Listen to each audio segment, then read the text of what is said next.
house and what is the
study session of the Planning Commission of San Clemente for Wednesday, August 19th, 2020. And Gabriel, would you please call the roll? I will. Commissioner Brown? Here. Commissioner Kaczynski? Here. Commissioner Crandall? Here. Chair Pro Tem Wu? Yeah. Vice Chair Blackwell? I'm here. And Chair Rowland. Here. So we have one item on our study session agenda, the housing legislation update, and we have Todd Leishman from BBK to give us that update. So the floor is yours, Todd. Thank you. We have a presentation to help guide our discussion. I'll wait for that to come up.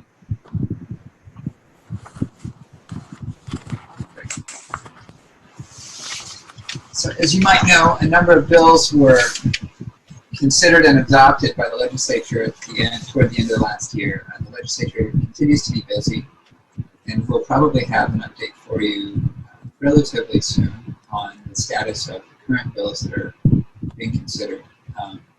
But in the meantime, let's talk about what's already been. Hard to hear. Can you speak closer to the microphone, please? You bet. Is that a little better? Yes. So we're going to be talking about the laws that have already been signed into law affecting housing. And these all hit around the end of last year. Next slide, please. Here's an overview. We're going to talk about ADUs. We're going to talk about new laws that streamline housing development. You might have heard about SB 330. We're going to talk about enforcement of housing elements, density bonuses, and a couple of other things. And lastly, we'll touch on a couple of bills that did not pass, but that have kind of come back. Next slide, please. First, we'll start with ADUs. Next slide. Several bills were enacted. Not all of them took effect, even though they were all signed into law.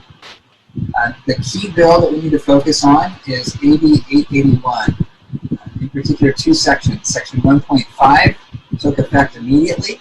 Well, it took effect in January of 2020. Section 2.5 takes effect in 5 years, and that'll be important in a couple of minutes as we talk about what the bill does. Next slide, please.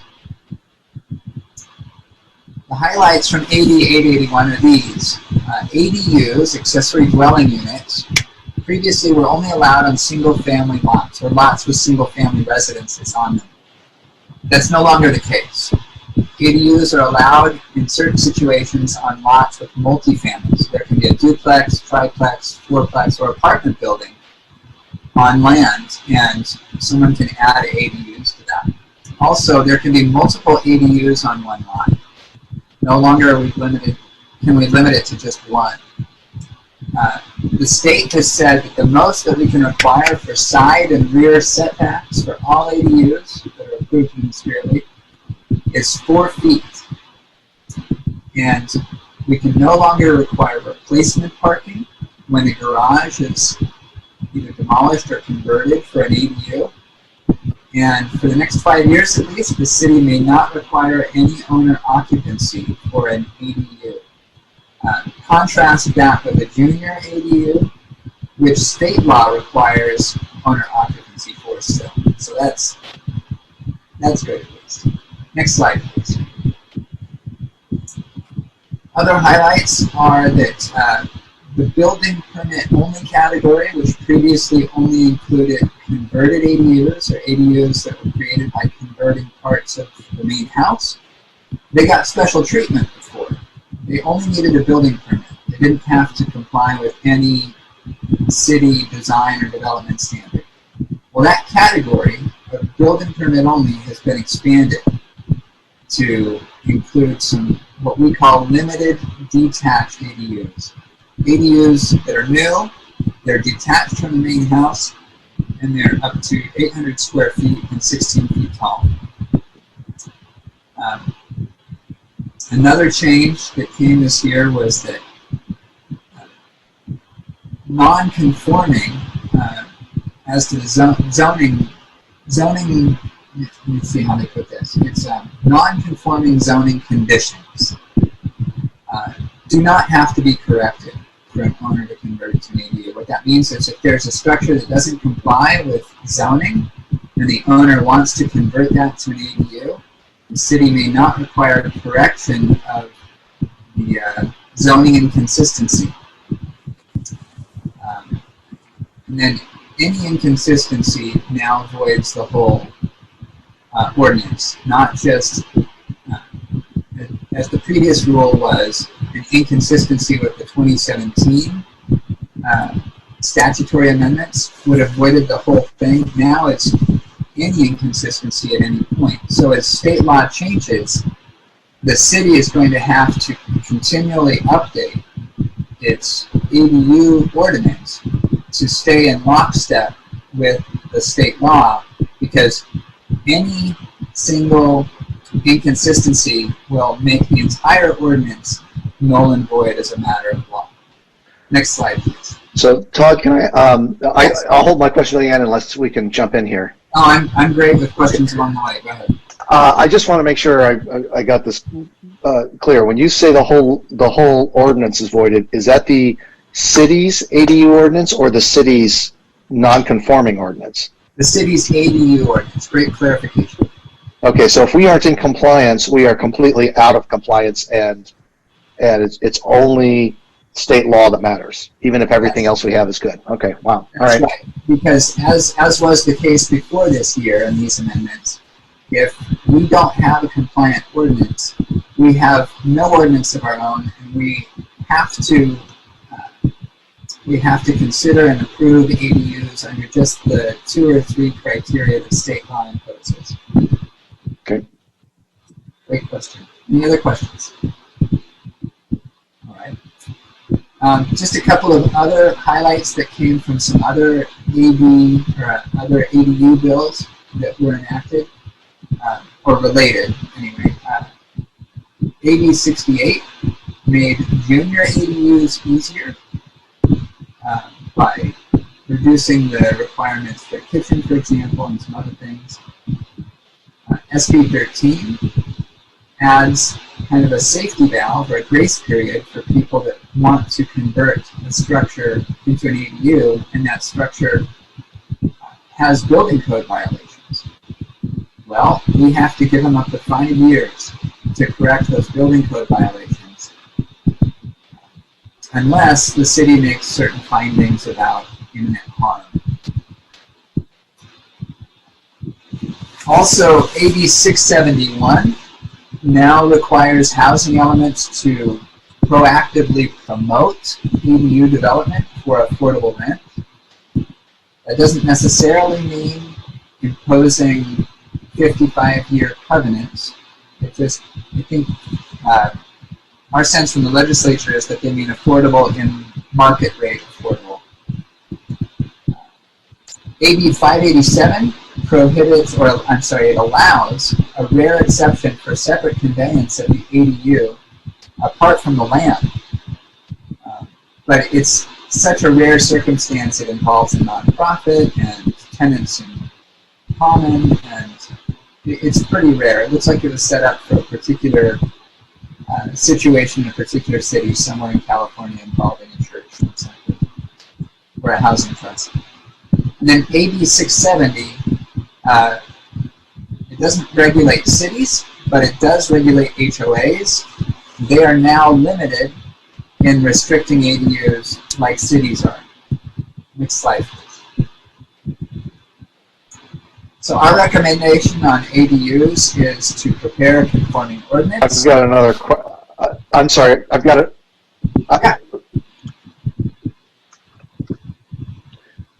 Sorry, I didn't get off mute quick enough. I just had a question on the last slide about HOAs. A lot of times the property outside of your unit, pardon? Let's go back to the last slide, please. Yeah, my question is on that last one, a lot of the property outside of a unit or a home is common property. So I'm just wondering how, would that only apply, say, if I was taking my existing house and turning part of it into an ADU, or would it apply if I wanted to build something on common property or something? That's a great question, and it gets really complicated in in multifamily environments, especially where there's an HOA, like in a typical apartment-style condo development, it gets really tricky. But even in something that looks a lot more like a single-family detached neighborhood, where there's an HOA, this can get kind of complicated because the legislature hasn't spelled it all out. So the long and the short of it is, if you own the dirt, the HOA can't jam you up. If you own the structure, including the inside and the outside of the structure, the HOA can't jam you up if you're an owner. Okay. But if you're if you're an airspace condo, then the HOA kind of has control. But if you're not an airspace condo, you've got flexibility. Yes, as a practical matter, yes, because all the state law does is it targets CC&Rs. It has no impact on the HOA's role as property owner. So, to the extent that the HOA owns that area outside of the unit, or even the exterior of the unit, the HOA can say no as a property owner, but not necessarily as the holder of the CC&R. Okay, great. Thank you. Yeah, good question. Any others on this slide? All right, next slide, please. So our recommendation is to adopt a conforming ordinance, and then this is less of an issue now that we're halfway through, more than halfway through 2020, but at the beginning of the year there was a widespread desire to get this on the books as soon as possible to an urgency ordinance. And the city is in process on an ADU ordinance now that would comply. Gabriel, I don't remember where we're at on that. If you'd like to comment on where we're at in that process. Yes, the Plan Commission recently reviewed a draft at a study session, and we'll be considering adopting revised requirements for ADUs in September. Great. So this is all fresh for you guys. Sorry if that was all old news. No, the background is very helpful, the legislation behind what we are presenting before the Plan Commission. Great. Next slide, please. We'll leave ADUs and we'll talk about SB 330. This, well, as you can see, it imposes new restrictions on local control of housing developments. Their housing development projects are defined as anything that's all residential.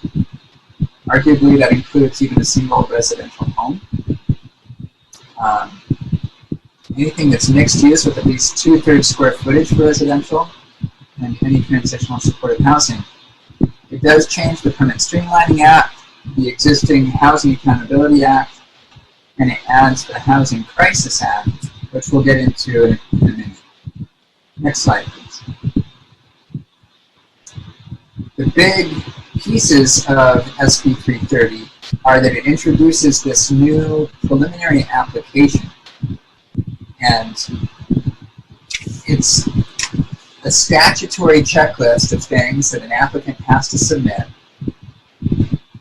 The city has to use that checklist or some version of it of its own with very little variation from the state law and post it. And if an applicant comes in with the preliminary application or the pre-app, then as soon as they submit that, it gives them essentially a vested right in the universe of rules that would apply to that development at that time. So this is a mechanism for getting much earlier vesting in the regulatory universe that will apply.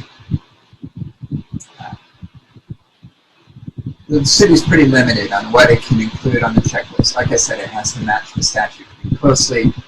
And if the city decides to reject a pre-app as incomplete, it has to give detailed explanations of what's wrong so that they know what to do to fix it. Next slide, please.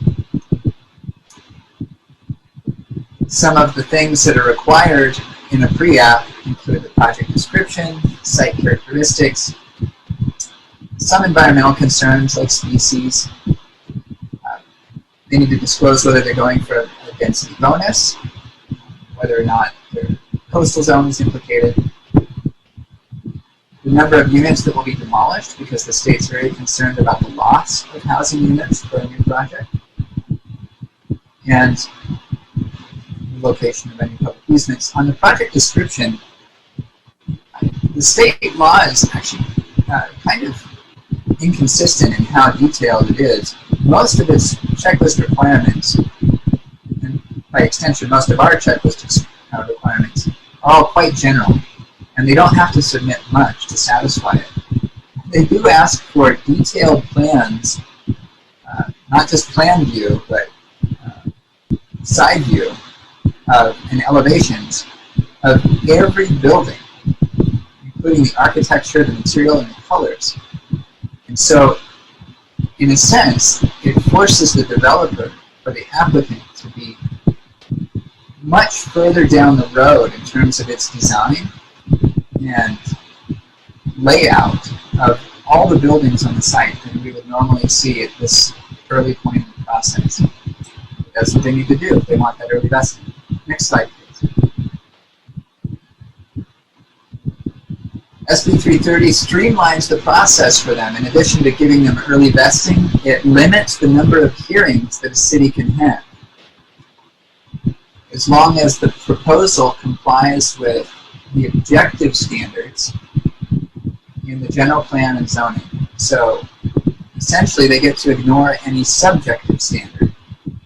If they comply with all the objective standards, then they qualify for this 5-hearing limit, and that includes any kind of public meeting or workshop about the project. Continued meetings count as separate hearings, though appeals do not, nor does any meeting that's about a legislative change. So if they need a general plan amendment or even a zoning code amendment for their project, then that doesn't count as a hearing, and the hearing limit's not implicated. The city is limited in rezoning. It may not rezone, it can't require a rezone if the proposed housing development project is consistent with objective general plan standards. What this boils down to in practice is if there's any difference between what the zoning allows and the general plan allows, the objective standards in the general plan rule. So they don't have to get a zone amendment if they comply with the general plan. And to the extent that there are zoning standards that are objective and that don't conflict, you can apply those, but only to the point that it doesn't impede the applicant from hitting the density allowed by the general plan. So sometimes the general plan will allow a range of, say, 15 to 30 dwelling units per acre, and the zoning, for whatever, some aspect of the zoning standards might limit that to, say, 20. They can blow past that standard to get the full density allowed by the general plan. SB 330 also affects approval timelines. Instead of having to approve the project within 120 days after EIR certification, it's now 90. As a practical matter, we don't see this coming up very often because you can't approve the project until the EIR is certified, as we all know, but it all tends to happen on the same night.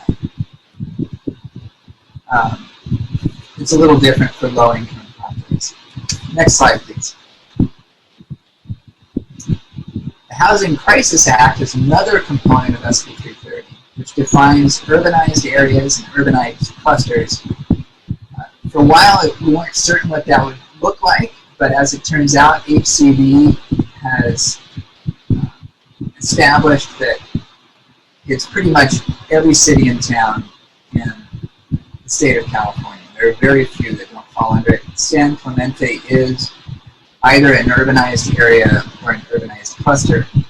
As such, the city may not downzone any housing, or rather, if there's any area that allows housing under the general plan or zoning, the city may not change it to reduce the potential for housing.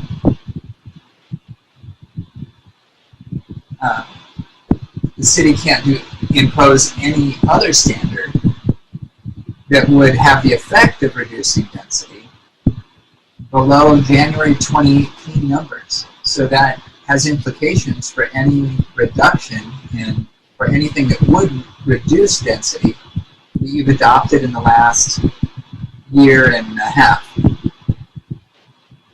If you do want to adopt, I should say there is an exception. You can adopt something that reduces the density as long as you make up for it somewhere else. There has to be no net loss.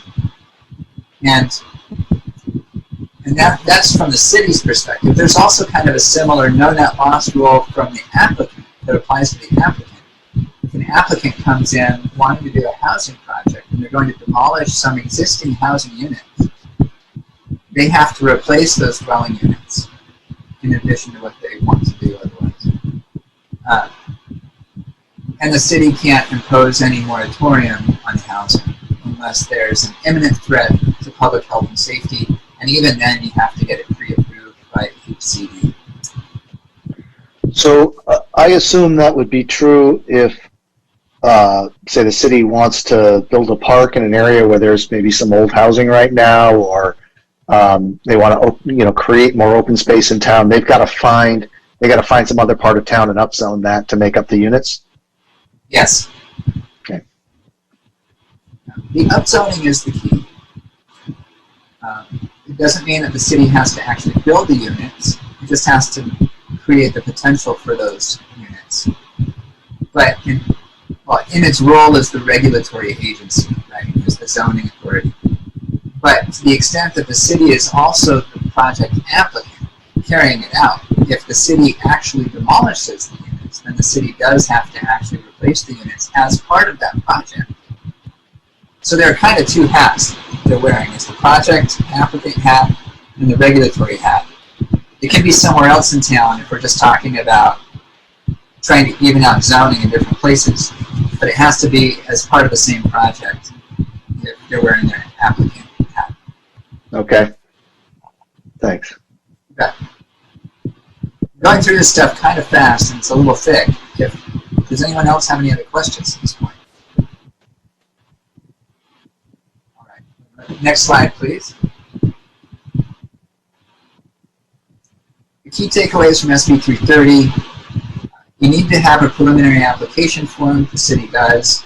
Even if the city doesn't, the requirements in the statute and HCD's form will apply. The city ought to be thinking hard about its objective zoning standards and revisiting any standard that it has on the books today that applies to housing that is subjective. So any standard that calls for reasonable or compatible or appropriate development, the city ought to be thinking hard about how to boil that down to objective standards. And then you ought to be looking at potential inconsistencies between your zoning and your general plan, especially as it pertains to densities. Next slide, please. There was also a housing omnibus bill that had two key components when it came to housing elements. There was a stick and a carrot. The stick is it gave more authority to HCD and the Attorney General's office to force compliance with housing elements. And the biggest part of that stick is that if all else fails, HCD and the AG can ask a court to appoint what basically amounts to a receiver, a third party that steps in and takes over the city's housing element process from the city just to get it done. And a lot of us on the city attorney's side question whether that's even constitutional to take for a third party, potentially private party, to step in and implement what is a legislative process. But until the League of California Cities or some other city or some individual city takes up that fight with Sacramento, this is the law. So that's the threat there. The carrot is there are hundreds of millions of dollars now available to help cities finish their housing elements in compliance with the law. Next slide, please. We'll skip this. I just talked about the receiver. And we'll skip this. This is just some money that's out there. Some of those deadlines have passed. And related to the money, a number of existing programs have been expanded to include ADUs, for example, and to give more tax credits for affordable housing. Next slide, please. So the takeaway from the Housing Omnibus Bill, just it's critical that you stay compliant with your housing element process. Keep that going. Don't be late. And there is money to help you get it done. Next slide, please. Density bonus law was changed by AB 1763. We won't talk a lot about this right now, but basically they get more pop for the density that for the affordable housing units that they provide. Especially if it's a 100% affordable project, it goes up a lot. Next slide, please.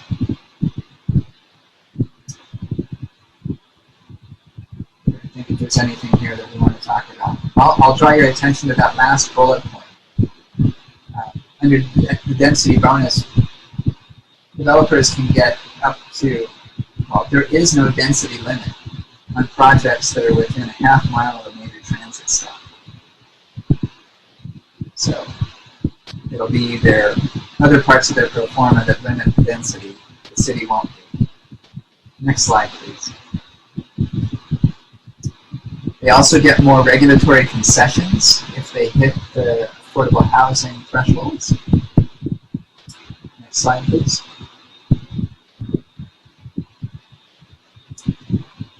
The key takeaway here is if you've got your own density bonus ordinance that mirrors the state law, then you ought to update it to reflect the new provisions, especially about the 100% affordable projects. Some cities, because the density bonus law changes so often,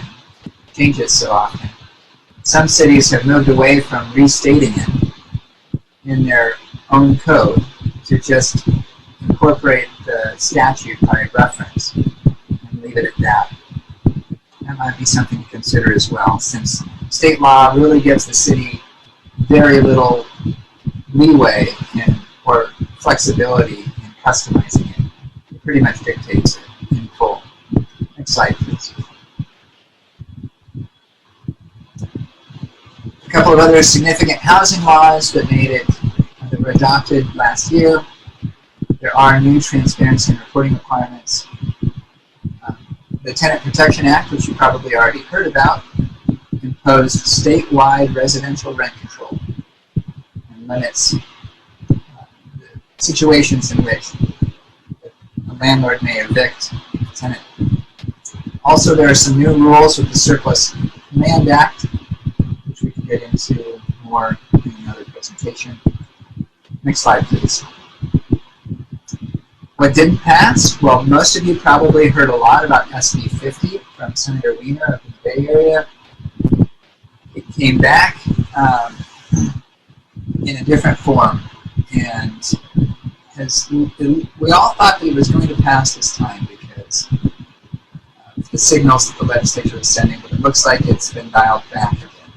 It would have, It's largely known as the fourplex bill. It would have turned all R1 zoning into R4, allowing fourplexes by right.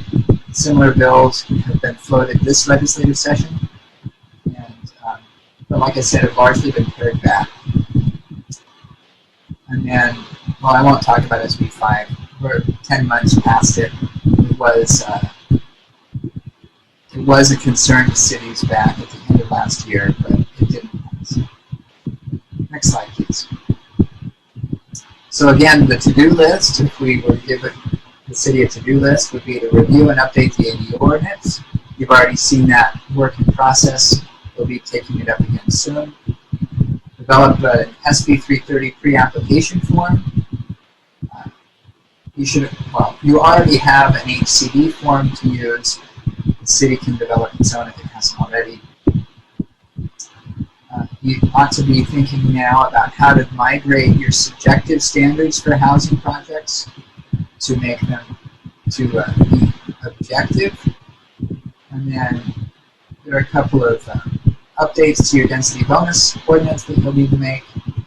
And keep an eye out for more grant opportunities to help with housing elements and housing in general.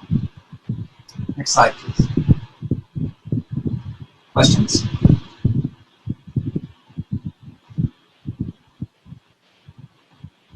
Commissioner Brown, it looked like you were talking, but I couldn't hear you. Well, it looks like they really passed a mouthful. The staff is trying to incorporate. We've had several study sessions, and I know Jennifer's trying to work on several updates to the ordinance. Hopefully, running them by you guys. As she's done that, we're trying to catch up on some of this stuff. But really, what's coming out in this session that may even make it even worse? Anything now?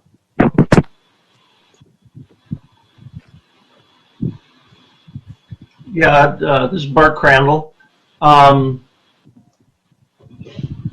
When do these ADUs have to be built? If I came in as an architect and brought in a 6+ project with tuck under parking, everybody's got a 2-car garage, I can get it approved by the city, no problem, no non-conforming issues.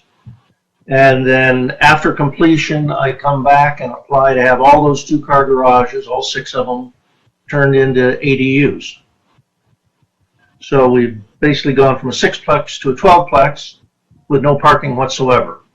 It seems that you can do that. Yes. But could have you gone in before you build it and said, okay, I've got a 6-plex with parking. Really, I want a 12-plex with no parking. And they submit that initially. Can you deny it? The city would likely interpret the state law as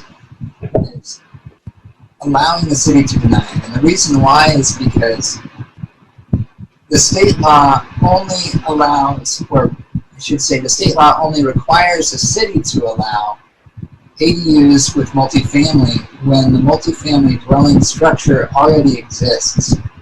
Okay, very good. Also, if in the process of approving that 6-unit project, the base project, the primary units, I'll call them, if there are any discretionary approvals, then that has implications for CEQA, even if it's just a simple design review. And once CEQA is involved, if the CEQA analysis that applies did not anticipate a density of 12 units per on that site, but only 6, then arguably thered have to be an EIR addendum or something to consider that new information, that new potential. And that you're allowed to require that? Didn't seem like it when you made the presentation that ADUs don't need CEQA. Well, technically, it wouldn't be CEQA for the ADUs. It would be CEQA for the main project with taking ADUs into account, if that makes any sense. It does. So when there's a mix of discretionary approvals, like in this scenario, you would need for the 6 main houses or the 6 main dwellings. And ministerial approvals, like those ADUs would be, then the whole package takes on the character of discretionary approval for purposes of CEQA. CEQA gets to analyze the whole package. But if a developer were to stage it, get through all their discretionary approvals for the base 6, and then come back later after that structure exists, then they can crowbar those 6 ADUs in there by right. Okay. So is there any benefit to the city to require CEQA or more environmental review than is mandated for new projects to soften the impact of this? Meaning, can cities now, when they're doing their CEQA analysis, say for a general plan or a zone, a general plan designated area or a zone, and they're looking at it as single family, can they now look at it as single family plus ADUs and maybe junior ADUs? Yes. Yes. And we're starting to see more cities asking that question and heading off in that direction, thinking that, hey, if we can't stop ADUs, then as a practical matter, we have to take that potential into account when we look at our general plan EIR. Okay, that's what I was heading for. Very good.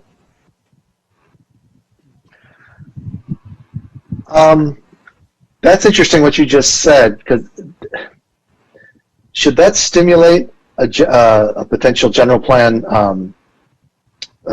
review or amendment based on that, or to the EIR general plan? Because all of a sudden, all these areas, every place we've zoned pretty much can have significantly higher density based on this law. So does that invalidate our EIR for the general plan? I think the way we're approaching it now is more on a project by project basis, where because not every project will realize that ADU potential, right? So that's a great question, and smart people are thinking about it. People a lot smarter than me.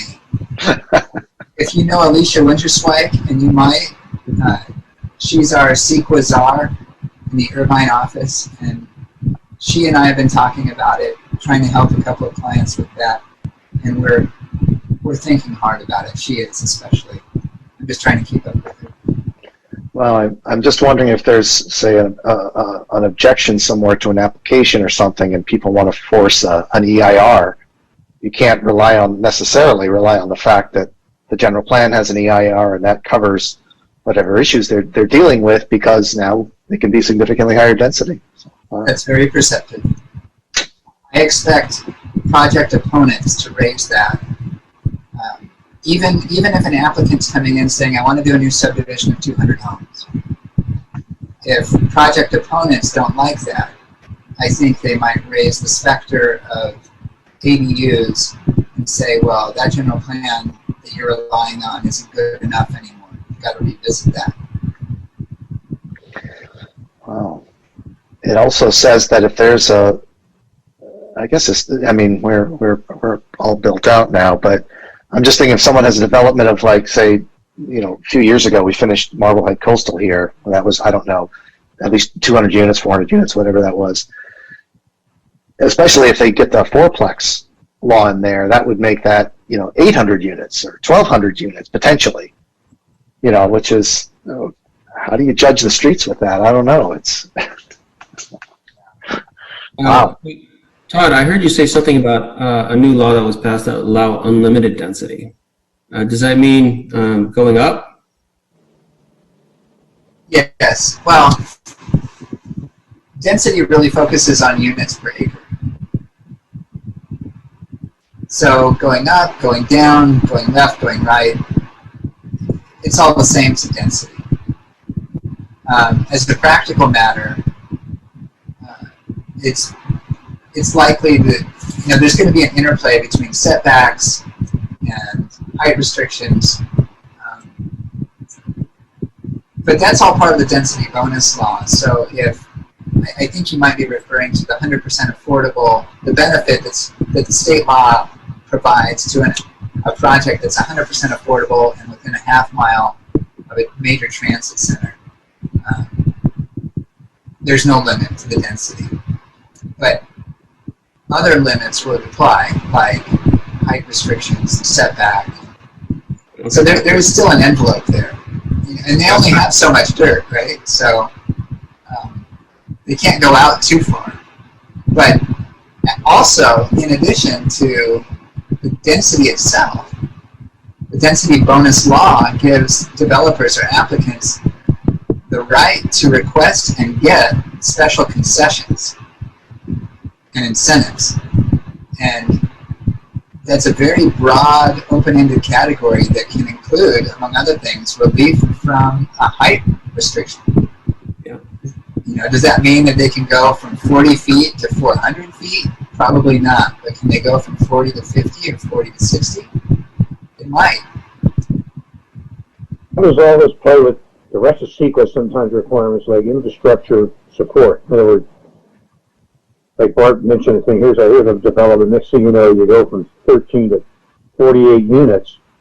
Yet we've got these other laws that the legislature passed in the draft law about water efficiency and sewer and all the other infrastructure. Do any of these laws address those limitations, or does the city just have to make sure they make it all happen?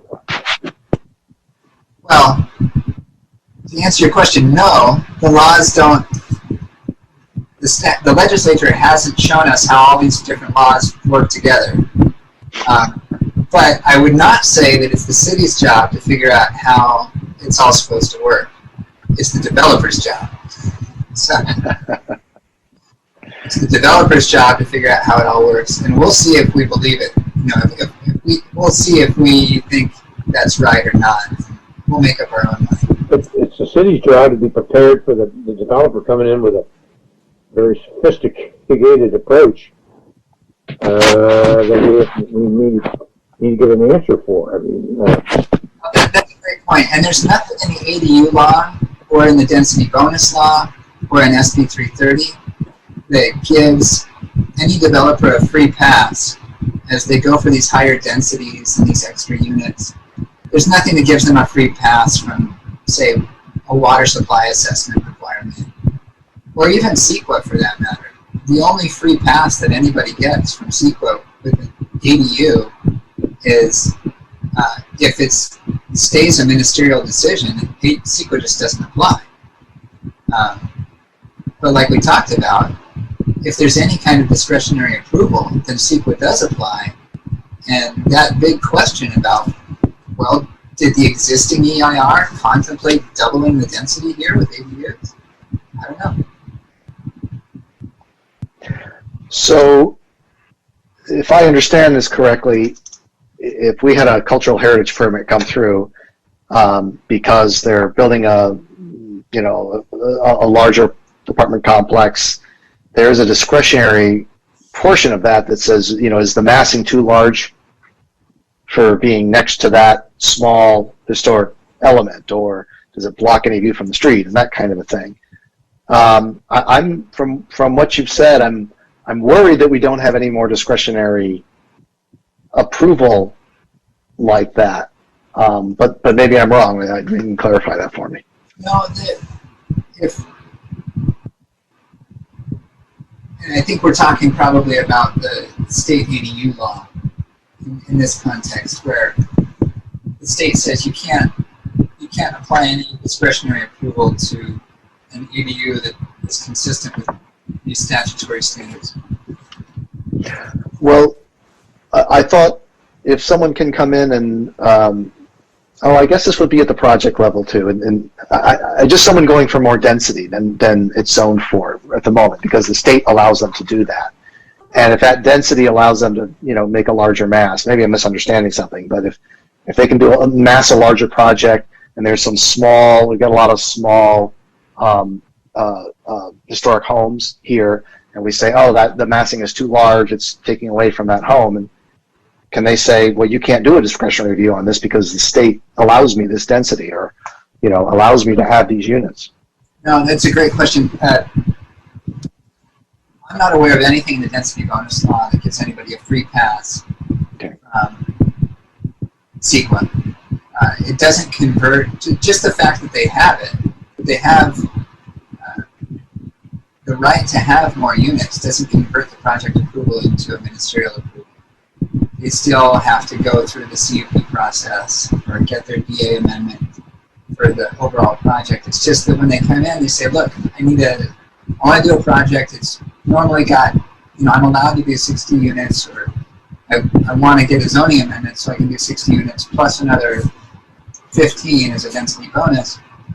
You'll still take them through the CUP process, the zoning amendment process, but the number of units will be higher. And CEQA will be implicated. CEQA will have to navigate those extra units. I don't remember if there's anything that gives special treatment to the extra units under CEQA. But the overall project is still fully subject to CEQA, and I can talk to Alicia and we can get back to the commission on that particular aspect.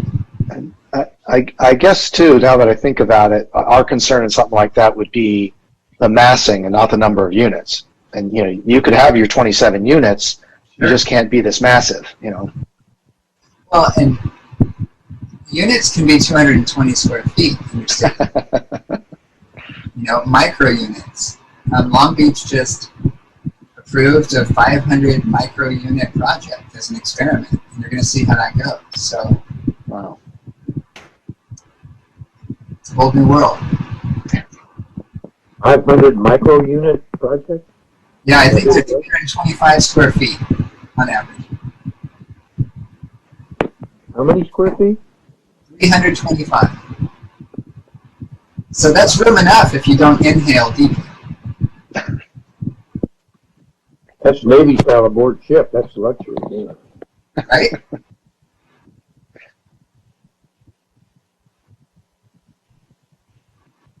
What other questions do you have?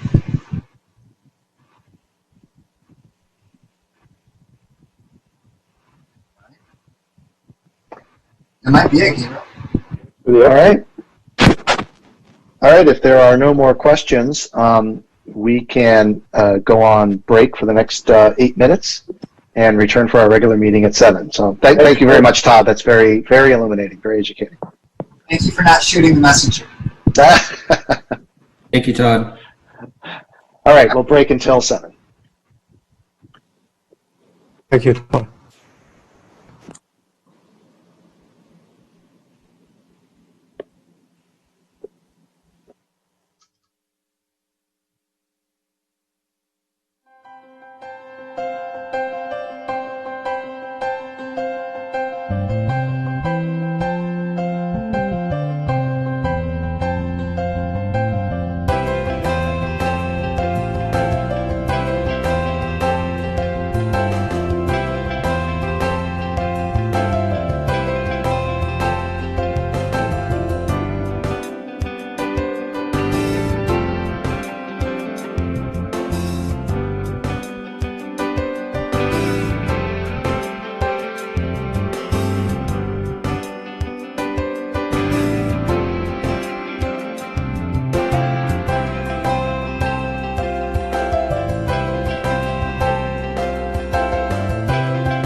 Then I will call to order the meeting of the San Clemente Planning Commission for Wednesday, August 19th, 2020.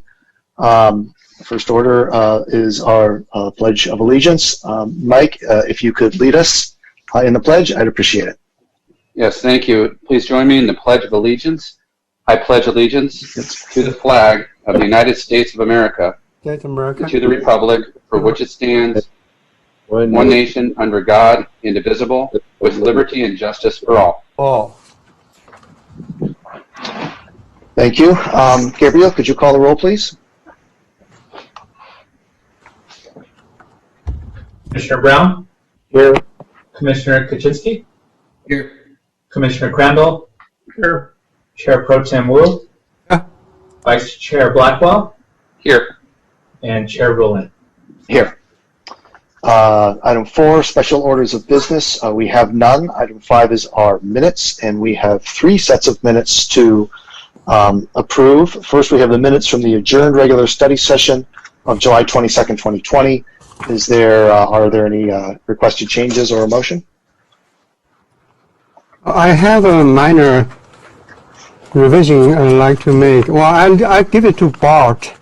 In one of the study session, the text says California UBC, CUBC. We don't use that term. The International Code. UBC. The California edition. So is there, what exactly is the change you're requesting? It's not the old UBC, Uniform Building Code. It's the California edition of the International Building Code. And where is that in the minutes? First bullet item on accessory structures, I believe.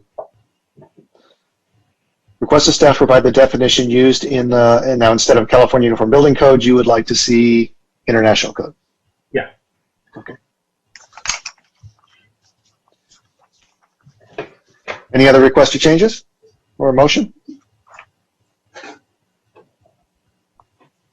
Was actually presented, or is this just something we'd like to have? It was misspoke, so that was what was requested verbally, but it was an error, and it's actually the California edition of the Uniform Building Code. International Building Code, excuse me. So let's have staff correct that, and that should do it. So I'll go ahead and make a motion. I move we adopt the minutes of the adjourned regular study session of July 22nd, 2020, with the recommendation that staff correct the reference to the current building code that the city is using. Second. So motion by Crandall, second by Wu. I'll call the roll. Commissioner Blackwell. Aye. Commissioner Wu. Aye. Commissioner Kaczynski. Aye. Commissioner Crandall. Aye. Commissioner Brown. Aye. And Rulon votes aye. Motion passes unanimously. Item 5B, the minutes from the regular Planning Commission meeting from July 22nd, 2020. Do we have a motion or a request for changes? I have a request for change, and it's on page 2, a little more than halfway down. In summary, residents, neighboring business owners, Randall Rosskamp, and Steve Schuler. Steve Schuler was actually fine with the project. He gave a number of items that the city incorporated, staff incorporated, but he was in favor of the project rather than opposed.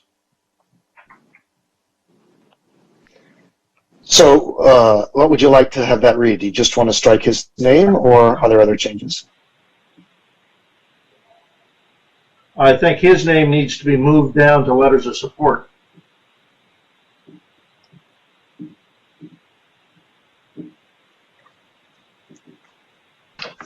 Okay. Letters opposed, and if staff could read those letters again and confirm that, that is how I remember it.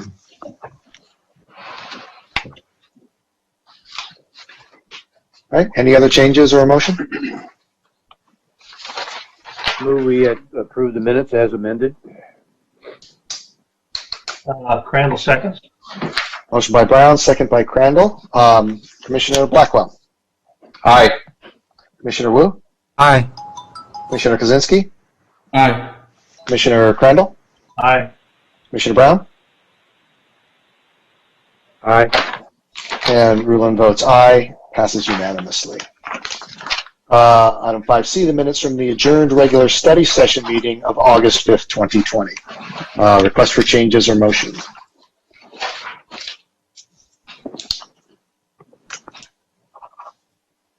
I move we approve. Second. Crandall second. Motion by Brown, second by Crandall. Call the roll. Commissioner Blackwell. Aye. Commissioner Wu. Commissioner Wu. Commissioner Wu, you're on mute.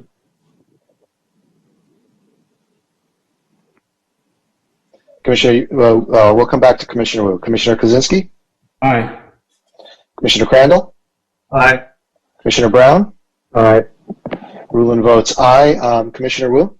Aye. Passes unanimously. Oral and written communication, item 6. Members of the public may address the commission on matters of public interest which pertain to the city and are not otherwise on the agenda. Speakers can submit their comments on agenda items to the Planning Commission electronically. Material may be emailed to scottm1@san-clemente.org. Transmittal by 3 p.m. on Planning Commission meeting days is recommended. The Planning Commission is not permitted to discuss or take action on items that do not appear on the agenda. Gabriel, do we have any items from the public that are not on the agenda? Chairman, there are none. Okay, very good. Item 7, consent calendar. All items on the consent calendar are considered to be routine and will be enacted in one motion without discussion unless Planning Commission staff or the public requests removal of an item for separate discussion and action. We have one item on the consent calendar. Does anyone wish to pull it, or is there a request from the public to pull it? Mr. Brown wishes to pull it. Okay, item 7A. Chairman Rowland? Yes. This is Gabriel. I also have a recommendation, and this would be after the consent calendar. There is another item that is being presented by our Public Works Department as new business, and considering that there are 3 other items that do not concern them, I just want to recommend later to be able to bring that forward after the consent calendar item. Are there any objections? None. I think that's fine. Then we will move our new items, item 9A, up to be after item 7A on the consent calendar. Okay. So do we have a presentation from staff on this? This is Senior Civil Engineer Mangovic here. No presentation, but I'd be happy to answer any questions. Okay. Are there any questions from the commission regarding this item? Yeah, I pulled this because I really support the street's efforts here, and I read a lot of the emails, and I did get a communication to an Esther, but I was going to bring up a consideration that this neighbor consider speed humps to get the speed down. That's a 4-lane drag strip up there, and I don't know they don't have probably the traffic volumes, but I bet you the speed tube will show you some pretty high speeds up there with all these drag races going on, and maybe the city would entertain, a petition by the applicants up there, the neighbors up there, for speed cushions. I did get an email from Nestor saying that they don't meet the criteria up there, but I still think they'll be lean forward in the saddle there. I think that the prohibition will stop a lot of things, but I think we ought to encourage the community to come forward and do the next step in the toolbox here, which is maybe speed cushions. I throw that out to the commission for a sense of the commission or a feeling about it. Okay, Mark Crandall here. I've got some concerns about it that one, we didn't do a study of how many of the public use this area and this parking correctly. during the day, et cetera, et cetera. And I think we need to know what impact this is creating for the public. And people we're looking at that are causing the trouble are not particularly concerned with the ramifications of breaking laws, and I'm not sure the red curb is going to make a whole lot of difference one way or the other. And I want to make sure the City Council is, if we pass this along, which I assume we will, that we understand that the red curb is a stopgap, give it a try, but I don't think anything's really going to happen without enforcement. There's got to be some ramifications to breaking the rules up there, et cetera, and that's my only comments. Okay. And I can answer that. Sorry, oh, yes, please. Please, Nestor. So we did do surveys up there for several weeks, in fact, because we wanted to get an idea of the users up there. There are vehicles that use it for the view, and they're not causing any issues. And we understood that back in 2018 when the restriction that currently exists was placed out there. We decided against the all-day prohibition because there were some users that just enjoyed the view 30 minutes and they were gone. So to answer to the number of vehicles that are up there, in all of our field reviews that we've logged, there's typically maybe in the middle of the day you'll find a handful, maybe two, three, usually occupied cars up there. But what we were seeing in the middle of the day that I think the residents have concern over is that the groups of kids, I think maybe also because we're in a special circumstance with school, and as we continue, school is out of classroom, we're seeing large groups of kids up there, not only at the 10 to 6 from what we've heard from the residents and from the sheriffs, but we're seeing them throughout the day. And soon after we slurried the street, noticed some groups of teens, young adults up there, and then broken bottles right away, and the trash has become kind of the norm up there. So really what the hope is when we implement the prohibition, is that that'll give OCSD the opportunity to move vehicles along at all times of day. And then if there's an unoccupied vehicle there, then to cite at all times of day, as opposed to just the overnight hours as it is now. And the hope is, we understand that this spot is well known among some of the young, the teens and the young adults as a hangout spot. And if you had the opportunity to look at some of the videos provided by the pictures and the videos provided by the residents, there is a lot of activity that occurs, and we're noticing that it's not only occurring in the nighttime hours. So I've spoken to OCSD about that. They're well aware of this situation, and once signs are, assuming they're approved and they're implemented, they'll be looking at the area throughout all times of day. And just to speak to what we've noticed as staff going up there with our different field observations, we've noticed OCSD up there during our field visits, so they're already stepping up patrols a bit out there. Thank you. And Commissioner Wu, did you have a comment? Your mute's off. Yes, just a few comments. I think one of the residents, Mr. Smith, summarized it very well. And this place has been a magnet of young, bored, and too much energy there for the youth and high school kids. So for all these issues, I support this recommendation. There are two things I want to add to it. First of all, the city can consider a speed bump there. A speed bump will remove the problem, hopefully, racing, and donuts. They're doing donuts there, and those, so it will make this place less fun for them. So that's one thing we can consider. I don't know if the city still have the fund, and this is a traffic calming device, but possibly if we have some money on public safety, we may be able to move it there, because it's not just traffic calming issue. It's much more than that. So that's one thing. The second thing is, although I support all day long prohibition of parking there, I'd like our staff or sheriff, whoever enforce that parking, code, be lenient on people, use their discretion. If there's a car parked there, and a group of people, a family not too far from the parking, apparently they enjoy the way, just be a little soft to say, hey, just this is a place you're not supposed to park there. You can park down here a little bit. I come back in 30 minutes. If you're still here, I'm going to have to write you a ticket, etc. So that's all. Thank you. Lester, I had a couple questions. There was some original red striping put up there a couple of years ago that we voted on to address this issue at night. Do we know, has that had any effect? Are there, more or less the same kind of citations up there? It sounds like even at night, correct me if I'm wrong, but it sounds like even at night, it's about as bad as it was a couple of years ago before we put any red stripes there. Am I correct about that? Well, I wouldn't be able to quantify like the residents do. I know that there are incidents that still occur, and they've taken video and they've shared that with us.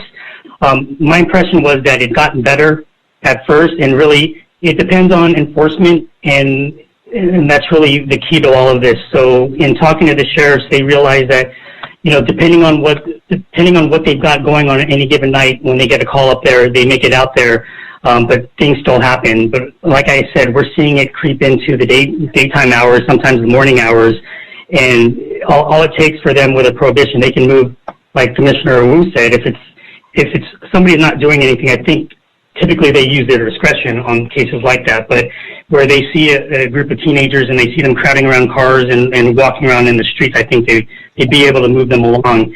And like I'd mentioned before, I think what the hope is that if there is the enforcement component involved, that it becomes known that that's not a place that they can go up there and be left alone or get away with some of the things that maybe they do now. And to speak to some of the speeding issues, we're hoping, like another commissioner did mention, is that possibly this has a spillover effect. I think a lot of the speeders that are up there are these young adults and teens that go up there and speed up and down the hill.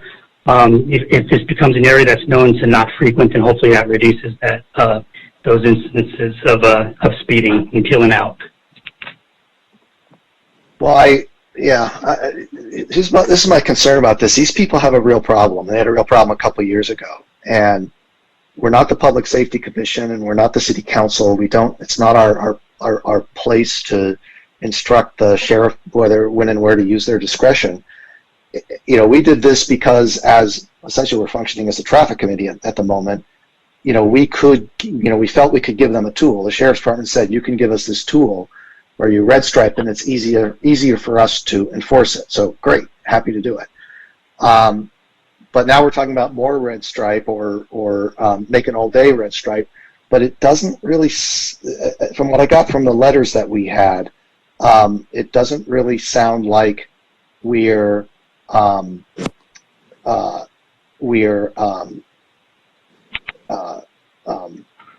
that we've solved the problem, like, even at night, that problem has reasserted itself.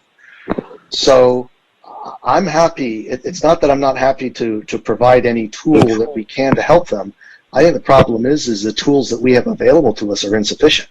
It's the City Council. This is a law enforcement problem, and the City Council should be instructing the Sheriff's Department to spend more time up there, to go up there every hour if they need to, or whatever it is that needs to happen. I'm not sure if a red stripe will do it. If a red stripe will help, let's red stripe it, or increase the hours of the red stripe.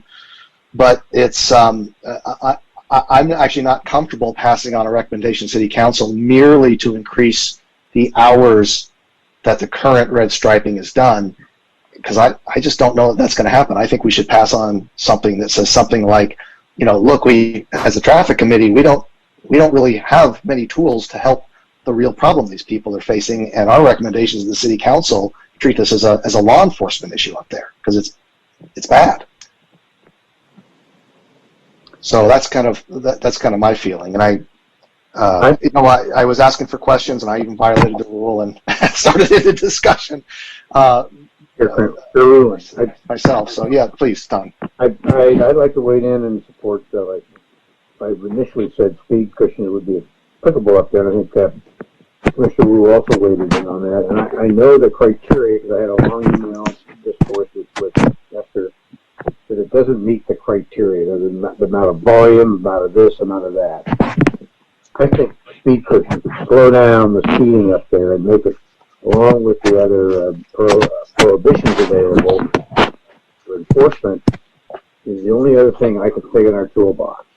And I would encourage the residents to fill out an application, and the staff can look at it and say, forward to us and say it doesn't meet the criteria. We can look at it and say, well, maybe there's extenuating circumstances. We would recommend that you approve it based on some of these 40-mile-an-hour speed cushion speeds up there. And for the record, one of the city council members lives off San Pablo. So just to let you know, everybody, that really tall, big city council member drives up that street when he goes home. So I just offer that for consideration. I think the only other tool we have in our toolbox is speed cushion. I know there's criteria for it, amount of traffic, and all that.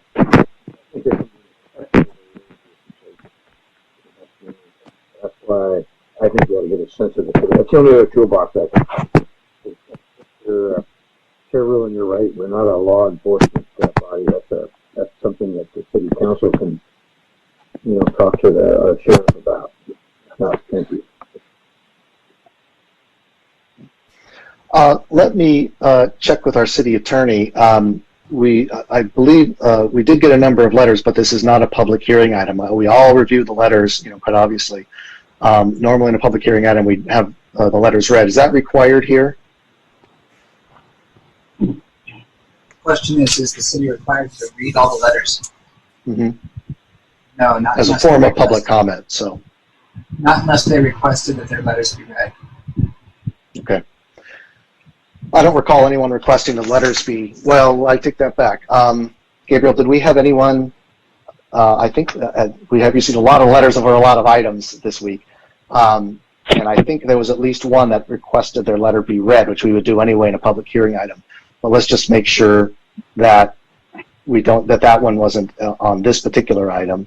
And I will assure the people that we have certainly reviewed all of their letters, and they will be included as part of the official minutes, the official package.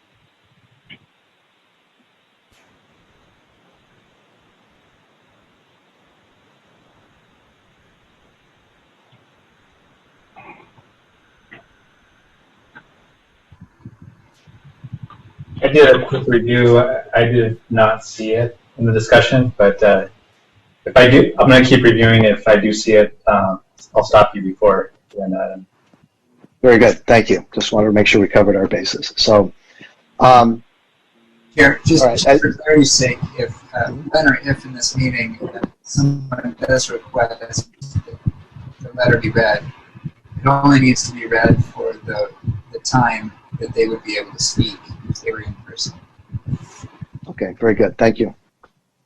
All right. So regarding the speed bumps, well, let me ask. Actually, Commissioner Wu, you have your mute off. No, oh yeah. Well, the way I want to speak is I raise my hand. If you look at my my little image to the right hand side, and next to the microphone, there's a raising hand icon. If you see that, that means I like to talk. The only one item I want to ask the staff to consider is simply loss of trash. The city may consider just adding a trash can there. So at least some people may decide to put the stuff inside the trash can, and also reduce the neighbors' efforts to clean it up. That's all. Commissioner Wu, the way we've been running these meetings is people will certainly want to speak by going off of mute.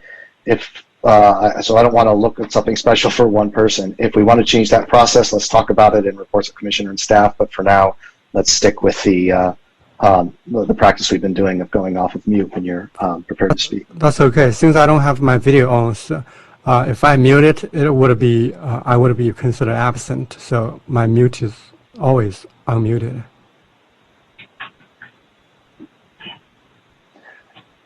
Like Commissioner Blackwell, it's the same thing. Well, I'm certainly not absent. Yeah, Gabriel, is that a constraint we have, that if your video isn't on, you have to be off of mute to be considered present? Well, our council doesn't do it, so kind of. Yeah, I don't know. I haven't had this scenario come up or question. So, in the interest of efficiency, let's keep it to the way we've been doing it. Assuming you're here, we've called the roll. And Gabriel, if you could look into that for our next meeting, I'd appreciate it. Yeah, I would tend to, rely on Commissioner Wu. He has a lot of very accurate information. So yeah, I'd really like to hear. And if that is the case, perhaps that memo could make it to council as well, because this is a regular practice at the council level. All right. Well, back. Chair, we attend a lot of these meetings in a lot of cities, and we've not encountered anything that indicates that if you're on mute, you're not present. If you're on mute and you're not visible, you're not present. I think if your swear shows up, if your Hollywood swear shows up, then we assume you're there, and the law doesn't assume. So I think you're good to go with the practice you've had, which you can always change it later.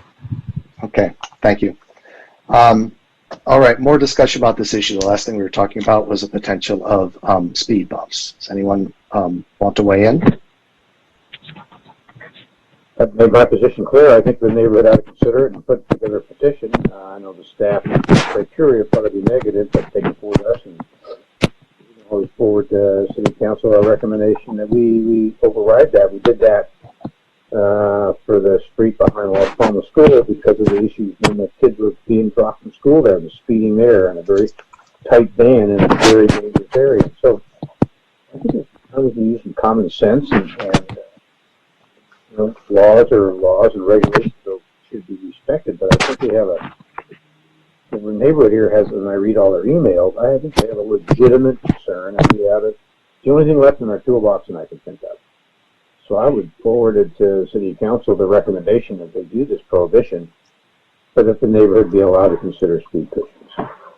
I'll speak to the speed cushions because they have submitted a traffic calming petition previously, and it was scored based on the program, speed volume, accidents, sidewalks, pedestrian generators criteria. And they didn't meet the qualifications. Now, as Commissioner Brown mentioned, there is a provision in our speed cushion program that allows the street to continue forward, considering if there's a 2/3 of the residents that want to move that forward for consideration.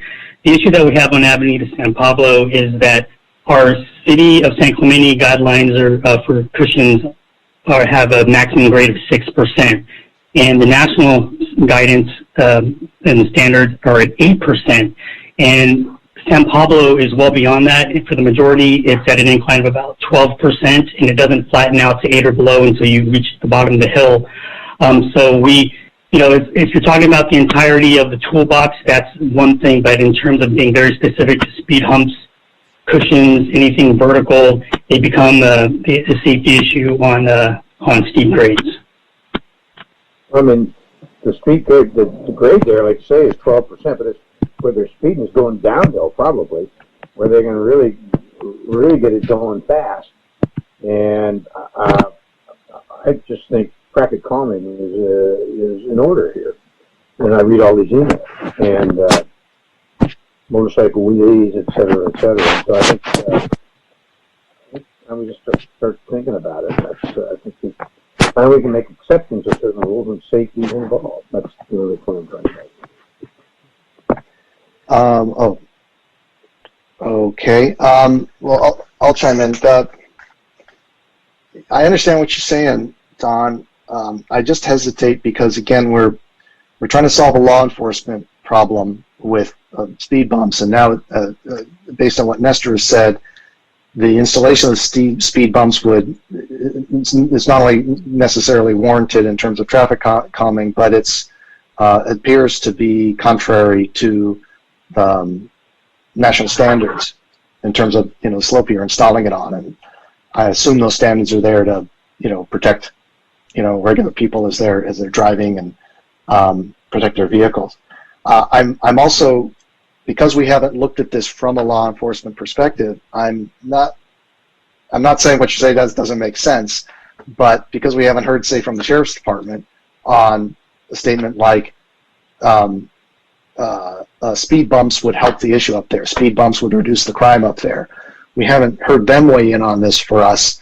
I kind of have a hard time saying we should encourage sort of coloring outside the lines, so to speak, to put these in there without some law enforcement statement that this is a tool that they're going to use.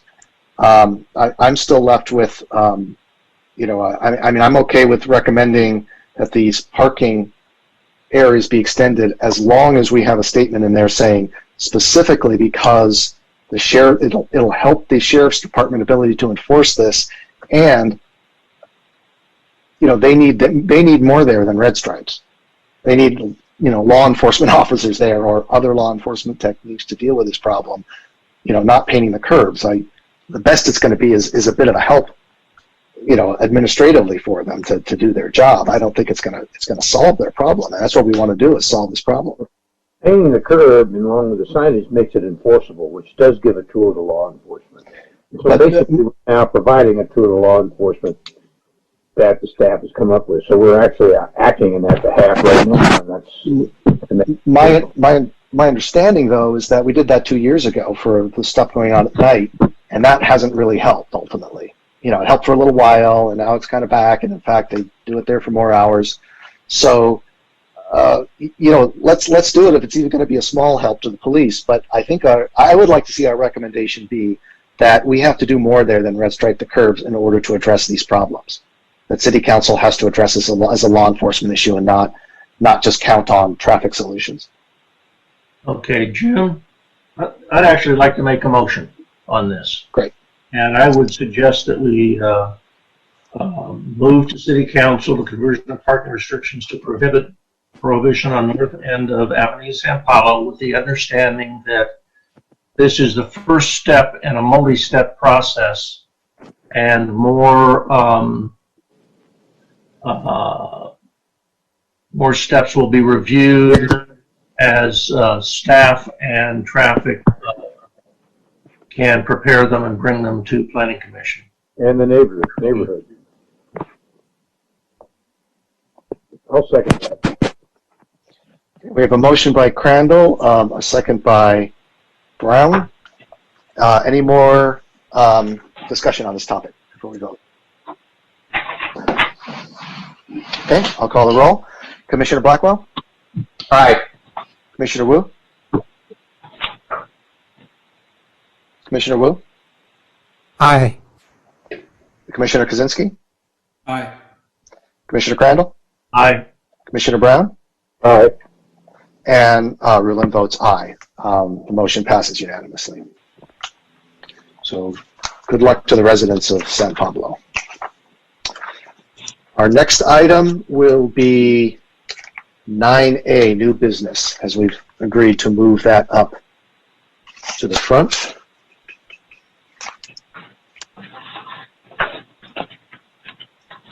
Okay, you ready? Yes, Nestor, please go ahead. Okay, so I'm going to do a very brief summary and then get into questions and comments on this. So the city staff is looking at modifications at El Camino Real and Esplanade based on accident history at that location. We compiled reported accident history over the last several years and have been able to read the narratives in those reports. And we've also been informed by commercial tenants nearby when other accidents occur, the fender benders or some others that may not show up on a collision report through OCSD. So we acknowledge, we're very familiar that there are accidents at this location. And what we've identified are two alternatives that we feel are low-cost alternatives to address these accidents. And the first one, and that's I'll be referring to alternative one and alternative two figures because they're pretty straightforward. But our first alternative is the addition of left turn pockets on El Camino Real, turning into Esplanade and to the commercial center. And this is a tool that's identified by the Federal Highway Administration as a safety countermeasure, as an access countermeasure, to take vehicles out of the faster through lane so that left-turning vehicles can make a better decision without the fear, feeling like they're going to be rear-ended. And if you spend some time out there, you'll see that a lot of left-turning vehicles shoot the gap, especially when they arrive in platoons, I think because they're not comfortable hanging out there in that through lane. The left turn alternative would also line up the pockets. One of the common, or a common theme that we've read in a few reports that occurred with the left turning accidents is that when there's a left turn on the left turn, since the through lanes are adjacent and offset, it obstructs the view for the left turning vehicle. And some of them turned thinking they were clear and were involved in the collision. So providing the left turn pockets gives them an area to make a better decision on when to turn by looking at the gaps. It also increases the visibility of both through lanes approaching. And kind of built into alternative one, parking just cannot be accommodated, similar to Barcelona and the other areas along El Camino Real that have a left turn pocket. So the parking along the west side of the road from Esplanade to Santiago would not be able to be accommodated in that. And that is alternative one. And alternative two pretty much leaves striping the way it is, and we add delineation down the middle to remove all the left turn movement in or out of Esplanade or the driveway.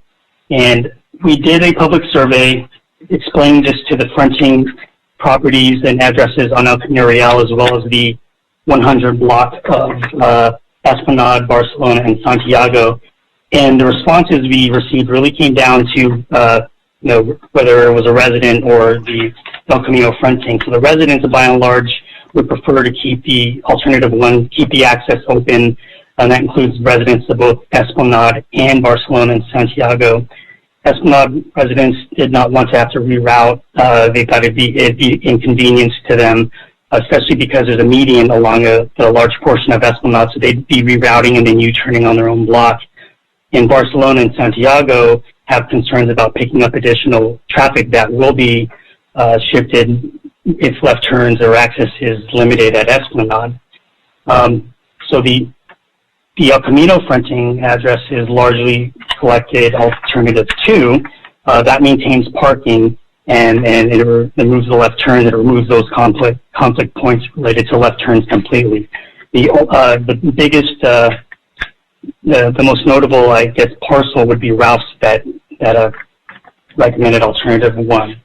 So the reason why we chose alternative one was because we saw it as an incremental approach. We're able to apply the left or install the left turn exclusives and see how that works. And if anything else is needed, we can add delineation down the middle of that to keep those left turns in, take away the left turns out, and see how that works. And then if that still, we needed modification above and beyond that, then we have a alternative two available to us.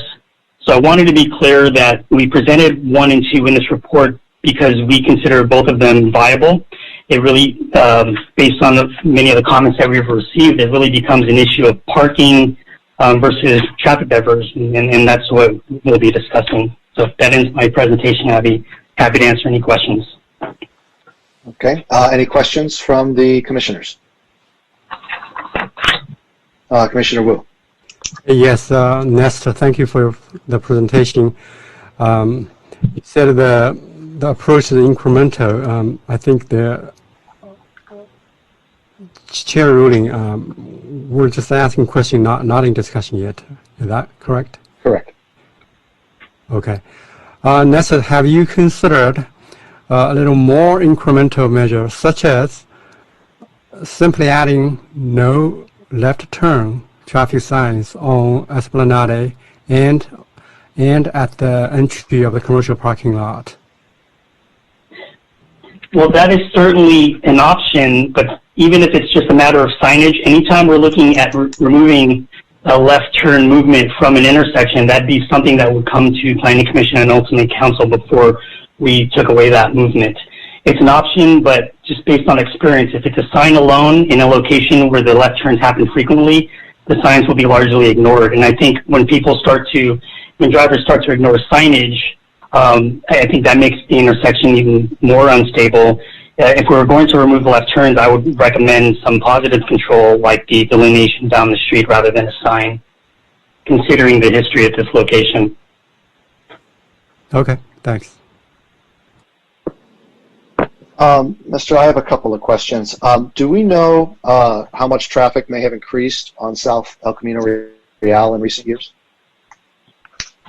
In recent years, it's actually fairly steady on El Camino Real, and at least currently, because of the COVID response, we're low, and we're still lower than typical. But through our historical counts, El Camino Real really hasn't increased all that much. It's just not as attractive as an alternate to I-5. If there's an incident on I-5, then we see the volume spike, but just on typical days, it's remained pretty constant. And I assume as a result, the number of accidents there, particularly a left-hand turn like this, is about the same as it was, say, 5 years ago. Well, that's interesting. In fact, in terms of recorded accidents, the 2018 was a big year for whatever reason. 2019, let me go through the numbers. In 2016, in terms of recorded accidents, we have 2. 2017, 2. 2018, 6. 2019, 1. In 2020 is not available. CHP is updating their sources access. So cumulatively, this Esplanade has activity that is higher than some of the other intersections nearby, and that's to be expected. You have the Ralph's access there, Zebra House, and Esplanade leads down to the beach. So you just have these turning movements that occur there. But in terms of the accidents, it's at least in the last year, it hasn't been particularly high for the recorded. Now, that being said, like I had mentioned, we do receive from time to time emails or calls from residents or commercial tenants nearby that indicate that there's been a fender bender there. And I believe there might have been, that there was an email this morning that indicated there was one earlier today. So I don't know that it's necessarily due to increased volumes on El Camino. It's just that you've got a generator there like Ralph's and the associated nearby commercial, and then you've got a path down to the beach. I just stated there was one there yesterday with photographs taken and everything else. Okay, that's the one. I think that's one that I was referring to. Okay, and I have one more question. Just from a traffic engineering, purely from a safety perspective, is having a dedicated left turn lane and allowing a left turn, is that safer or less safe than preventing a left turn entirely, just from purely a safety point of view? Oh, if you could remove any incidents of vehicles crossing, that's always going to be the safest. Okay, thanks. I do have a question for Nestor.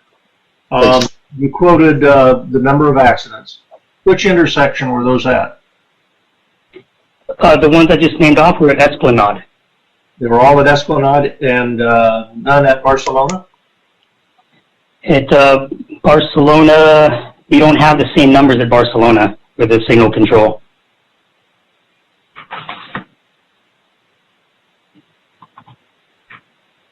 Okay. It was all at Esplanade. Thank you. Yep. And I'm sorry, another question, Esther. Has there been any thinking, or do you have any perspective on whether this intersection at Esplanade warrants a stop sign or a signalized intersection? Yeah, we run warrants on both, and it doesn't meet warrants for either.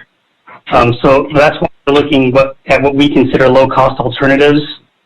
Just as an aside, the city applied for some funding from Caltrans early in the year for a local road safety plan, and we knew that this intersection would have been one of the candidates in there, but because we didn't get the first round of funding, we wanted to address this now.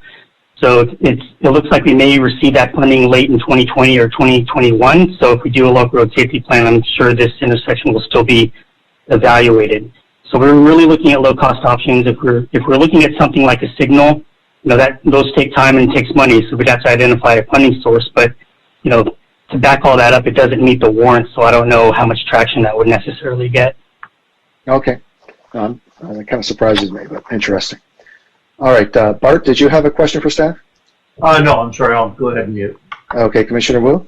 Yes, next additional question. How many parking spaces does alternative 1 remove? About 7, but depending on how they park, sometimes they'll park tighter, you might be able to get 8. Sometimes people park very inefficiently with gaps and you might get less. I know I read a letter or one of the comment letters indicating 12 parking spaces. You cannot fit 12 in there with the existing red curb that's there. How long is the additional red curb? Well, the block face is 220 feet from curb return to curb return, Esplanade to Santiago, and we've got 30 feet of red curb on the Santiago side. That's in our municipal code, and 43 on the other side, and that leaves 147. So, I usually assume about 21 feet for parking, and that leaves about 7 spaces there. Thank you. Okay, Commissioner Kozinski. Hi, Nestor. I just have one question. Have you guys looked at doing a 4-way stop at that intersection? Stop Yes. sign, not any kind of lights. Yes, an always stop sign was also, the warrant was also run at that, and it doesn't meet that. Typically, the way an always stop warrant passes is when volumes between all of the approaches are more even. Just because El Camino Real is, by far a heavier approach, you don't meet those ratios on there. But that would be a low-cost option, right? It'd be a low-cost option. The cost of signs is just, it's not warranted, so I don't know that staff would be recommending that. Okay, thank you. Any more questions for staff at this time? Okay, so I'm going to open up public comment, and Gabriel, I know we have a number of letters, so why don't you, if you don't mind, read through the letters, and I will be our timekeeper and keep you to 3 minutes per, no more than 3 minutes per letter. Okay? Okay. I will start with the first one. This is from Bob Conrad. It reads, Dear Mr. Acosta, I just found out the Planning Commission is recommending Exhibit 1. I am confounded. Having been in this location for 50 years, watching the traffic accidents and near misses increase dramatically. A Band-Aid remedy is putting in turning lanes. It will not do anything. If someone sat in my office and watched what I see day in and day out, Exhibit 1 would not be the recommendation. I have been working on this for years and not sure why my observations are dismissed. No neighbors see what people in my office and I see daily. I have several people that can vouch for what I am saying. Maybe they should be interviewed before this recommendation is made. Residential neighbors are down the street and totally unaware of the near misses. Accidents get cleaned up quickly. Residential neighbors down the street may not even know that they happened. I had my new Porsche that should have been totaled but was damaged badly. I've been in a lawsuit for 2 years trying to get justice. I was parked on Esplanade. A driver shot across El Camino Real to Esplanade, didn't make it. Crashed into a southbound car and crossed El Camino Real and hit my parked car on Esplanade. This is a legal move by today's standards and needs to be eliminated. Cars can legally shoot across traffic and pray they will make it. Many don't. If the city would have listened to my recommendations earlier, that accident would not have happened, as well as many others. Exhibit 2 is the only recommendation I will be satisfied with. That is from an eyewitness to all of the accidents and near misses.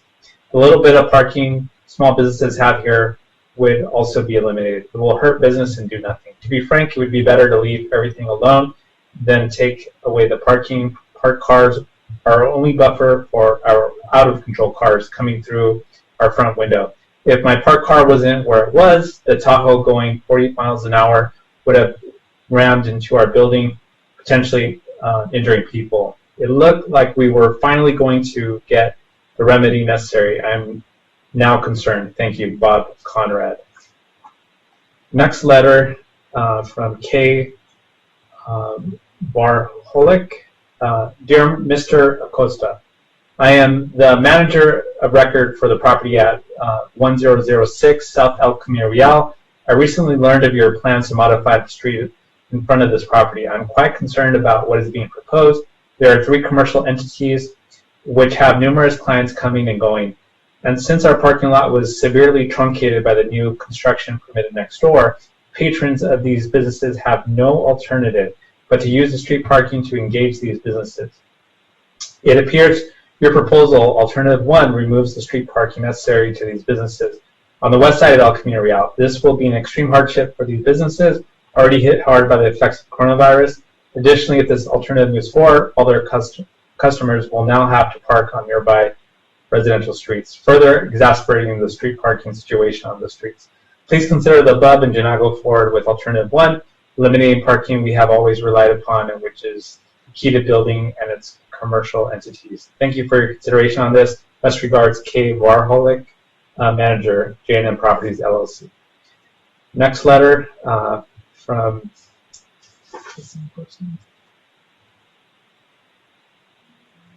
yeah, there's another one, but it's a letter from the same person.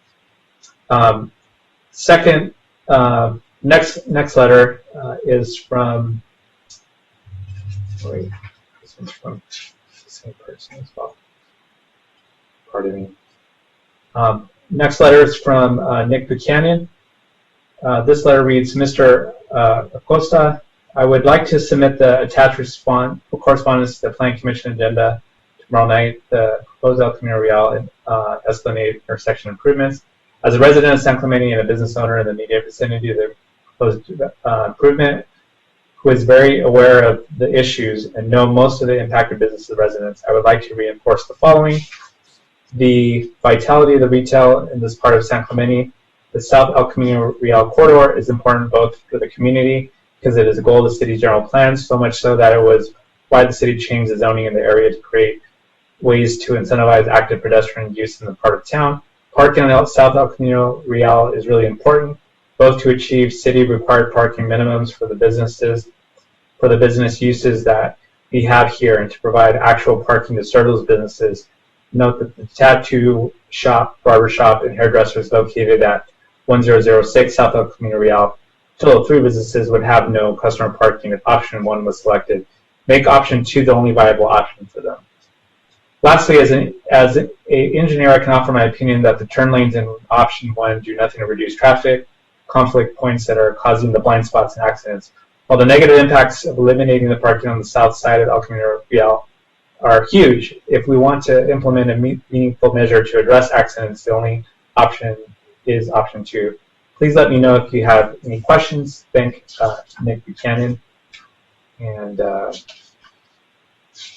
attached to that, it was a longer letter, so I'm not sure how many minutes are left. Got about a minute and a half left if you want to read that. So it's addressed to Tom, but it reads, I am writing in response to the public input form that I received, as well as results of the ongoing traffic issues that have been occurring in front of adjacent to our properties on South El Camino Real. I'd like to respond in 2 parts, traffic accident mitigation and parking. Traffic accident mitigation. I've witnessed a number of traffic accidents on the street on the corner of Esplanade and El Camino Real. Please see below photographs of an accident that took place on March 14, 2020, immediately outside Conrad Real Estate. This particular accident occurred mid-morning when a car traveling south on El Camino Real slowed down and stopped to turn in the south entrance of the Ralph's parking lot. The car was waiting for oncoming traffic to pass and for a car to pull out of the parking lot and head south. Car traveling at speed on South El Camino Real merged right to drive around the stopped car,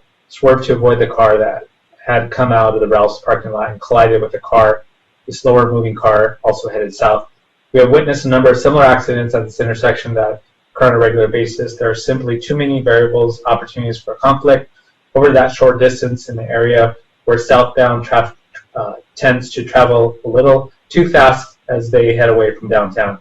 As someone who has lived and owned a business in the area, shopping at Ralph's and Zebra's Coffee daily, as well as owning a business on the west side of the street, I am very familiar with the issues. A civil engineer and builder, I also have a lot of experience with traffic movement. Best way to avoid.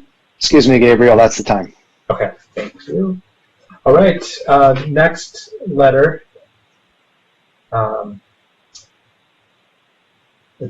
Next, this one's for Nick.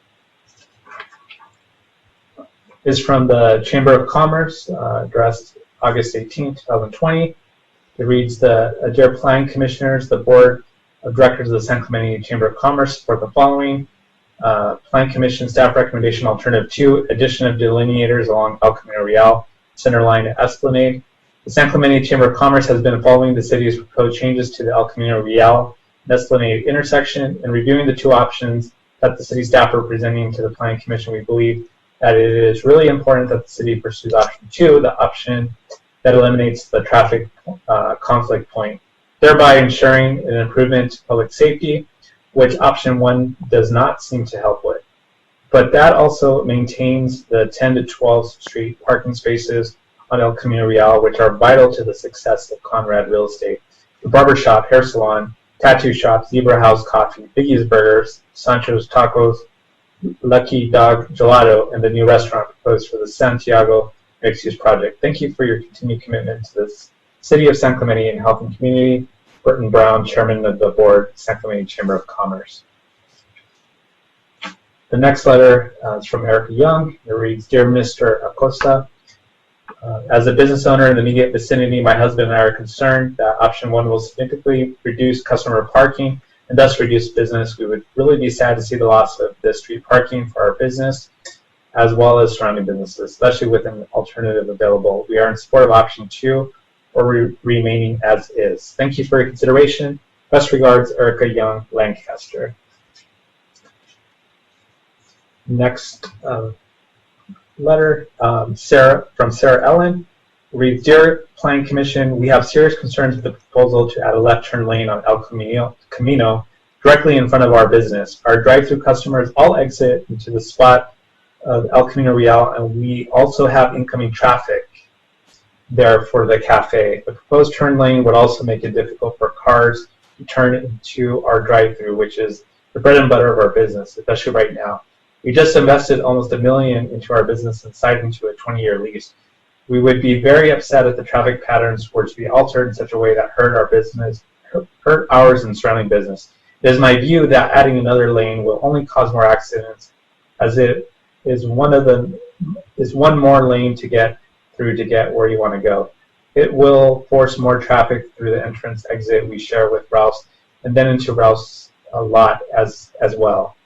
And we will also lose very valuable parking that we all depend on for our employees and even cafe customers.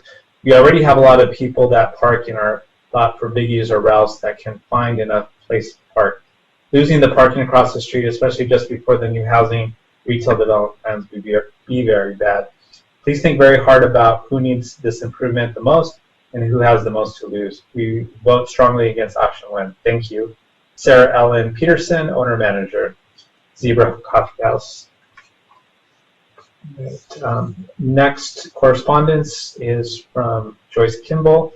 It reads, I am writing in support of the improving safety in our town along South El Camino Real, Esplanade, and Santiago. I am a San Clemente resident and live on Avenida Santiago. The Kimball household strongly encourages the Planning Commission City Council to work with the engineering department and improve the addition of turning lanes along El Camino Real, adding red curbs along El Camino Real between Esplanade and Santiago, and repainting the faded and red curbs on El Camino Real and down Santiago. Vehicles park legally frequently at the corners of El Camino Real and Santiago at faded red curbs. I would like to commend the city for replacing a small part of the red curb along El Camino Real just north of Santiago. I know many Santiago residents are grateful for the improved safety conditions. However, there are still people parking on the faded red corners at Santiago and El Camino. When pulling in and out from the Santiago, it is dangerous considering the limited widths of Santiago, the blind spots due to parked vehicles and oversized buildings, oncoming traffic, pedestrians, and e-bikers. When cars are parked at the top of Santiago and someone is pulling out of Santiago to El Camino Real, it is nearly impossible to turn down Santiago from El Camino Real. There is simply not enough room. I encourage the Planning Commission and City Council to request traffic studies from the engineering department to evaluate the line of sight, turning radiuses, and where to place red curbs at the corner of El Camino Real and Santiago to safely allow vehicles to move between the two streets. I hope this traffic evaluation and/or red curb repainting can be included in the scope of work if the proposed El Camino Real Esplanade intersection safety improvement is approved. Regards, Joyce Kimball. Next correspondence, the last one is from Zach Gilmer. It reads, Dear Plan Commission, Engineering Division, and City Council, please confirm receipt of this email so I may confirm this message. I'm writing today in support of improving safety in our town along South El Camino Real, Esplanade, and Santiago. I'm a San Clemente resident, and I'm San Clemente resident and live on Avenida Santiago, the Gilmer household. Oh, I think this is a similar one to the one that we received. Just don't want to read the same one over again.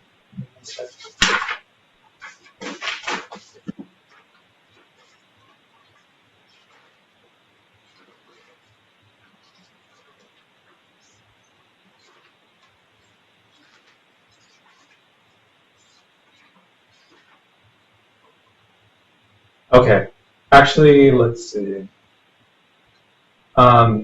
This is actually a repeat of the previous email, but just in someone else's name. Would you like me to read it? This is the same as the one from Joyce. It's the same language as the letter. Is it? But it's under somebody else's name. Someone else's name, yeah. Then we should read it if it's under somebody else's name. I think because it's their communication. Yeah. Even if it's identical.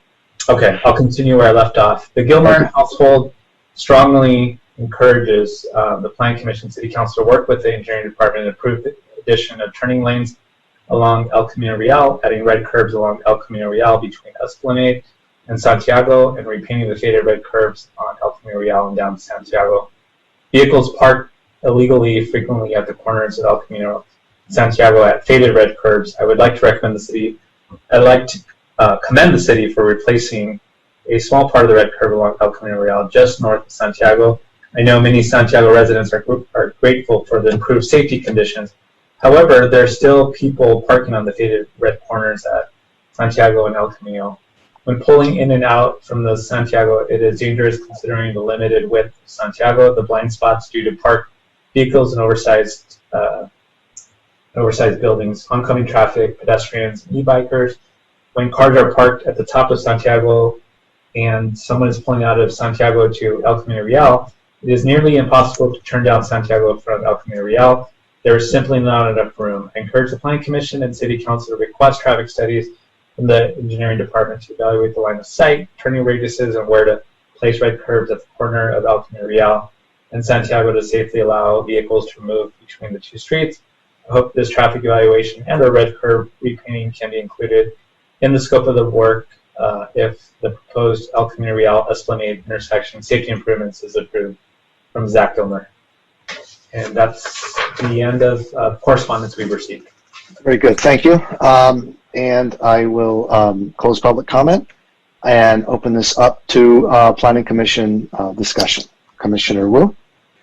Yes, I have a few comments to make. I think the right solution here, the first step, let's take a baby step. Put a right turn only sign at both Esplanade and the exit of the commercial driveway. And then put a big reflective yellow obnoxious frame around that sign so people will notice it. Give it 2 weeks, have our law enforcement enforce that vigorously for 2 weeks, then everybody will know it. And that way, we eliminate much of that problem because the problem is identified as left turn and shooting across the street.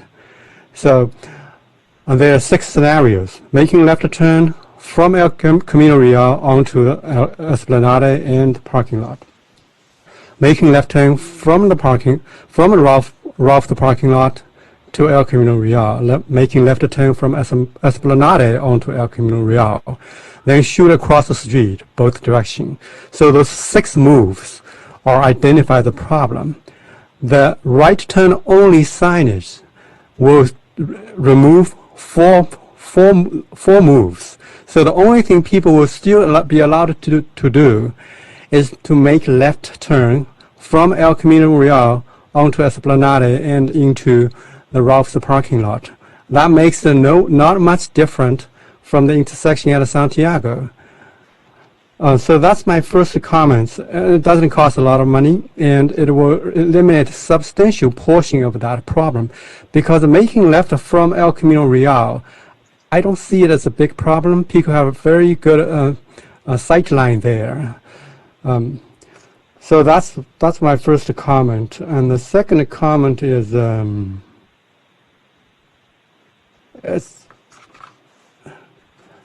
that although alternative 1 or 2 appear to be incremental to the street design, but the alternative 1 is drastic to the small business on the other side of the El Camino Real, because we're taking out 6, 7 street parking spaces, and they're really important, especially at this time. And I don't think we should do anything to harm them without a compelling reason. And the third comment is that I like our engineering department a lot. They're very detail oriented. They're always very professional. I respect people with a PE behind their name. In this particular case, or in general, I think we would like to know the best judgment of professional opinions based on their skills on this item, and separate the public opinion from our staff engineers' professional judgment. And there are two things. They're different. It's commendable for our staff to reach out and do a poll among the residents and the business around here to seek their approval or just find out which they like. But I think the recommendation from staff should be very clear. This is the best judgment of the staff based on the safety, traffic engineering, etc. And that is the public opinion. And let the planning commission or the city council to do that dirty job of acquiescing people, and make that city council would make that sometime make a political decision here. So that's my comments. Thank you. Comments from other commissioners? Commissioner Kozinski. Yeah, I agree with Commissioner Wu. Incremental changes would probably be the best order, in my opinion.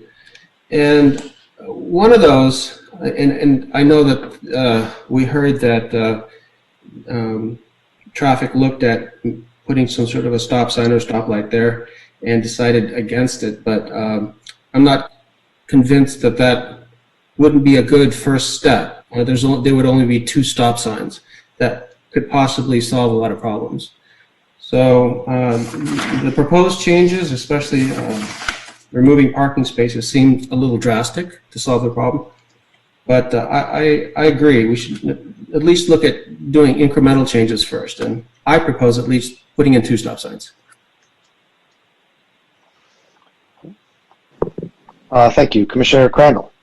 Yeah, this is a question for the engineers. We're trying to do this with striping, and I understand that to save money, but in other parts of the city to make intersections a little safer and whatnot, you've gone to these bulbed out curbs that slow traffic down and allow these, like on Esplanade, would allow the people to actually come out into the road just a little bit further to get a better view of traffic. There'd only be 4 usable lanes, 2 each way. But is that something you've abandoned, or have you done this because of economy to just try striping only?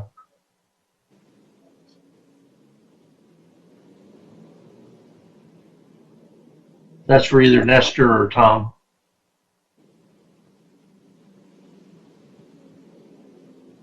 So This is Tom. sorry, I was on mute. Oh, go ahead, Tom.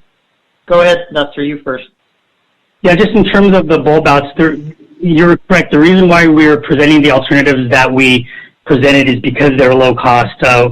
They involve paint and in some case or delineators, and this is something that we can roll into. We can attach to an ongoing SIP, street improvement project, or a slurry project, and it'd be low cost because we won't have to pay additional mobilization, and it would be a quick installation. Bulb outs involve a design. It involves the cost of concrete, and you have to design it for drainage and things like that. So it's something that will take some time. That's not to say they're not precluded from this area by any means. I mean, we have them in the downtown area, but for this particular project, in reaction to the accidents that were being reported to us by residents and also the history that we pulled from OCSD, we're looking at something that can be implemented more quickly. In a perfect world, what do you think is the best solution? My recommendation is alternative one, because there is always other issues that you have to consider, and just to speak to the always stop sign.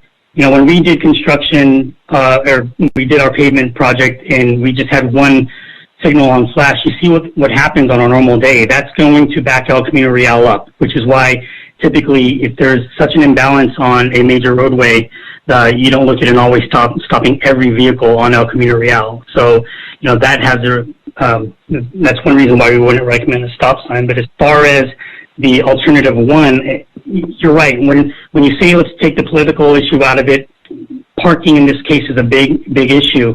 And if, without regard to parking, I would look at alternative one, because with two, we're going to have to consider what happens at Barcelona.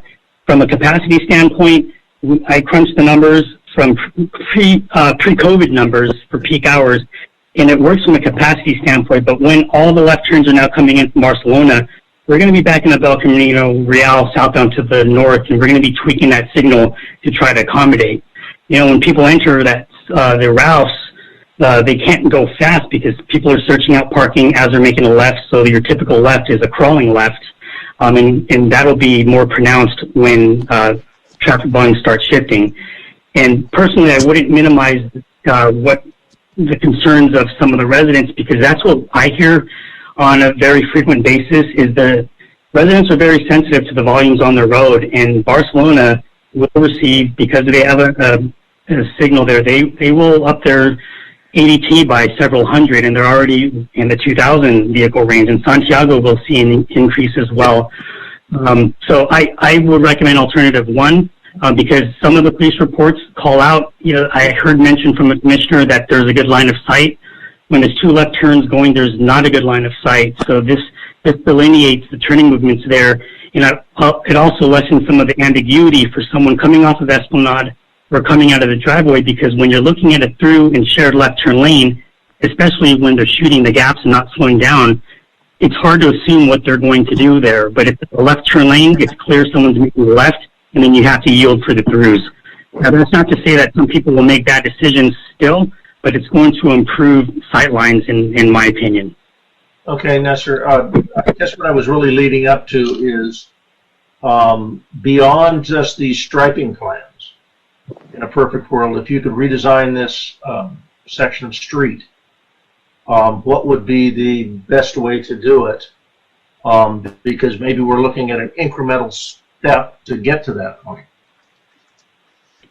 Well, I think we'd have to first make that determination if we're going to try to provide that access, because I think bulb outs do work. We've done them in other places. It reduces right turning speed, certainly, and as you had mentioned, it helps a vehicle be able to pull a little further out. So I think combinations of bulb outs, once we determine access points, because access is a huge issue. I know parking is driving a lot of the concern here as well, parking on the west side of El Camino Real, but access for the center on the east is also a consideration. I don't know that, I can tell you that we haven't looked at it from that vantage, that if we were going to do, say, a streetscape project, we wouldn't be looking at Esplanade in a vacuum. We'd be looking at a corridor, and we haven't done that sort of exercise yet. Okay, thank you. All right, and one final question. Have you looked at requiring Ralph's to do anything in their parking lot and whatnot to improve the situation? In other words, Not as part of this. Not as part of this process. Okay, very good. Thank you. Well, I'll chime in. This is the first I heard that doing option 2 would decrease the service at Barcelona. The thought that I have with this is the problem here involves the Ralph's parking lot. Now, it's a busy place, busy street, so there's probably always going to be some congestion. But this is, in a way, it's to make it safer around Ralph's because of the way the parking lot is configured or the number of curb cuts that are there. And I'm a little concerned that we're picking winners and losers here, that we're saying, Ralph's there's no effect on Ralph's. In fact, we're going to keep left-hand turns going into Ralph's. But there's other businesses there that would have an impact if we picked option 1. There's also something to consider is that whole area down there on the west side of El Camino Real is in the general plan flagged as mixed use. I mean, the goal of that is to develop that into a more mixed use area, which implies both pedestrian, hopefully pedestrians, that cuts down on some traffic there.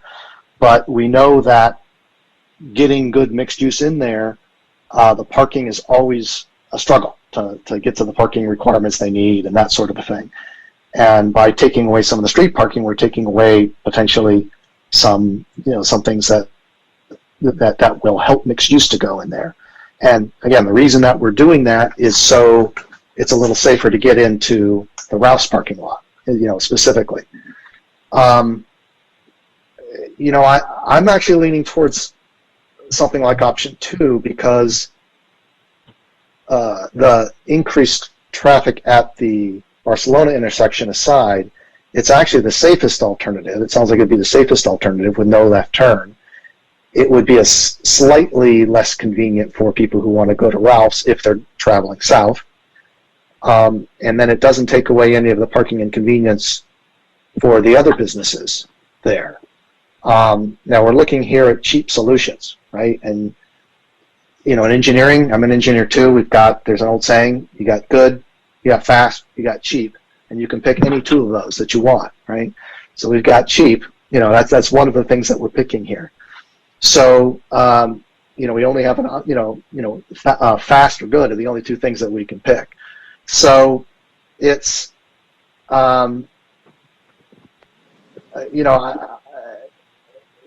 incremental approach of putting up a sign, I don't know that that's going to do much good for us. We've heard from other traffic engineers in the past that signage doesn't really encourage the kind of behavior that you want. It's important for enforcement, but it doesn't. People tend to ignore it. Adding a flashy sign with stuff on it to catch people's attention, I think is just not going to. It's just going to be one more poor element in the neighborhood. And it's only going to help one left-hand turn. It's not going to help the whole situation there. It sounds like what we need is a more comprehensive solution that includes a big solution that includes things like potentially reconfiguring the Ralph parking lot, looking at those couple of intersections, the Esplanade corridor. That's the real solution. But that is going to take time. That's going to take money to do it right. So I'm looking at this and I'm saying, let's just stop the left-hand turn. Let's not penalize these other businesses. And if for instance, Ralph's has an issue with that, that's okay. Let's work with Ralph's and then come up with a solution that's going to work for everybody, where we're not picking winners and losers. So those are my initial thoughts on it. Commissioner Brown. I'm kind of following along with you, Chair Ruin. As I looked at this thing, the initial request, I think, was business-driven. And then, of course, our traffic engineer reached out for, as he rightfully should do, and did, and he cast a wide net. And so we ended up with the neighborhood type input, and then we had the business input. look at the various solutions here, and I use that route. I'm just outside the 500-foot circle, the whole area up there. So I saw the accident yesterday, and that's why I fall down in favor of solutions quick and cheap. I guess of the 3 engineering, 2 engineering, and you want of alternative 2, because there is some parking for the little merchants there, and at the same time with zebra crossing way and everything else. And the work South El Camino Real in total is that the corridor later as these things percolate. We got all sorts of projects that are coming in. As zebra's going to expand. They're already encroaching out on El Camino Real with their queuing problem right now, as a matter of fact. Morning. So I favor alternative 2. It's more El Camino Real merchant oriented. What the residents want there, but that's where I'm looking at your eloquent suit, kind of an eloquent type put Jim that so let's just eliminate some left turns here, and it'll make it a hell of a lot safer. So that's my support alternative 2.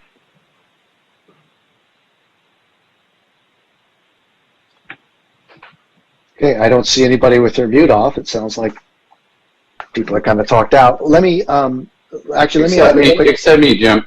Oh, I'm sorry, Mike. Please go ahead. It's okay. I just did it. I snuck that in right under the wire. Not a ton to add, other than Chairman, Commissioner Brown took the words out of my mouth. So I'm gonna ditto what he said. Literally, I mean, my notes are almost identical to what he said. I think he was peeking over my shoulder. Alternative 2, some improvements to the crossways. Certainly concerned about that turn there, and I think some careful design and observation over time, even if it's incremental, but just to stay focused, keep an eye on the area, and continue to look for ways to make it better. Thanks.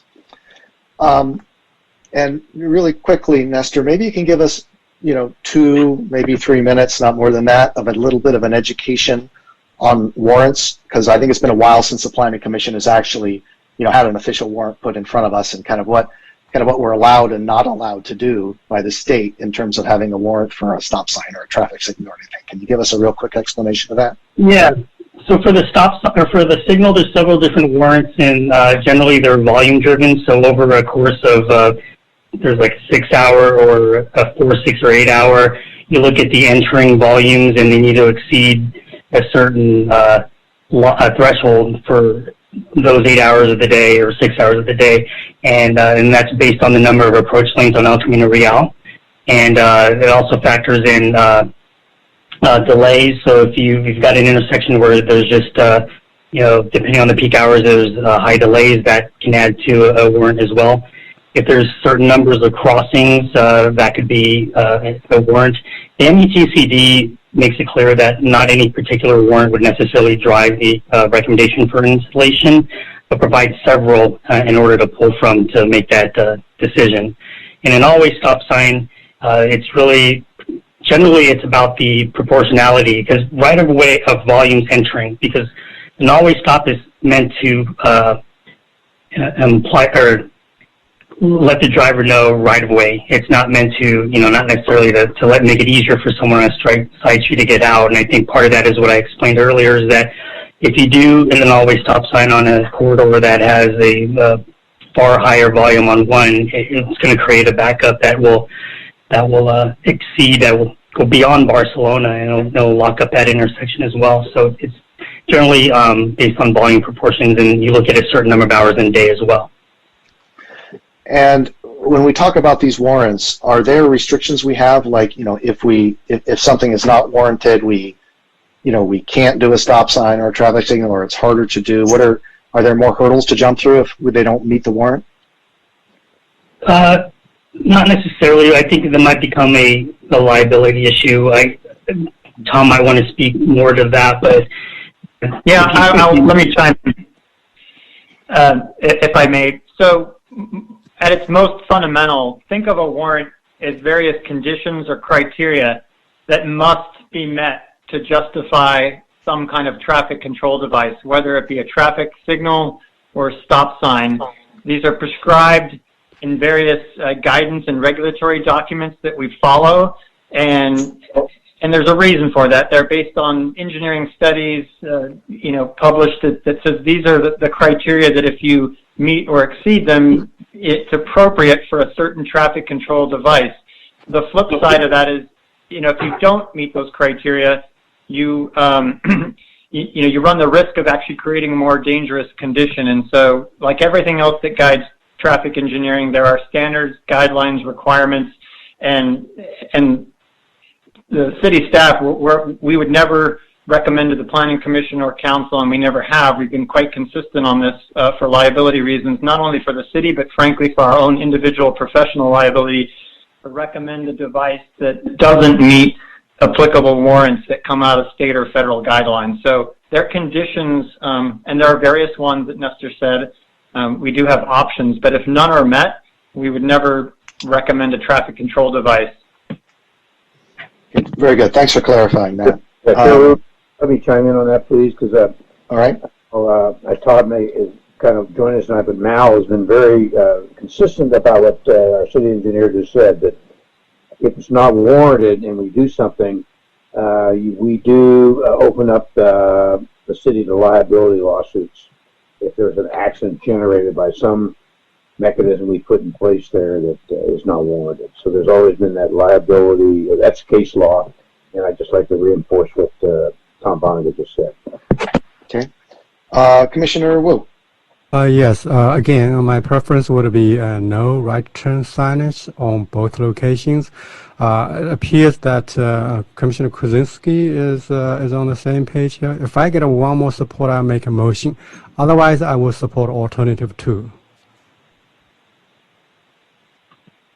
I got 3 votes for alternative 2 right now. Commissioner Crandall. I have one question for Tom.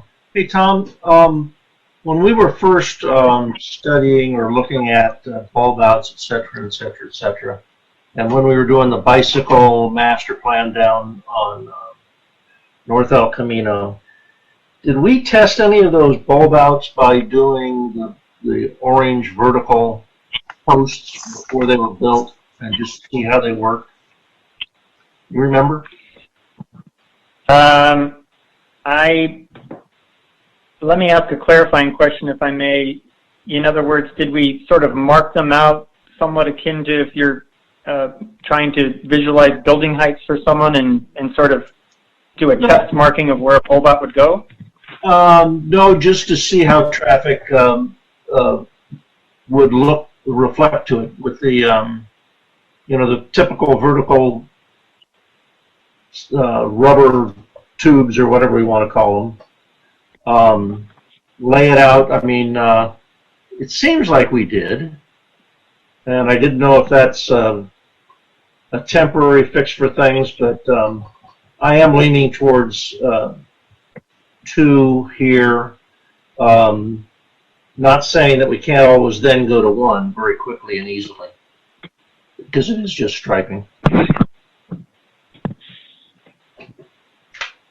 Yeah, unfortunately, I don't recall, but I don't think we ever laid out a test pattern like you're describing. I don't remember it either.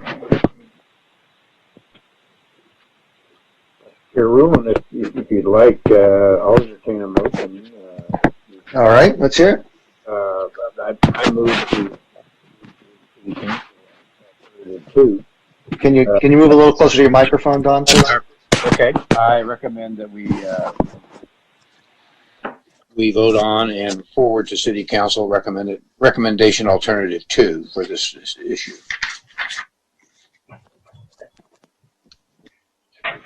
And a second? Second by Crandall. Motion by Brown, second by Crandall. I will call the roll. Commissioner Blackwell. Aye. Commissioner Wu. Aye. Commissioner Kaczynski. Aye. Commissioner Crandall. Aye. Commissioner Brown. Aye. And Rulon votes aye. The motion passes unanimously. So we go with option 2. All right, thank you. Our next item, we move to the public hearings. And the first item we have is 8A, conditional use permit and minor architectural permit, Verizon monoplan at the city yard. I am going to recuse myself from this item. I am actually beyond the 500-foot barrier, but you can see the property from my home. I'm also a Verizon customer. So out of an abundance of caution, I'm going to turn this over into Mike's capable hands, and I'll return after this item. Okay. Thank you, Jim. Okay, so item 8A is a request for conditional use permit at 380 Avenida Pico by a conditional use permit 19-334, a Verizon cell site at SCE treatment plant. This project is going to be presented by our planner, Jonathan Lightfoot. Jonathan, would you like to present? Good evening, commissioners. Yes, I would like to, and I think I have a presentation that IT will help me get queued up here in just a second, and then I'll begin.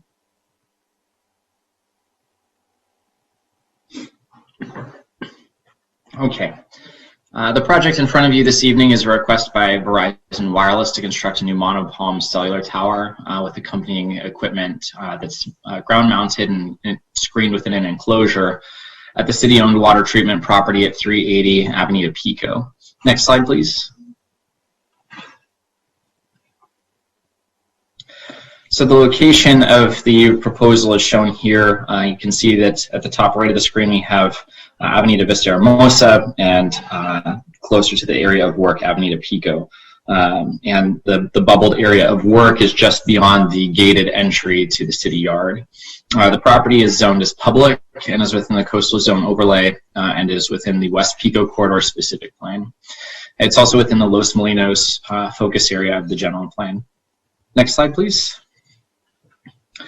In regards to location, and you'll note that I have added a couple of slides into the presentation beyond what was within your packets. The purpose of that is to just address a few questions that have come in, questions and comments. And this diagram here is from the city's wireless master plan adopted in December of 2008. And that plan did research to indicate different properties, city-owned properties that would be appropriate for cellular facilities.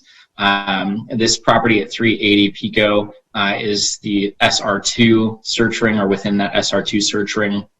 And you can see here that all of the major carriers analyzed at that point were recognized as potentially needing service from this location.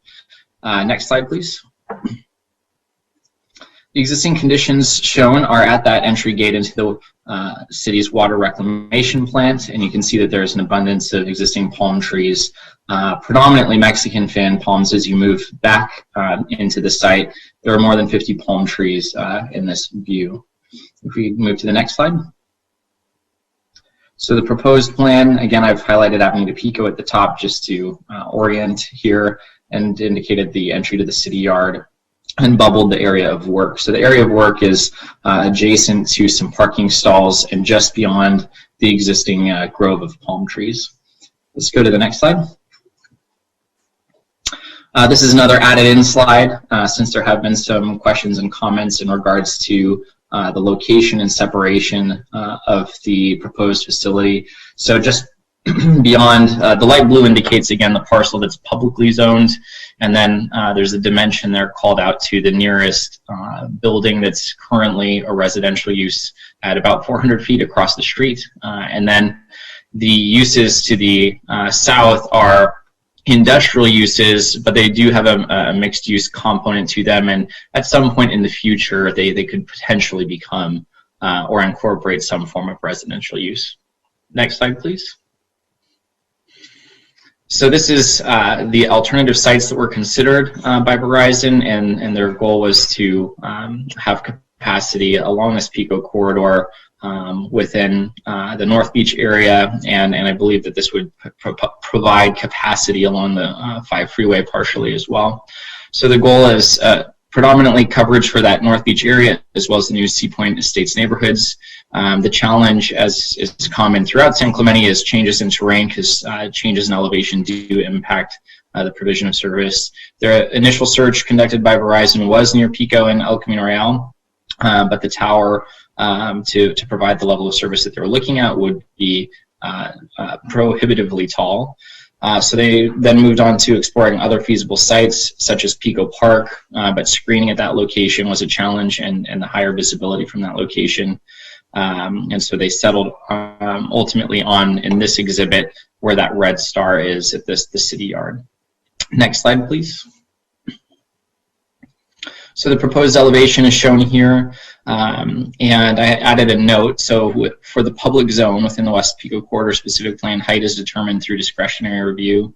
The tallest structure right now in the West Pico Corridor area is at the cement production plant, and that's just over 70 feet tall. Staff did push back on the initial proposal that indicated a palm tree that was over 50 feet tall, and the final proposal here is showing a top elevation of the foliage at 43 feet. We can move to the next slide, please. From design review, there were some comments regarding alternatives of the type of palm tree that could be used. Staff's preference was the Mexican fan palm, because that is the more common palm in this area. And the alternative is shown here on the left, where there's a a feather palm style. And in this instance, they would incorporate a form of like drape of the dead palms, as it were, to disguise any co-located antennas in the future. With the Mexican fan palm, they'd be using a growth pod to disguise the co-located antennas. Again, the co-location is something that would not be built initially should the project move forward. That is something that the wireless master plan sets as a standard for the city to incorporate. So the wireless master plan wants the city to plan for that now, so that they're less of a proliferation and more of a compact use of these antennas. Next slide, please. This is an up-close visualization. So the applicant provided physical materials. Unfortunately, we're not meeting in person, but to give a better sense of the color and texture of the trunk and the fronds, I expanded the photo for the palm frond, and that's a photo of a palm that's in production at the facility, or at one of the facilities. If we could go to the next slide, please. So the following are going to be photo simulations. So you can see A is the first photo, and then the second one will be coming from the outlet orientation, and the third, C, will be coming from North El Camino Real, and we'll move through these pretty quickly. So if you go to the next slide, that'll be A, and you can see called out palm, B, the palm called out, and C, the palm called out from El Camino Real. So staffs did request that the applicant incorporate some additional palms, which you can see on this plan. There's palms that surround the equipment enclosure area that would be to the southwest of the facility, and would help screen from the furthest viewpoint that we just looked at from El Camino Real, but that is the one viewpoint that you have some visibility of this tree at. So that's the location that staff recommended that additional trees be planted. This sheet, L1, is page 80 within your report. Did call out some heights of palm trees in the nearer vicinity of the city yard, ranging from 38 feet up to 66 feet. So they did not do a survey of all of the trees in the area, but from those three indicated locations. Next slide. So staff recommendation is that the proposed facility does improve the local wireless network in a location identified by the city as a prime candidate for a new cellular facility, and it does so with a design to avoid visual impacts and blend into the surrounding landscape. Based on the information in the staff report and pursuant to the required findings and conditions of approval, staff recommends that the Planning Commission determine the project to be categorically exempt pursuant to CEQA Section 15303 and adopt Resolution PC 20-019. I would like to add a couple of quick caveats, though, if we could move to the next slide, for a couple of recommended added conditions. The first one I have typed out here. The second one will just be verbal. The first is a standard condition, and I relayed information about the coastal plan and the consistency of this project with that, but the standard condition was not explicitly stated in the conditions of approval within your resolution. So I do recommend that we add this one, and I have communicated that to the applicants as well. And second, again, also stated within the staff report, but not explicitly within the conditions of approval, I would recommend that we add a condition 4.16 to explicitly state that the applicant would need to enter into a lease agreement with the city prior to issuance of any building permits should this project be approved. So that summarizes or completes staff's presentation. I, of course, am available for any questions. Okay, Jonathan, thank you for the presentation. Do appreciate it. Why don't we open this up to Commission direct questions to staff regarding the project. Mr. Crandall, I see you're muted up. Sure. This is a question for David and the attorney. Can you quickly summarize what findings we can make in relationship to safety and distances from the antenna to the general population, however we want to put it? And what are the limitations we can, or how are our hands tied as far as looking at the health and safety? I can give a quick comment, but then I'd prefer that Todd chime in with the remainder.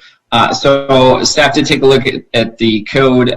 Both the wireless master plan and the zoning code and macro wireless facilities do not indicate a standard requirement for any form of separation.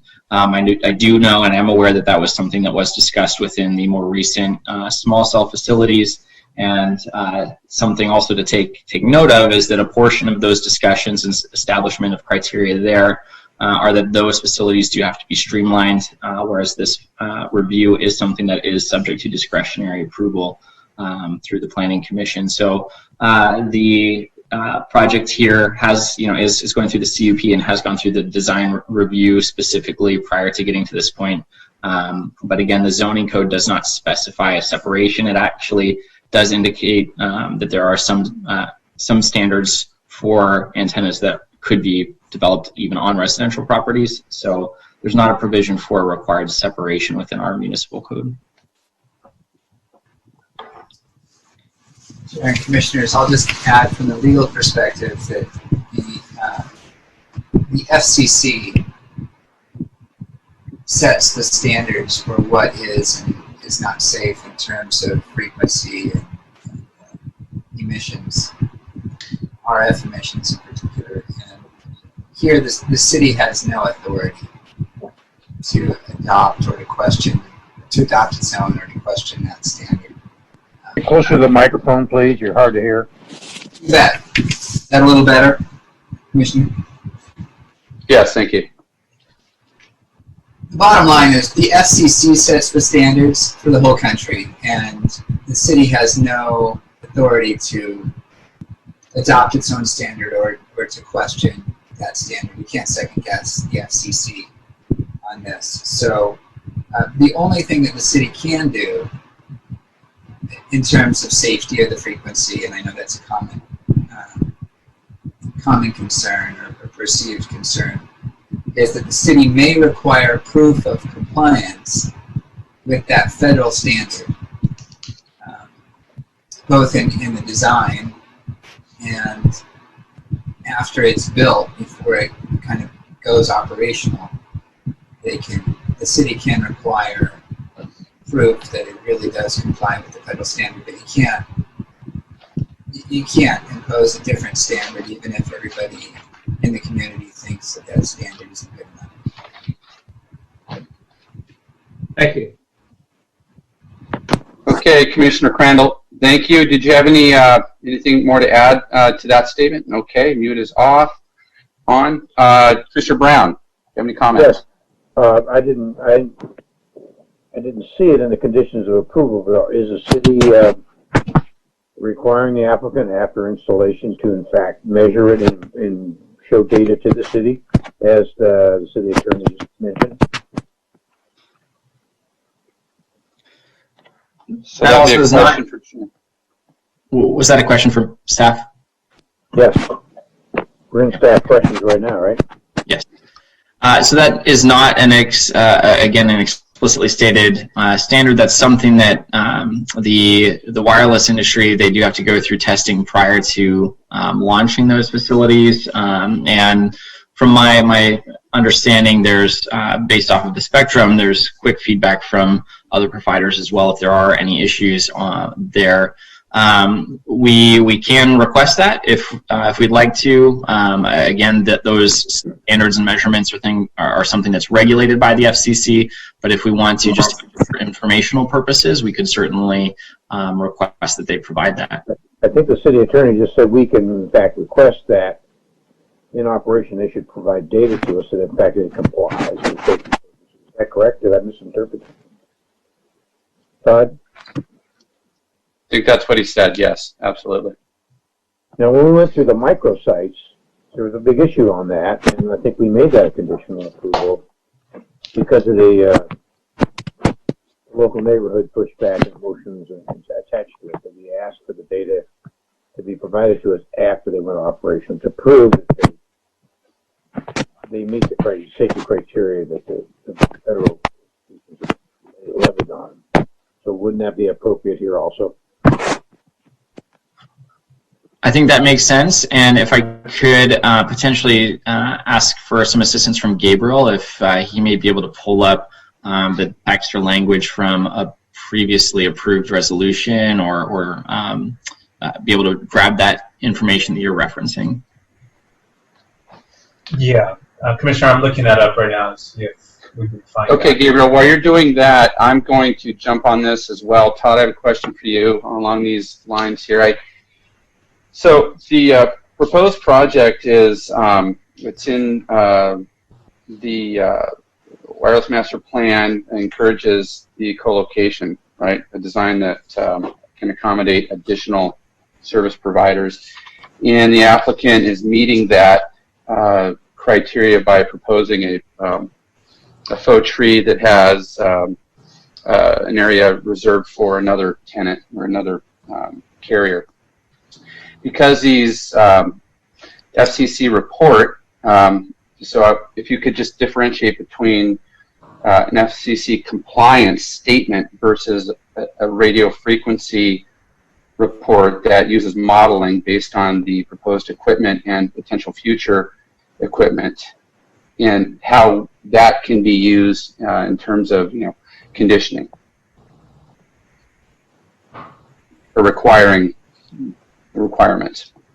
I'm afraid I can't speak to that. I don't know enough about the differences between the tests of frequency and emission standards and co-location and the impact of co-location on those tests. I don't know. Okay, maybe I wasn't clear on the question. I apologize. So you had stated that we're certainly not going to regulate or make a land use determination based on potential impacts of human health. The FCC preempts, and we are not.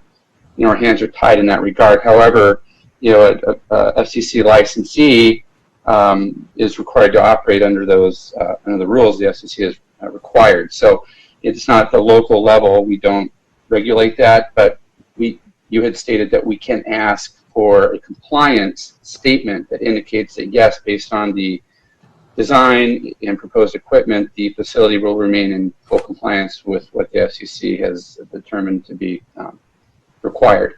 Now, what I'm adding to that is because this project is qualifying to some degree as a co-locatable facility. In other words, we're looking at a tower with antennas for the applicant, plus future antennas where we don't have a spec, but we have an idea roughly of what the design would look like. It'd basically be some antennas inside of a some sort of an enclosure below Verizon's antennas and limited. We have exhibits that were part of the packet that we could see and count them. Would it be prudent for, if the city would choose to require this, would it be prudent to ask for that statement to include future carriers? Or would it be better for us, once the city, to require that from the future carrier, should the future carrier decide to install antennas? I think I understand your question better now. It's do you want the evidence of, well, as I said, the city can confirm compliance as an application requirement or as a condition of approval after the facility is installed, but before it becomes fully operational. And it sounds like your question is, can we ask them to confirm compliance with a co-located component added on now, or do we have to wait until that additional component gets added? Is that right? Correct. Yeah, I don't know the answer technically. I don't know if there is a technical answer, but I think from a practical perspective, I would want to wait. I would want to wait because it helps me, it would help the city, and it would help me representing the city and carrying the city's argument to have the evidence when it arises, and not, because now at this point the co-location is theoretical. And so I don't know that they're going to be able to confirm compliance with what they have plus a theoretical co-located facility. The technology changes so quickly. What we consider today might be very different from what gets actually proposed and installed in 2 years. I think the city's better off just requiring, and from a due process perspective too, I don't think that it's necessarily fair to saddle the current applicant with a hypothetical co-located add-on. And I think we'd run into some arguments there. So to streamline it and to put us in the strongest position, I think I would want the study to be done when the actual facility is proposed so that we have better information. Okay. Well, that just, in my mind, presents a bit of a challenge, because part of the sell, if you will, is that this is a co-locatable structure, which is encouraged in our wireless master plan. So we're looking at this from two sides now. We're looking at it from a compliance. Is it compliant as proposed, or is it not? And if it's not, if it's I'll say compliant this. only, You're not looking at the health. right? Well, the only thing you're looking at for the health is proof that what is proposed passes the federal health standards. That's it, and the rest of it is all aesthetic. I understand. It's just a bit of a, excuse my interruption, it's a bit of a challenge, only because we look at this from a land use perspective. We're looking at development standards, height, aesthetics, setbacks, all these things.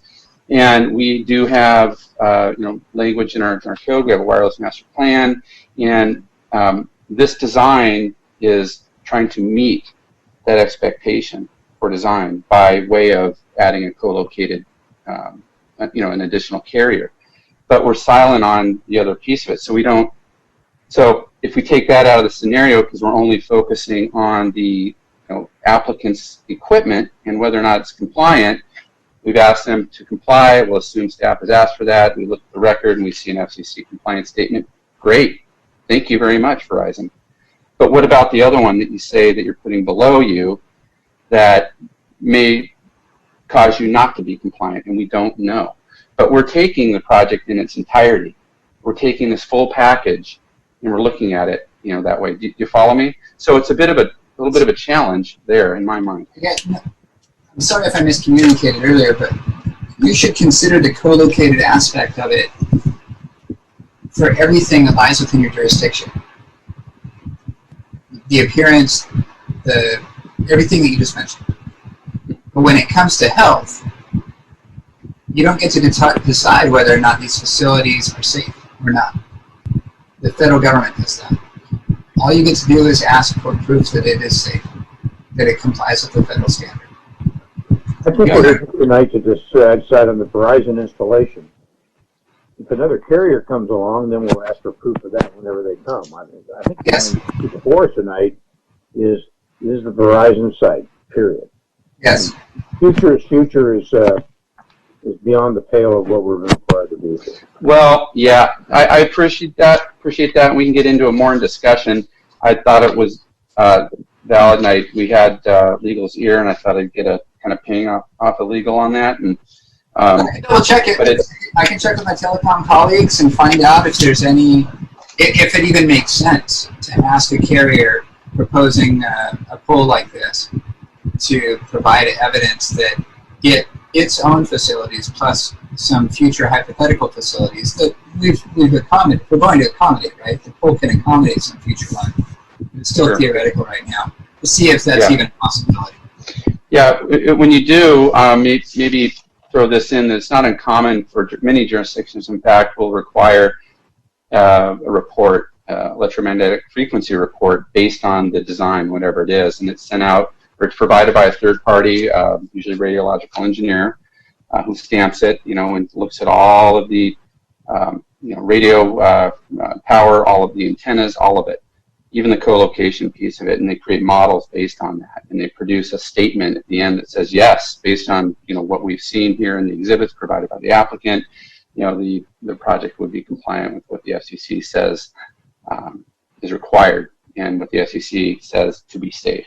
It's considered to be safe. So throwing that out there, this is something I've wondered about for a while, but I appreciate that, and maybe not today, but maybe at the next meeting we'll have some new information that could be helpful for us. Okay. Yes, thank you for clarifying. Of course. I have a question along that line. Wait, where are we? Commissioner Chichinsky, absolutely. Yeah. So going to the federal guidelines on page 67, the FCC has standards developed for what's permissible to be safe. They call it the maximum permissible exposure, MPE, on page 67. Verizon provides a diagram map on page 61 with various colors for different MPEs, what's permissible. And the yellow, the blue areas go to the what is permissible, up to 100% what's permissible. Now my question is, the yellow and red exceed that up to 1,000%, 10 times what is permissible. Is that a concern? And that's only for Verizon. That's only for the one. So they did provide something. Is this something that we should be looking at, or is it within normal operating range to be 10 times above the permissible in a parking lot area? I will jump in real quick and comment while you have that page open, and if anyone else is looking at that page, if you scroll to the next page, you'll see a very similar diagram. So those two have two different reference points. One of them is referenced at the ground, and the other is referenced as at the elevation of the antennas, which is 43 feet up in the air. So if you have someone who is 43 feet up in the air for a prolonged period of time, then yes, they are above the exposure level. But the ground area where people are parking, within that location that you're referencing, at the ground level, you can see that the entire area is white, so below 1% of the MPE. And it says 30 feet. So at 30 feet, it's a concern. At ground zero, it's all white. Correct. Okay, that makes sense. Okay, great. Now we have Commissioner Crandall. Commissioner Chichinsky, did you have any more to add to that statement? No, I got my clarification. Thank you. Okay, great. So we have Commissioner Wu, I believe, is next, and then we can go with Commissioner Crandall. Thank you, Mr. Lightfoot. Thank you for your prudence to add that additional condition requiring approval from Coastal Commission. Have you had a chance to talk to Coastal Commission staff on this? No, I have not spoken to Coastal Commission staff. You know, we typically don't engage them prior to the entitlement process being complete at the city level. That's something that would happen after the fact. So we would complete an Appendix B form for the applicant if the project is approved, and then they would proceed to Coastal Commission, and Coastal, who still has jurisdiction at this point over development within the coastal zone, would make that determination of whether a coastal development permit or a waiver or an exemption are warranted in this case. So you don't make a decision that say they need a coastal development permit. You just ask them to go to the commission to find out. Correct. As is standard with most of our projects that are done within the coastal zone, we generally will have a language that just indicates provide verification of approval from the Coastal Commission. Okay. Another question is, for the next carrier to use this location, does it need to get a separate CUP? No, it does not need to get a separate CUP, but per the discussions that have been going on, I think it may make sense for the commission to consider one more condition of 4.17 to essentially capture the same elements that you're talking about here with the Verizon elements, that should a future antenna be co-located at this location prior to issuance of any building permits, they also shall provide the report as has been discussed. And I did just forward to your commission emails the language that was referred to that came out of those discussions previously with the commission. Thank you. Okay, Commissioner Crandall. Yeah, Jen brought up the question I actually had, and this was for Gabriel and Jonathan. Similar to a tenant improvements in a building, each tenant needs their own CUP. Is that something we should consider for a project like this, where in fact, as each new tenant of that tree wants to do a business on that tree, we require either an amendment or a conditional use permit process to get approved, giving us the ability, as rules and so forth change over time, we would be able to implement the new rules as they apply at the time of application.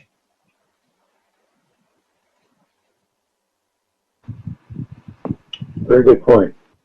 So I could speak to that. It looks like Gabriel might be on mute. And Gabriel, correct me if I'm wrong, but if we are approving a conditional use on a property, that use runs with the land.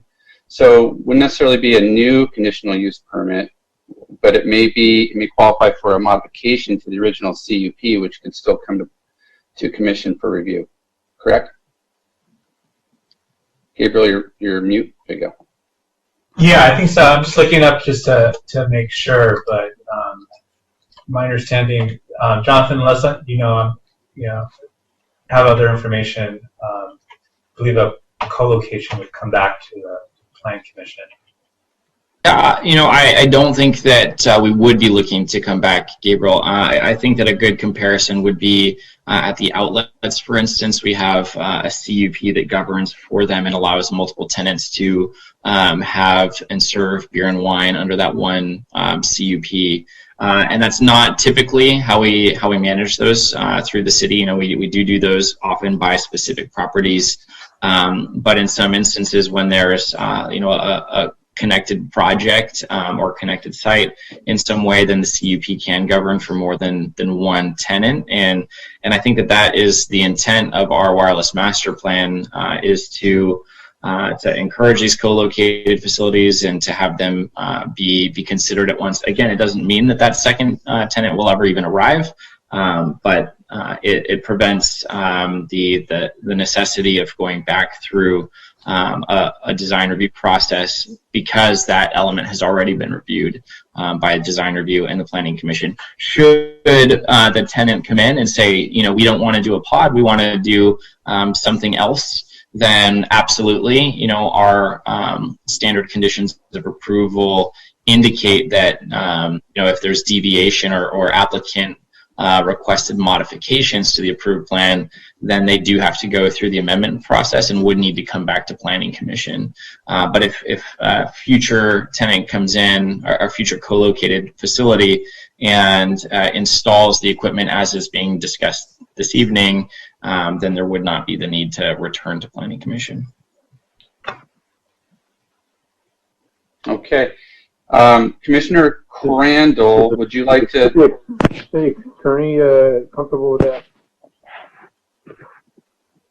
Yes, I think what I'm hearing here is not a concern about how appearance might change if the theoretical co-located tenant Can't hear you. Get closer. actually shows up.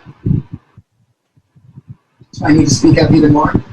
Hi, Todd. Yeah, you know, we can see you great. I mean, visually, everything's great. It's just your mic is a little, seems like maybe a little far. You look like you're close. I mean, you look like you got it all set up properly. And I'm comfortably close. Yeah. Well, that's better. Right. If I'm hearing correctly, the Commission's main concern is that,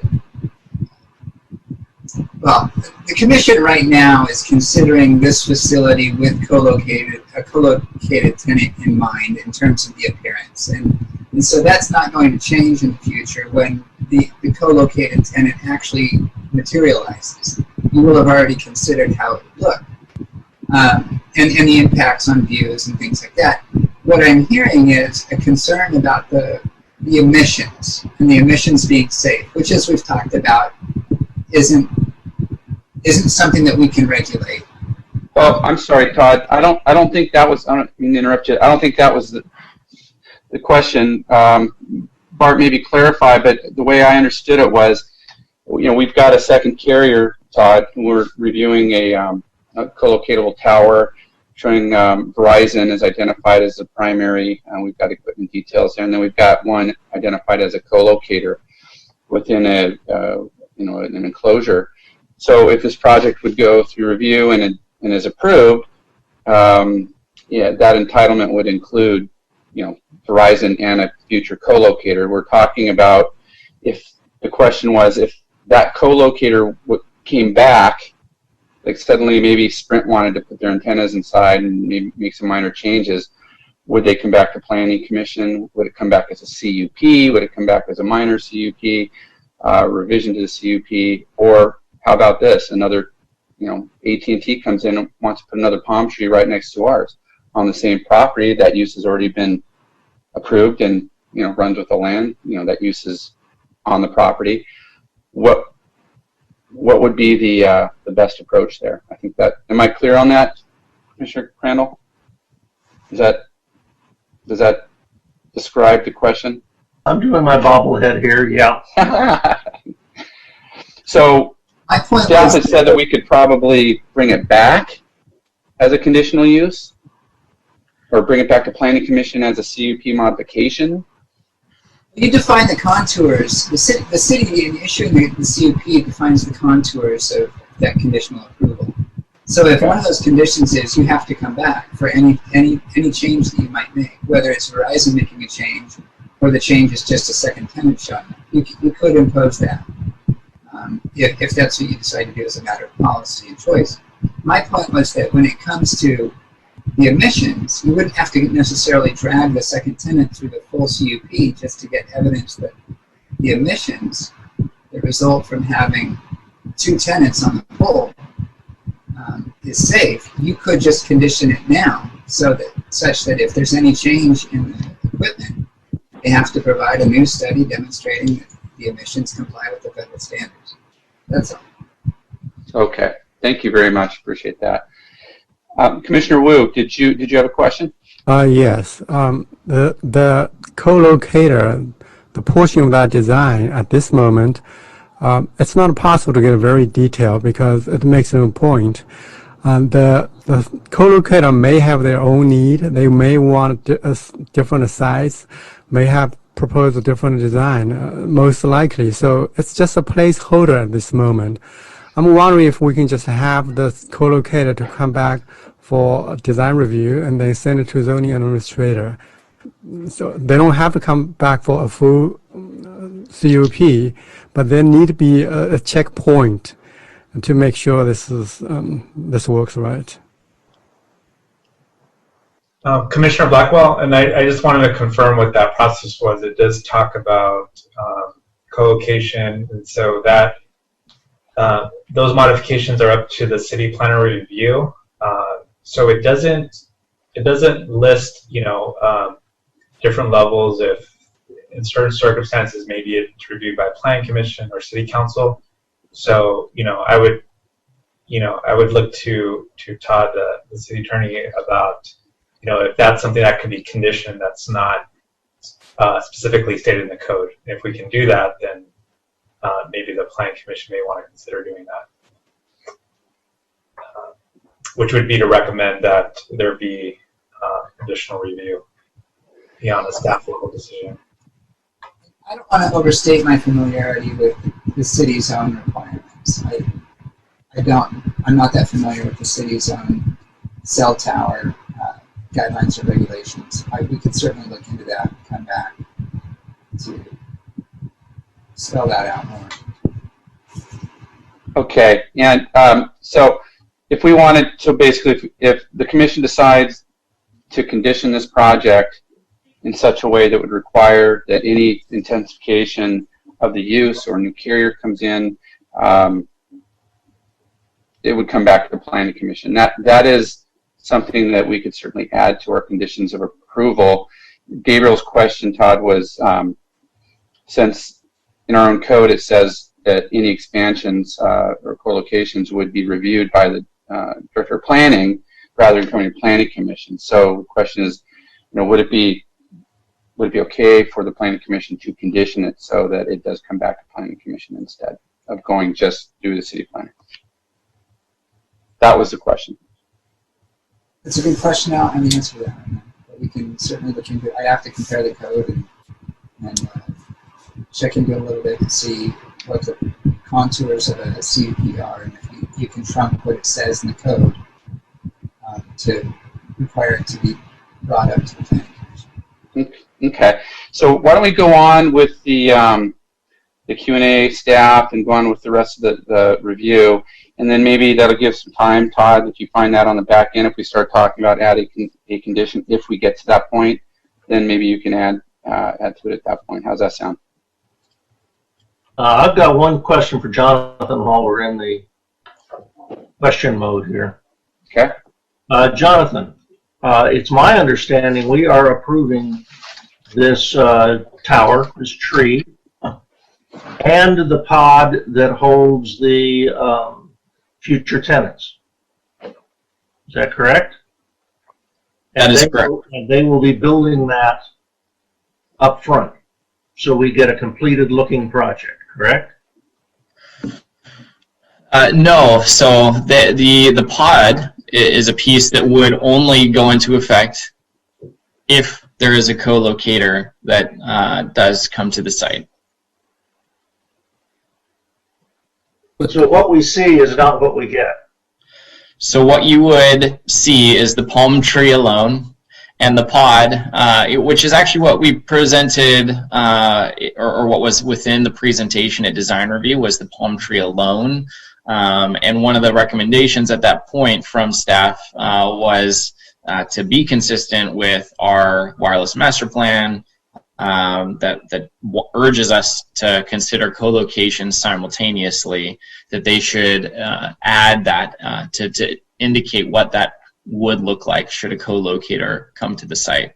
So what would be built initially, if this project is approved, is the palm tree alone, and the pod with additional antennas would be built if a co-locator comes. So that wouldn't be built preemptively, that would be built if a co-locator comes. as would, like all of the, building permit issuance, et cetera, all the additional information on the antennas, all of that would be a part of the future building permit should another carrier choose to co-locate at the site. So we don't have an exhibit of that without the pod. I have an old exhibit, if Tara is still with us. Tara, there is a hidden slide after the palm tree elevations. I don't know if you're able to pull that up and manually click on that slide. There's going to be a picture of the palm tree, and it doesn't have a pod underneath the palm fronds. If you're with us, maybe you can pull that up so that they can see what that looks like. Sure, just give me 1 second. And Commissioner Crandall, the photo simulations in the presentation, these should be page 92 in the packet, Verizon Wireless monopalm presentation, attachment 13, show the proposed monopalm, at least in the first visual simulation indicated as A. It shows it without a pod.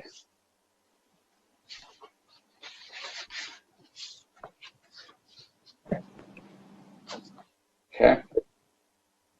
Also, page 46 has it. Okay.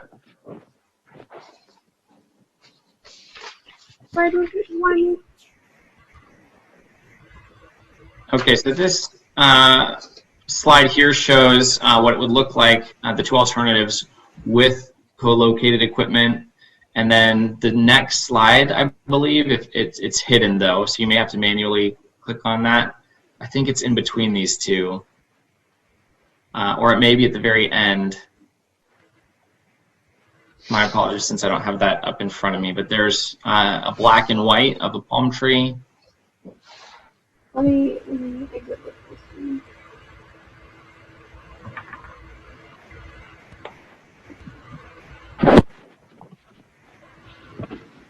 Page 46 of our brief has a picture of a monopalm.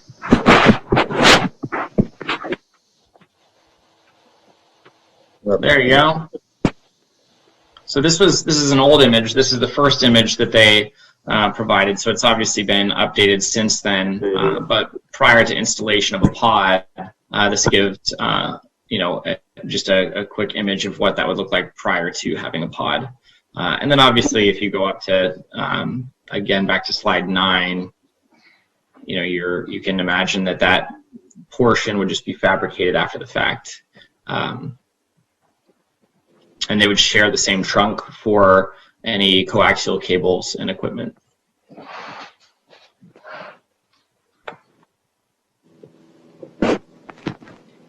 Okay. Commissioner Brown, did you have a question of staff? Well, I just in our briefing book, I think it's page 46. There's a photograph of a monopalm. So okay. Yes. Okay. Thank you. Okay. I have a couple comments. If y'all want to just grab your popcorn, it's going to be a while. I have a lot of questions. Jonathan, first of all, are the plans dated 5/1/2020, the most recent drawings? They're in our packet. Those are the drawings that were in our packet. Yeah, give me just one moment and I'll verify. I'm going to jump back into my records to confirm. And I'm only asking, I'm assuming they are, this is a packet that was received, the paper packet. So there's been a little bit of, change on exhibits between, the time we received the packets and today. So I just want to make sure I'm looking at the right thing.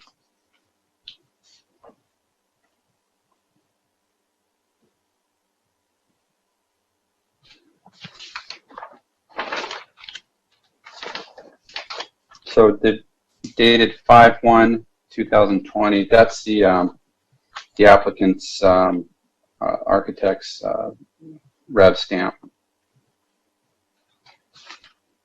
Okay. Yes, that should be the most recent version of the plans. Okay, great.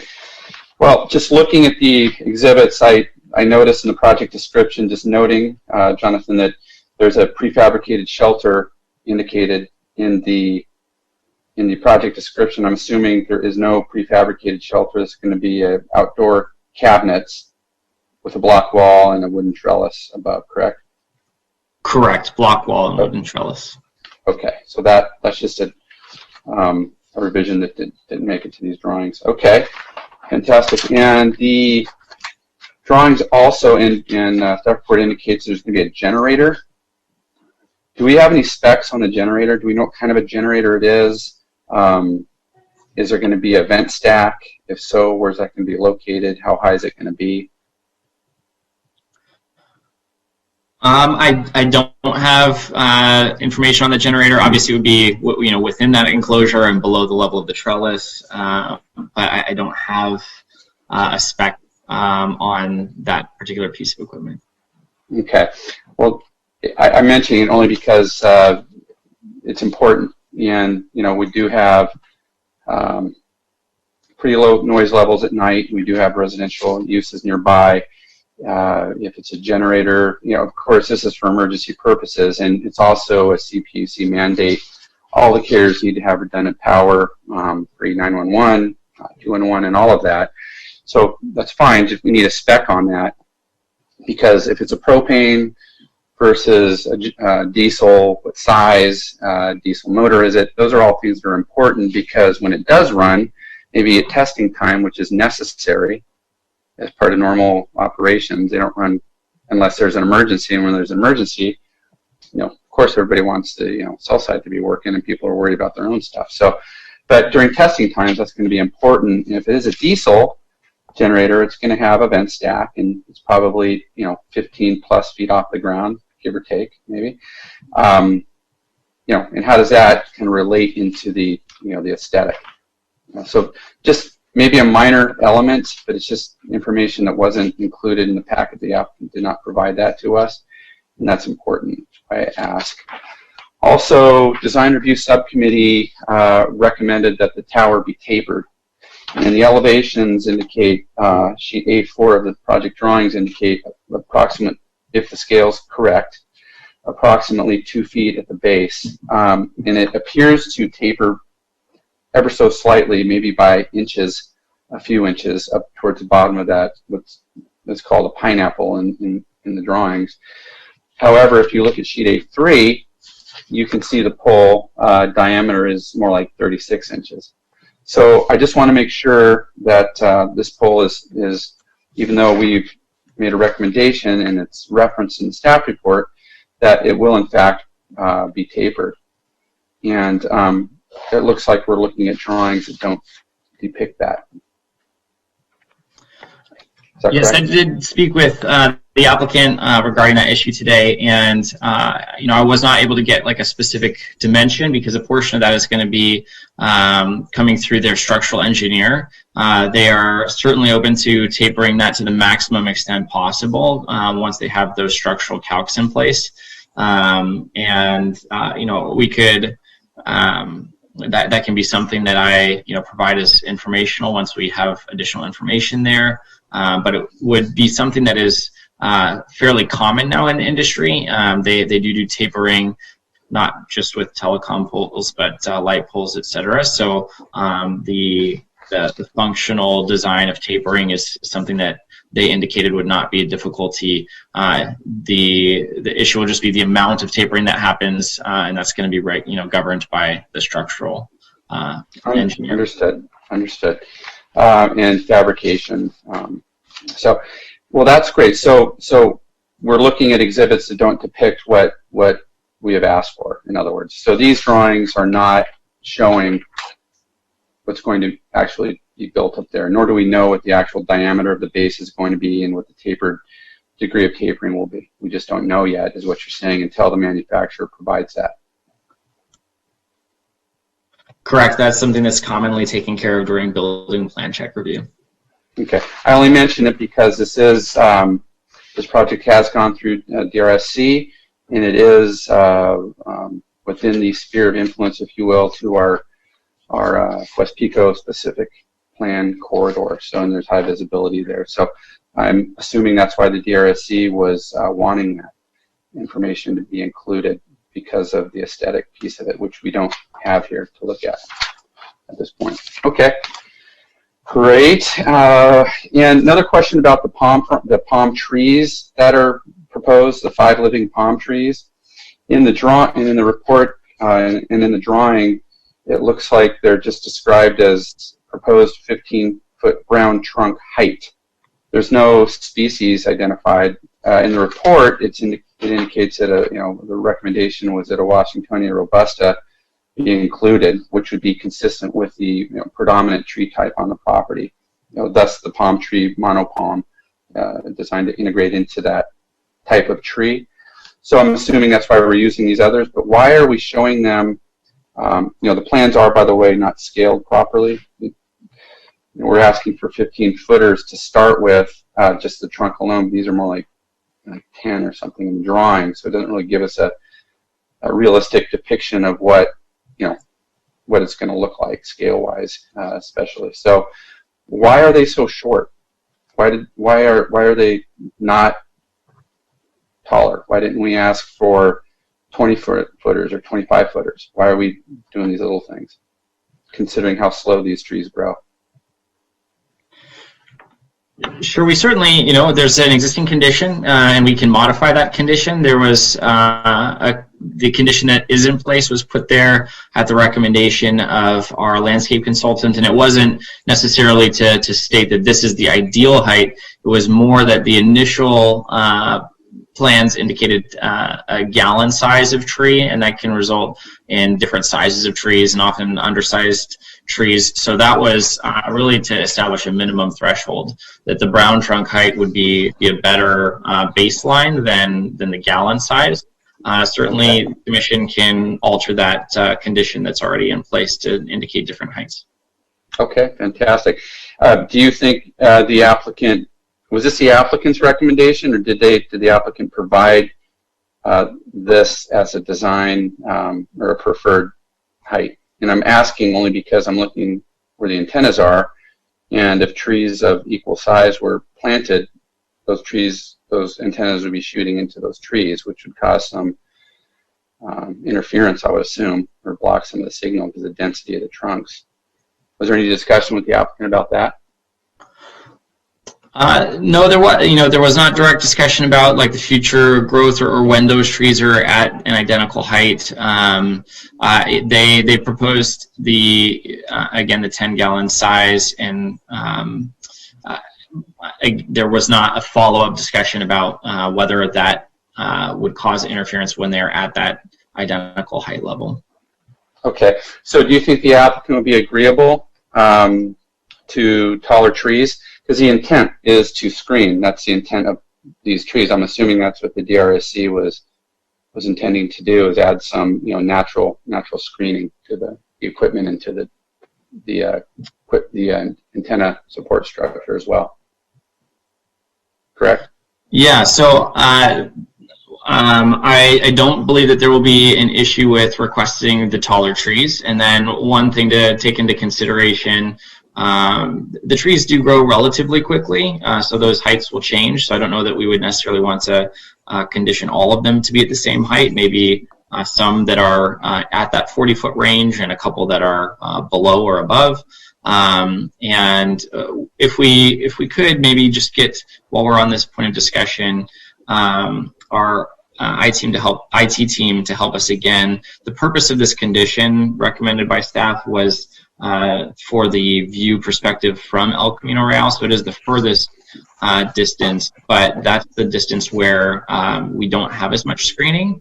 So see if we can get that pulled up again. That's perspective C in the slideshow.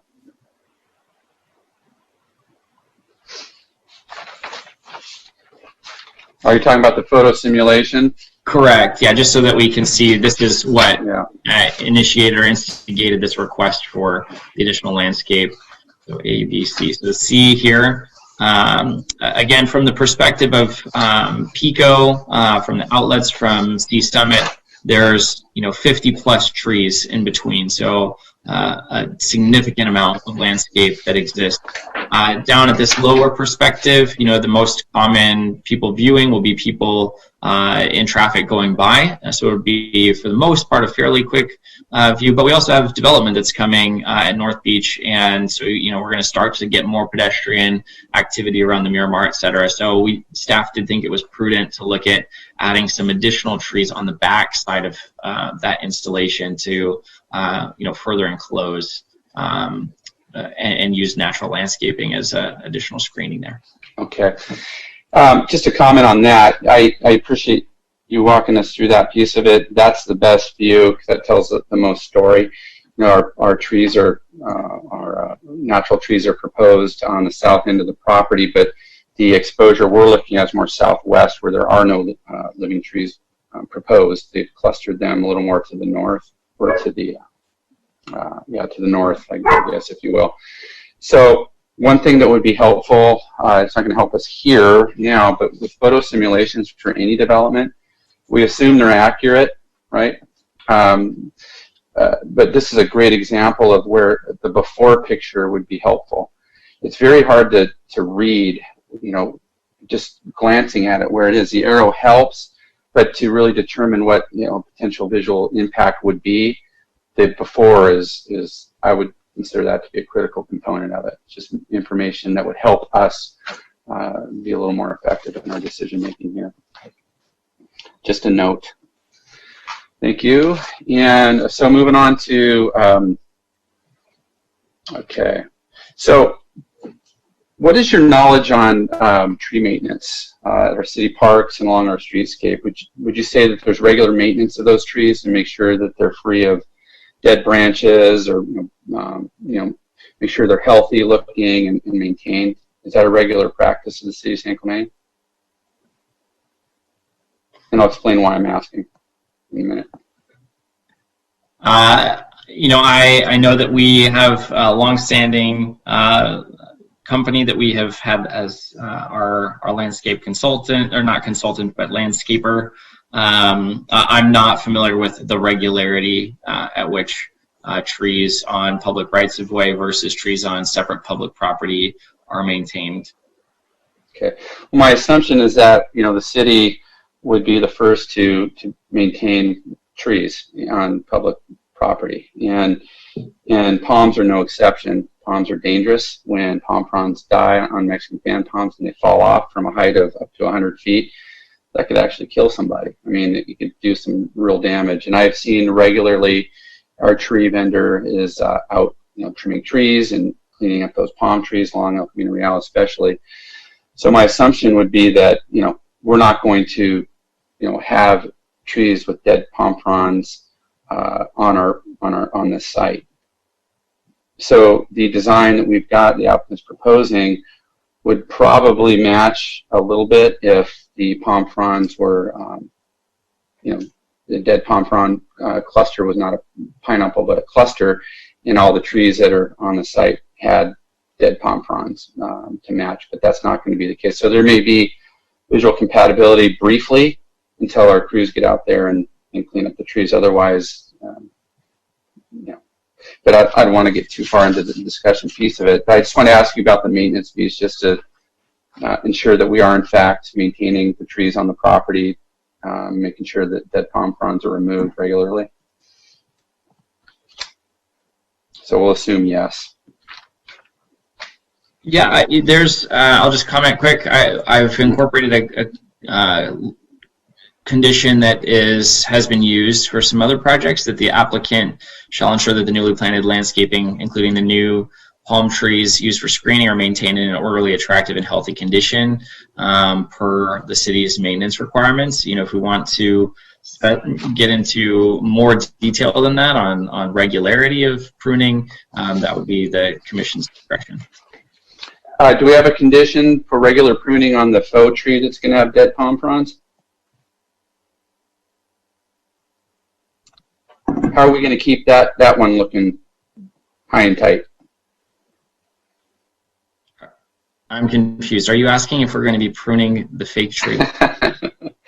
Yeah, some humor, but seriously, okay. we have a growth pod proposed on a Mexican fan palm. Mexican fan palms don't have a pineapple. date palms do, but Mexican fan palms don't. Mexican fan palms have, and in the wireless industry, if you have a Mexican fan palm and you put a co-locator on it, the growth pod is a cluster of what look like dead palm fronds. That's how you do it. You don't put a pineapple on a fan palm. That just doesn't, it's not how it is in the real world. In this case, it's kind of a Frankenstein's monster to meet a minimum, seems to meet a minimum requirement of our master wireless plan. But I'm just asking, so this is not going to be dead palm fronds, it's going to be an actual pineapple type thing.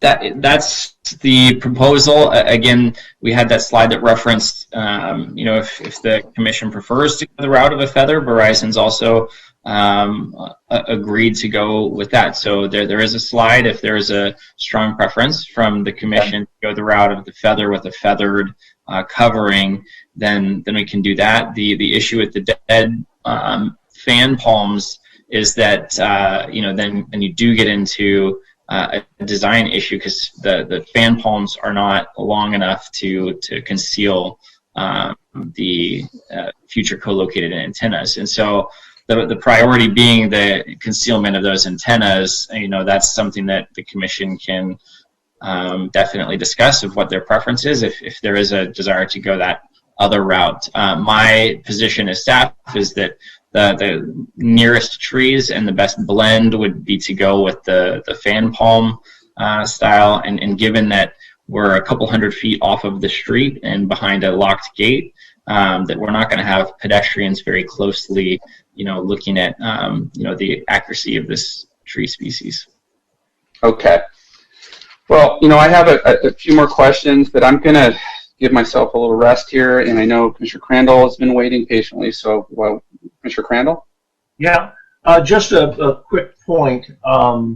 Typically on other projects, maintenance of trees, keeping the landscaping up is all part of the lease agreement between the city and the tenant. And I think that's probably where it needs to be, rather than us trying to run the whole gamut here, because it's enforced by the I assume it would be the city manager, and when they write the lease, it includes maintenance, et cetera, et cetera. So the attorney can respond to that, or Gabriel, but that's the way it's been done in the past. Okay. Okay. Is there a comment from legal, or is that on that one? I'll echo what the commissioner said. It's commonly dealt with in the leases. It wouldn't be outside your purview, though, to have a simple condition that says it needs to be well maintained. Yeah. Just like with any project, right? Yeah. The burden falls on the developer to operate and maintain their facility, and we expect nothing less from the carrier. But yes, it's good to have that extra measure of protection through a lease agreement, for sure. That's helpful, because there's leverage. There's much more leverage there. Okay, so so I don't see any more questions. Wait, Commissioner Wu? No. Okay.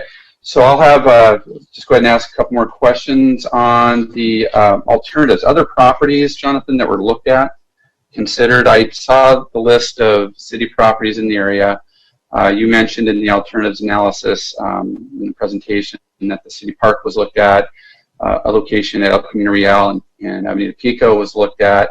But those other locations were not considered viable for whatever reasons, whether it be the vertical height of a new tower down at El Camino Real and Pico would just be too tall. The other locations just weren't. This was the only location that would work for Verizon. Is that correct?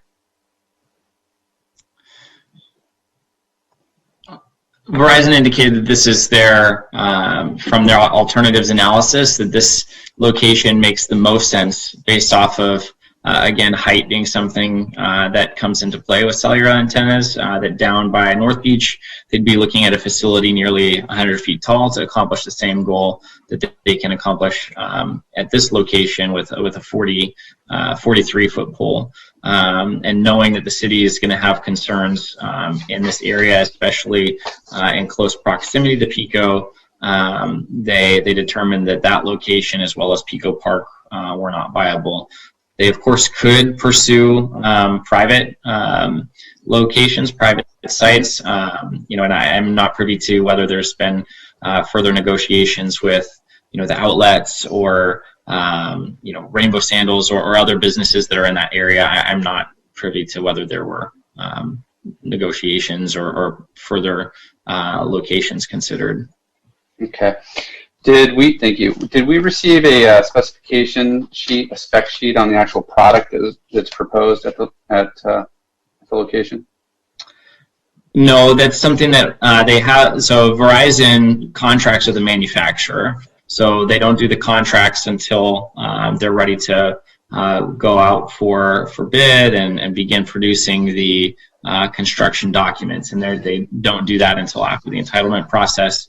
So there's not a specific manufacturing spec that is available at this time. They actually would be choosing that manufacturer based off of things such as the dimensions that are conditioned, here in the resolution. That would remove some potential manufacturers from consideration. For instance, if there's a manufacturer that wouldn't do the tapering, then that's not going to be a manufacturer under consideration for them. So they would match a manufacturer to the various design specifications called out here. Yeah, thank you. Yeah, a little unfortunate for all parties because we won't know. I think it's reasonable to assume that we won't know exactly what the product's going to look like. We have basic stuff like it's going to maybe look like a fan palm. It's going to be X feet tall. It's going to have a tapered trunk, but each manufacturer would probably have a different way and use different materials and colorations, et cetera, to make their product. So it makes more sense to me that we, go through this design review process. That information is passed on to the applicant. They go back and they find a manufacturer and they give us a spec. So by the time it gets to Planning Commission, we know exactly what we're getting. We know what that product's going to look like, and it's not just some vague, drawing that may or may not look like what we expect. And so that's why I ask. It bothers me a little bit because we get such a high degree of information and accuracy from other developers for other types of projects, but in this case, we don't know for sure, and that's problematic. That's problematic for me, and I think it should be for all of us here considering this project. But I'm getting into the discussion too much here. Okay, my next question is the propagation studies. Did the applicant provide a visual presentation depicting their service deficiencies as this proposed site relates to the existing network?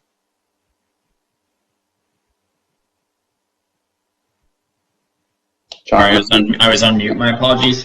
I don't have updated, like the current today present overlaid maps. And this is something, this was a question that did come up with commission.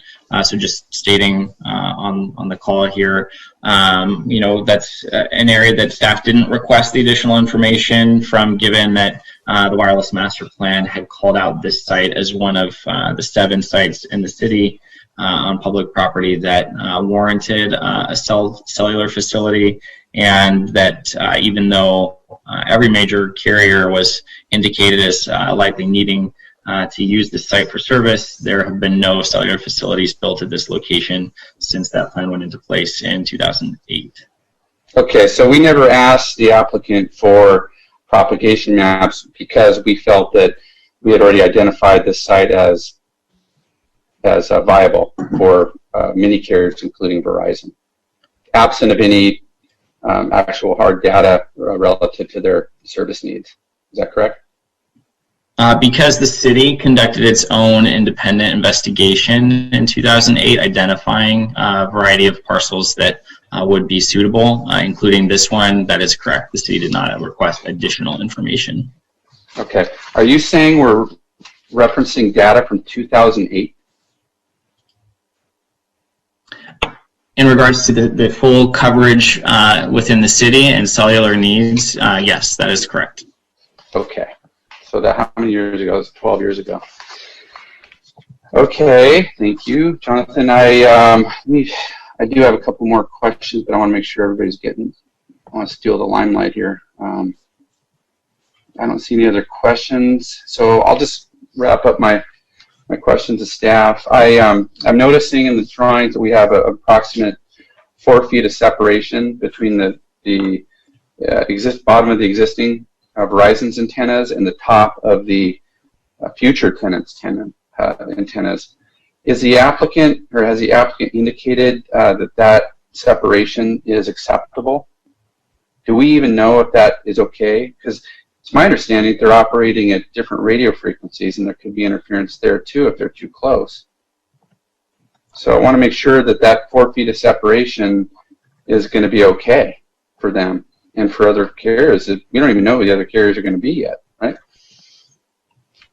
Correct, you don't know who the other carriers are. I did hear from the applicant that they would not have concerns with blockage of signal from the landscaping. I also just want to make a quick note. I did request that additional information from the applicant when I did get that request today, and they did send that to me. I missed it in my email, so I'm going to forward that on to the Planning Commission as well as to Tara. Tara, if you don't mind, maybe you can open that PDF and share it with the Commission. And what are we looking at? The propagation maps that you were just referencing. Okay, we did get propagation studies. This is important. Okay, let's look at that. And regarding my last question, wasn't really relative to landscape. It was relative to the operational constraints that two carriers would have when they're in close proximity to each other. So they can't reside on the same plane because it would be gross interference and it would completely stifle the intent of the facility. But they can be vertically separated, but there are spatial requirements that they need. And often it's 5 to 10 feet, depending on the carriers and the frequencies involved. Here we're showing, and Verizon is making a promise that this co-locatable facility that is designed this way so we can make the findings, and it's mentioned throughout the staff report, but I just don't know if that's even something that will ever happen. The future carrier is going to come in and want to co-locate. Verizon may say, no, your intermodulation studies show interference. We can't allow it. So we don't know. That was my question, if there was any discussion about, I'm assuming they're going to agree to any separation, this 4 foot separation, because they've depicted it in the plan. So the assumption, I would think, for us would be that they have to live with that and have to allow a co-locator should one show up at the counter and want to put antennas on that tower. Okay, we have the exhibit.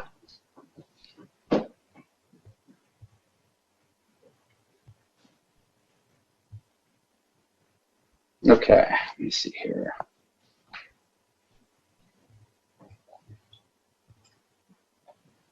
Okay, I see one slide. It says map of following sites. It's showing the current proposed location that's referred to as SCE Amtrak. Then it shows 4 other locations in town. I'm assuming those are existing locations, Jonathan? Existing facilities? Yeah, that's my understanding. And then, Tara, if we could just go through these slides so that one by one, and we'll go slowly. So on to the second one. Let's leave it here for a few seconds so people can take a look at that. The green indicating good existing coverage, yellow indicating fair, purple indicating poor. And so obviously, like around their current towers, you're going to see more of the green, and then the purple areas is going to be where there's lower level of service. In this map, you can see that that's going to be a lot of the residential communities that go up the hills again, with differences in terrain being something that is a challenge for wireless. That's why we see that there. Tara, if you could move to the next one for us. So then this is the proposed coverage once you add that in. So then you see that that does hit that North Beach area. And then if we could go to the next one, Tara. And oh, and this is, I believe that this is coverage just showing that singular tower. So it's kind of as if those other towers were turned off. Yes.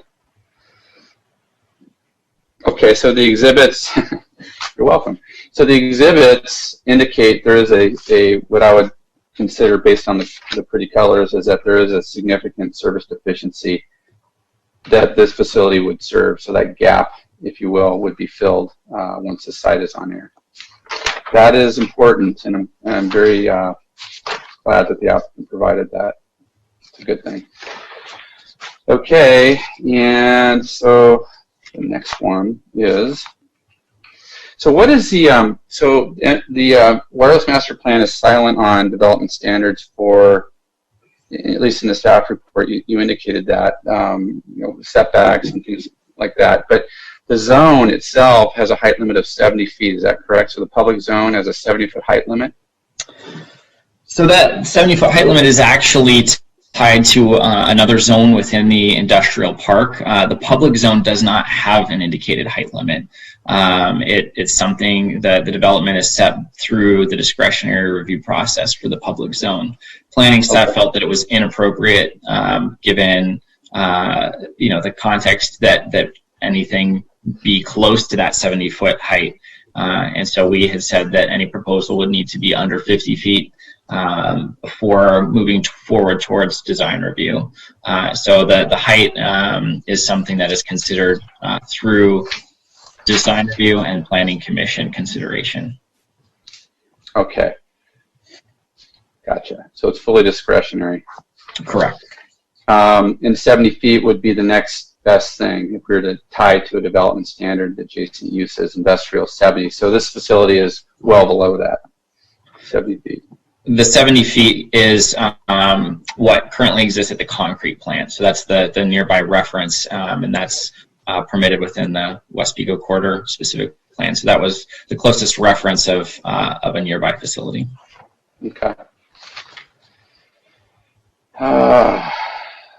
Gosh, so many questions. Okay, well, I'm going to just flip over here and see if there's anybody else with questions of staff. And I don't see any other questions. So is there any public comment? Why don't we close staff presentation unless there's anything to add, and then open a public comment. Okay, we got, Chairman, we have quite a few comments, so I will start with the first one.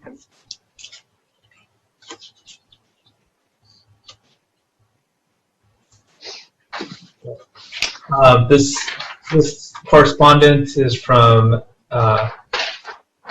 Ellison Hahn, and it states, please note that we are not in support of a cellular tower adjacent to our Sea Summit Sapphire community. Thank you, Ellison, Hovind, and family. Next is from Andrew Bennett, and it says, hi Lisa, please accept this letter. Formal protest and objection to the placement of the Verizon cell tower at the water treatment site at 380 Avenida, Pico. Please include the letter. This letter objection is part of the formal record of the City Council meeting scheduled for August 19, 2020, and in any other proceedings by the City to adopt an ordinance or other regulations purporting to install a cell tower across or adjacent to my property and the Sea Summit community.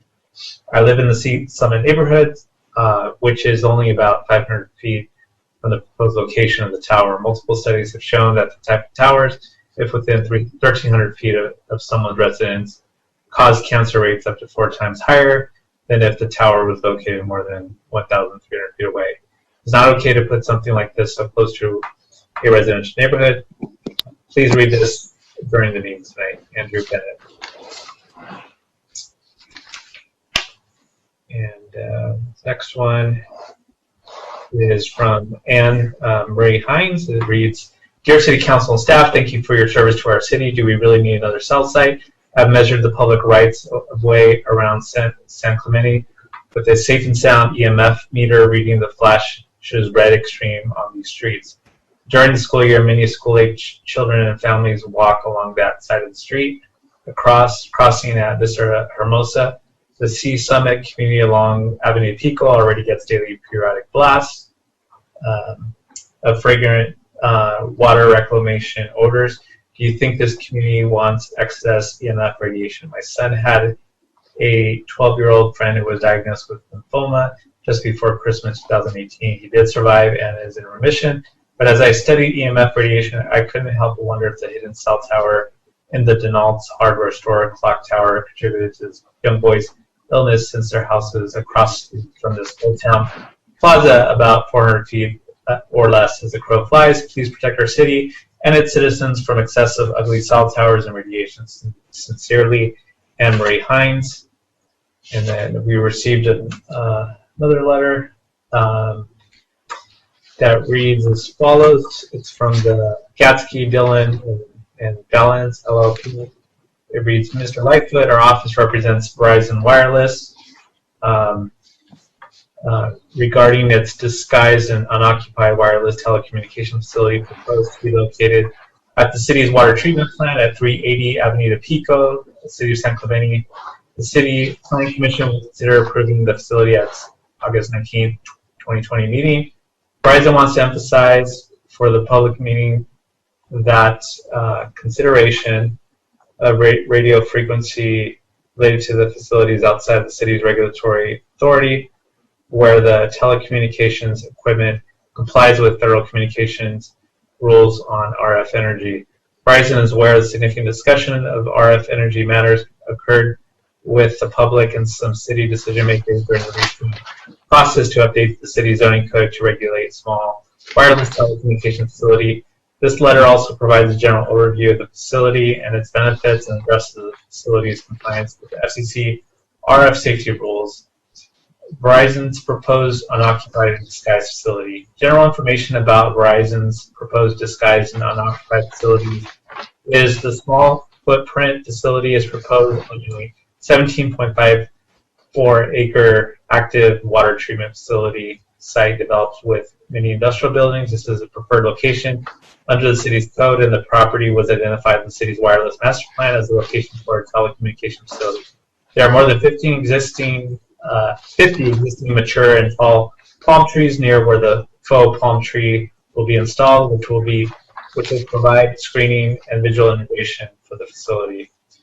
As stated in the staff report for the Planning Commission, Verizon's proposed facility qualifies for an exemption from CEQA review under CEQA Guidelines Section 15303, involving construction of small structures. The City of San Diego was found by the court in 2018 to have properly used a categorical exemption under CEQA Guidelines Section 15303 when it approved a Verizon faux eucalyptus telecommunications facility to be installed in a dedicated city park and near a natural preserve.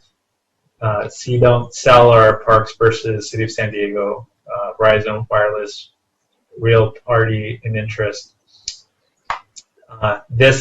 The facility is needed to address growing consumer capacity demands, which demonstrate the importance of wireless broadband communication networks to the U.S. economic growth, global competitiveness, and civic life. The state legislature stated that the timely deployment of wireless telecommunication facility networks has a significant beneficial economic impact in California. Government's Code Section 65964. The facility, therefore, will contribute to the economic benefits for the city and state. The facility, as part of Verizon's wireless network, would be an element of national critical infrastructure. Verizon's facility will provide new and enhanced wireless service to the community to enable improved communications for everyday life, business, education, and remote learning options, emergency services, fire, ambulance, and telemedicine options. And it looks like I'm at 3 minutes. The letter does continue. The next correspondence I received is from Brad Hume.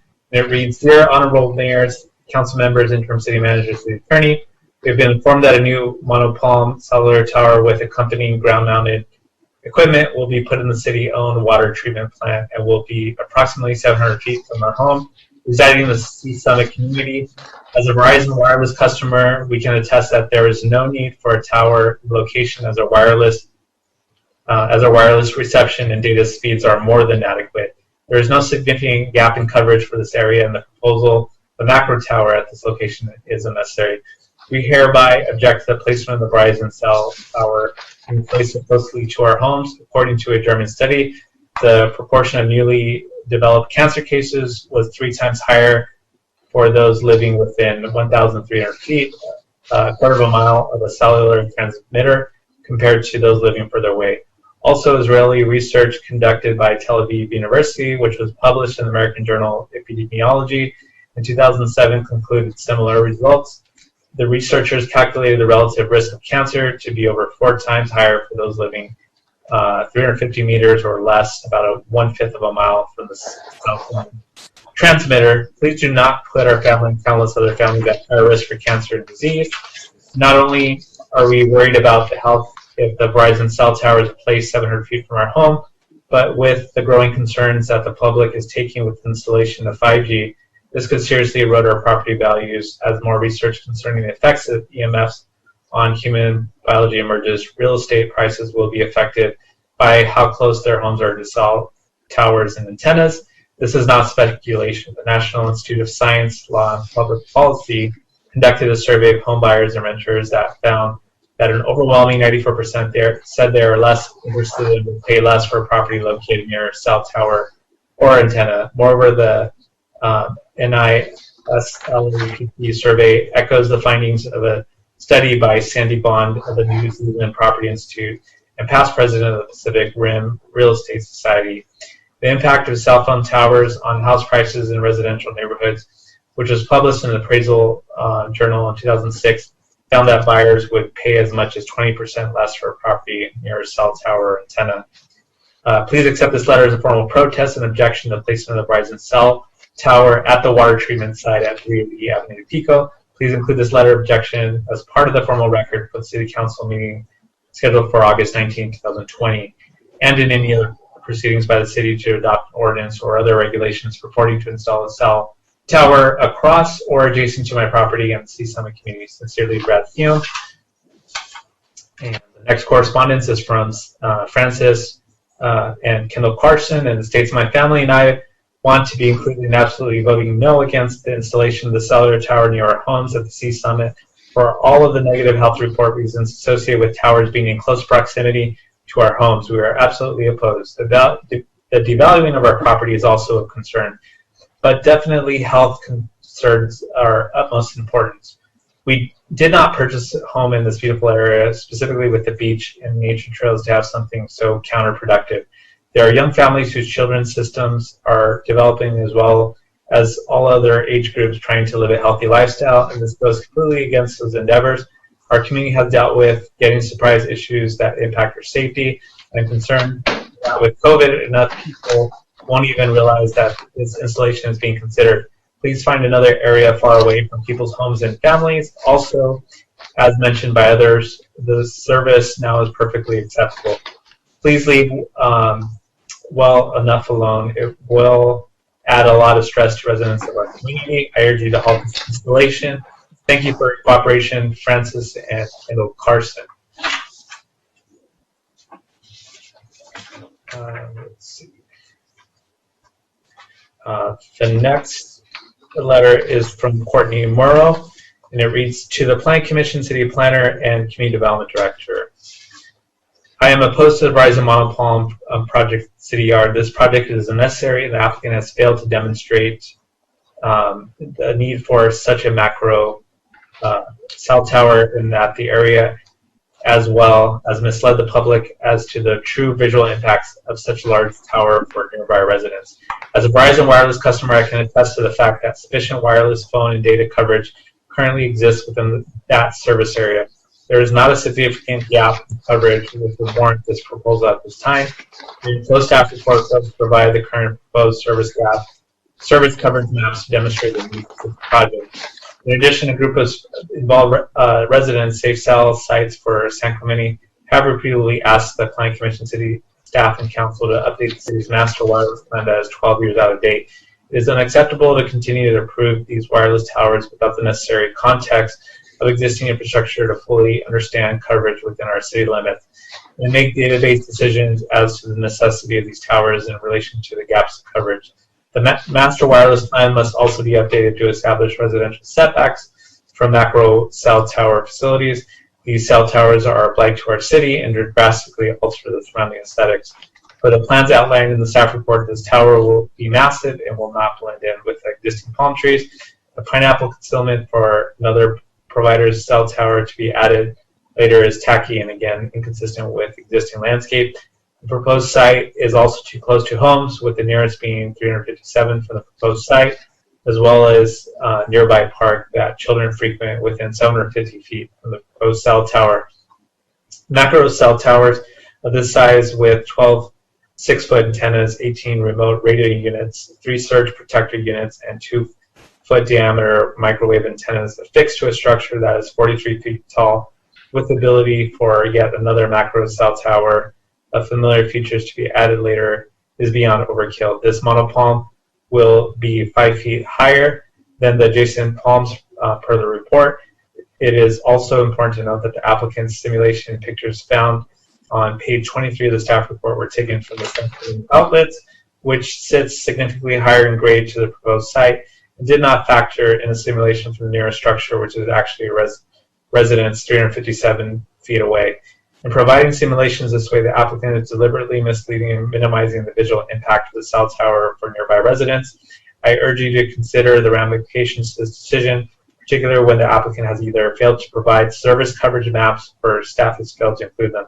Furthermore, it is unacceptable to allow applicants to provide documentation that is intentionally misleading or inaccurate. Lastly, I personally spoke to city staff that work at this location who fear an increasingly unsafe work environment due to another cell tower on this lot, but are unable to speak out about it due to fear of retaliation and or losing their job. That is not right. Do not approve staff recommendation for the Verizon monopalm at the city yard, and demand the city's master wireless plan be updated and maintained prior to approval of any more cell towers in our town. Thank you for your time. Courtney Morrow, resident of San Clemente. Safe cell sites for San Clemente. And the next one is from Christine Newhausen. To the Planning Commissioners, a city planner, and community development director, I'm opposed to the Verizon monopalm project at the city yard. A macro tower has very high levels of radio frequency radiation due to the several antennas that are located on it. According to telecommunication engineer Mr. Bull Kemet, and on a macro tower, each antenna can transmit and receive on a single frequency and technology. This would be anywhere from a 4G frequency, which is up to 2,500 megahertz, or a 5G frequency at a 30 gigahertz of frequency radiation. Most networks have 2 frequencies in each technology. The late Robert King, PhD, whose career included electrical engineering for Motorola, advised the belief that microwaves cannot cause bond breaking in chromosomes or DNA or damage tissue more generally is quite inaccurate. Since the energy absorption mechanism is not the same as those for ionizing radiation, such as X-rays, the mechanisms of energy transfer that cause the bond breaking may be different. However, the result is quite evident. DNA and chromosomal damage, it's not just happening at one frequency, it's not just being observed by researchers in one laboratory. The same chromosome or DNA damages are being reported at frequencies across the entire range from 100 megahertz to 9 gigahertz. SteelInTheAir.com is a cell tower leasing consultant agency. I learned after speaking with them that you can have 1 tier per carrier on the macro tower. Each carrier can have different sections on the tower with different frequencies. I was told the coverage radius on a macro tower will generally cover 1 mile, which is 5,280 feet. The homes that are within 357 feet across the street from the possible macro tower will be at the highest risk of health conditions due to topography of the homes on the hill, which are in perfect alignment with antennas of the macro tower. According to many studies that have been done by doctors all over the world, cancer clusters have been found within a quarter mile from macro tower after a certain number of years living there. 1/4 of a mile is 1,320 feet. And that's from Steve Newhausen. Next is from Susan Cook. Hello, Planning Commission. As residents of Sea Summit, we support approval of the new South Tower on Pico, Verizon active site. Cell service has declined in Sea Summit. The tower should help. The tower design suits the area, and as a bonus, hopefully will bring much needed revenue to San Clemente. Respectfully, warm regards, Scott Cook, full-time resident at Sea Summit.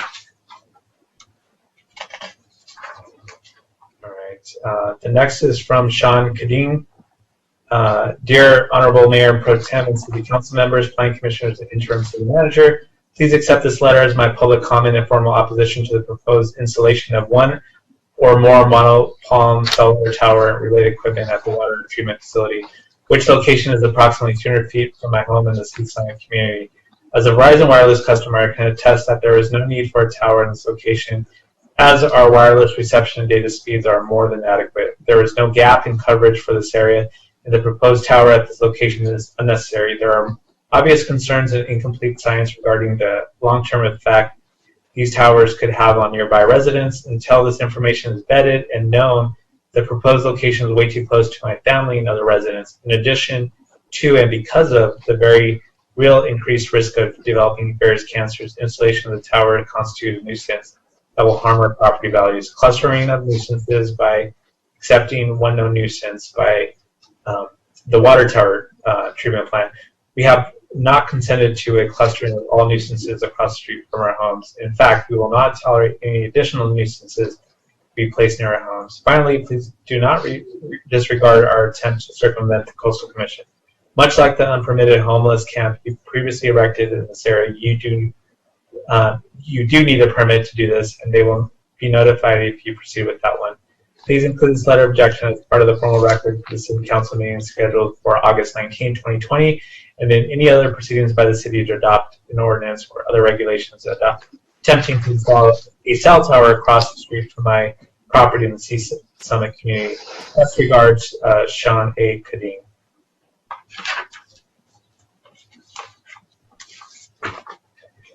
Let's see. The next letter is from Steve Amon, and it reads, Dear Councilperson, I'm a property owner who lives just off Pico Boulevard in the city of San Clemente. The city has proposed construction of a cellular tower located within the water treatment facility.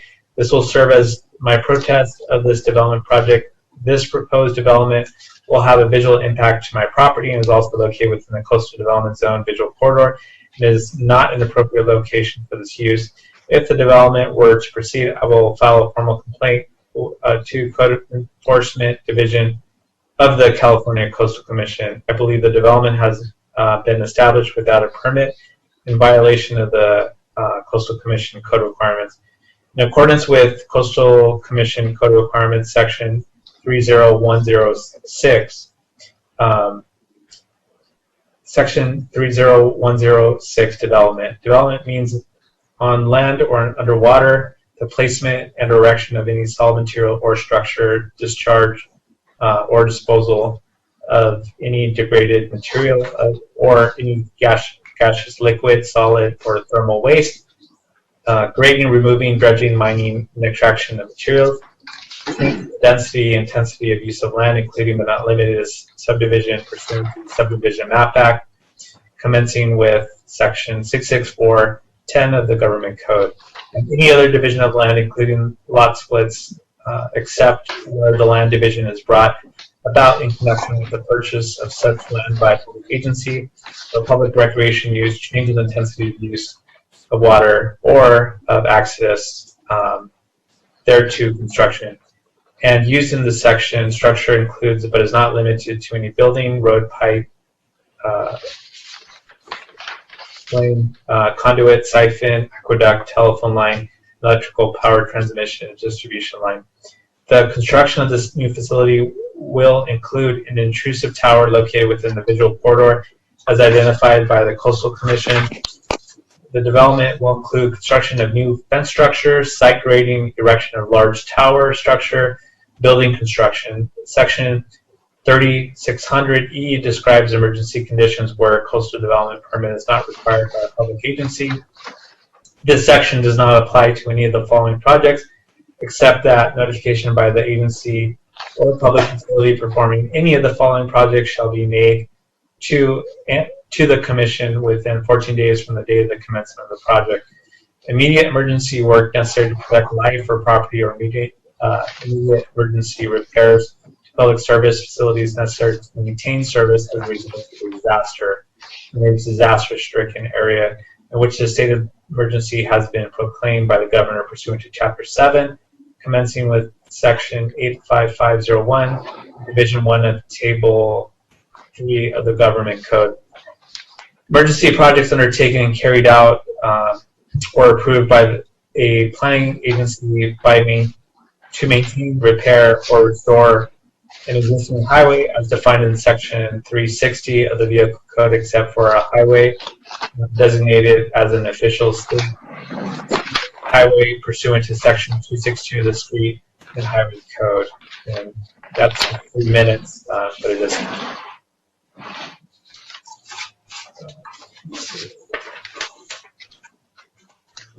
This may be 2 more. Dear Planning Commissioners, it has come to our attention, this is from Susan Smith, it has come to our attention that a Verizon Franken macro tower is being planned to be located at 380 Avenida Pico without CEQA and is not conforming to the City Local Coastal Program, City Land Use Plan, and the West Pico Corridor Specific Plan. This letter and statement serves as our objection and protest to the proposed tower because it is inappropriate location for such use and build. We request the conditional use permit and minor architectural permit Verizon monopalm at the city yard be denied. This development does not qualify as a Class 3 exemption to CEQA. According to the City LUP, LCP as approved by the Coastal Commission and the West Pico Corridor Specific Plan, the proposed tower and proposed property reside along the Coastal View Corridor within the coastal zone adjacent to the Segunda Secha Channel, which is an environmentally sensitive area protected by the Coastal Act. Everything and anything that goes on this lot must be reviewed by CEQA. The City of San Clemente LCP Amendment 1-16 dated February 8, 2018, Section 102, statutory requirement states Section 15265 of the state EIR guidelines exempt local governments from provisions of the Coastal Environmental Quality Act relative to preparation and adoption of the local coastal program. This does not imply that development projects which are consistent with adopted coastal element are exempt from environmental analysis. Where policies of the coastal element overlap, the policy which is the most protective of the coastal resources shall take precedence. For a reminder, the Segunda Secha Channel is extremely environmentally sensitive with millions in local, county, and federal tax dollars which have been spent in this area and provide clean runoff into the ocean here in San Clemente, which are documented to be some of the worst in Southern California. The entire goal of the local coastal program is the enhancement and preservation of our local coastal resources. It is unconscionable to build anything on adjacent to the environmentally sensitive land without CEQA. While the area has a variety of palm trees, the planned Franken macro towers, which are also known as Franken palms for their unsightly appearance, will not blend into the landscape because at 43 feet in height, it will be taller than all of the other existing palm trees, creating an eyesore within the Coastal View Corridor. It is unclear as to why the City Planning Commission plans to subvert the Coastal Commission's application process for environmental review, especially after last year's debacle of the improperly placed homeless camp on the same lot. Should the Planning Commission choose to move forward with this development, it is inevitable that our city will be subject to fines from the Coastal Commission for not following state and federal guidelines as related to CEQA. It is inappropriate to locate Verizon Franken macro towers in the Coastal View Corridor adjacent to environmentally sensitive waterways without environmental application. and review. We respectfully request full denial of both permits. Our city will be better served to find an alternative, more suitable location appropriate for Verizon macro towers that would not impair the coastal view corridor, which is supposed to be a protected gem for San Clemente. Thank you, Ken Orr and Susan Smith, Sea Summit, San Clemente. This letter is from Wendy Morgan. Hello all, my name is Wendy Morgan. Myself and my husband Mark grew up here in San Clemente at T Street.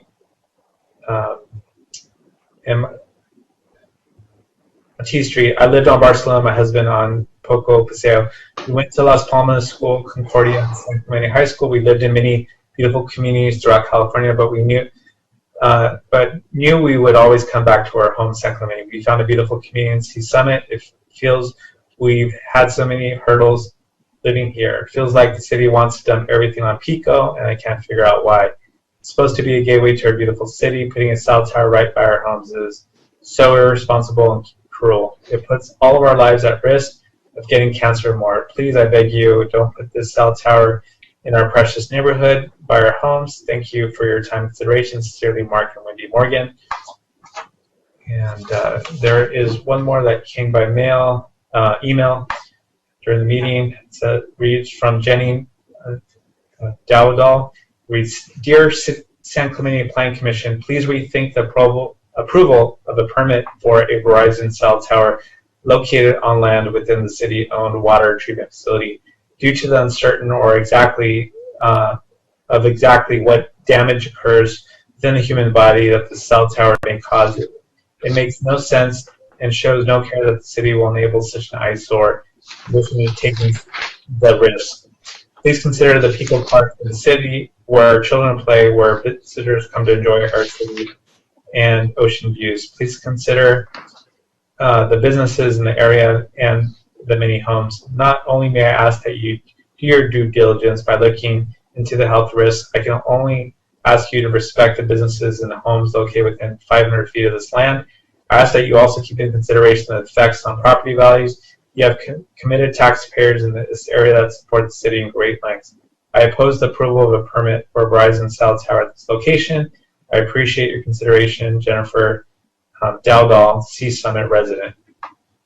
And I'm going to just check if there's any additional correspondence I received, and there is no more. Okay.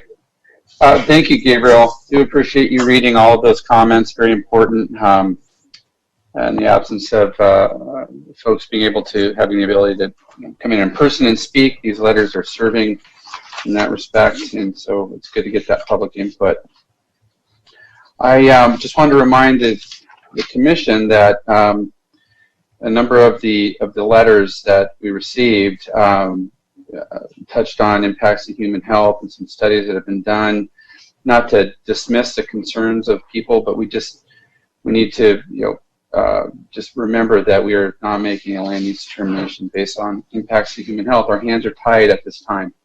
That's what the rules are, way above us, way above our level, and there's just nothing we can do about that. As our legal counsel had mentioned, we can ask for a compliance statement and report that indicates that the facility and future facilities would, even together, would cumulatively even will meet the standards that the FCC has set. We can ask for that. There was a touch on property values. Again, this is outside of our purview at this point. That's just something that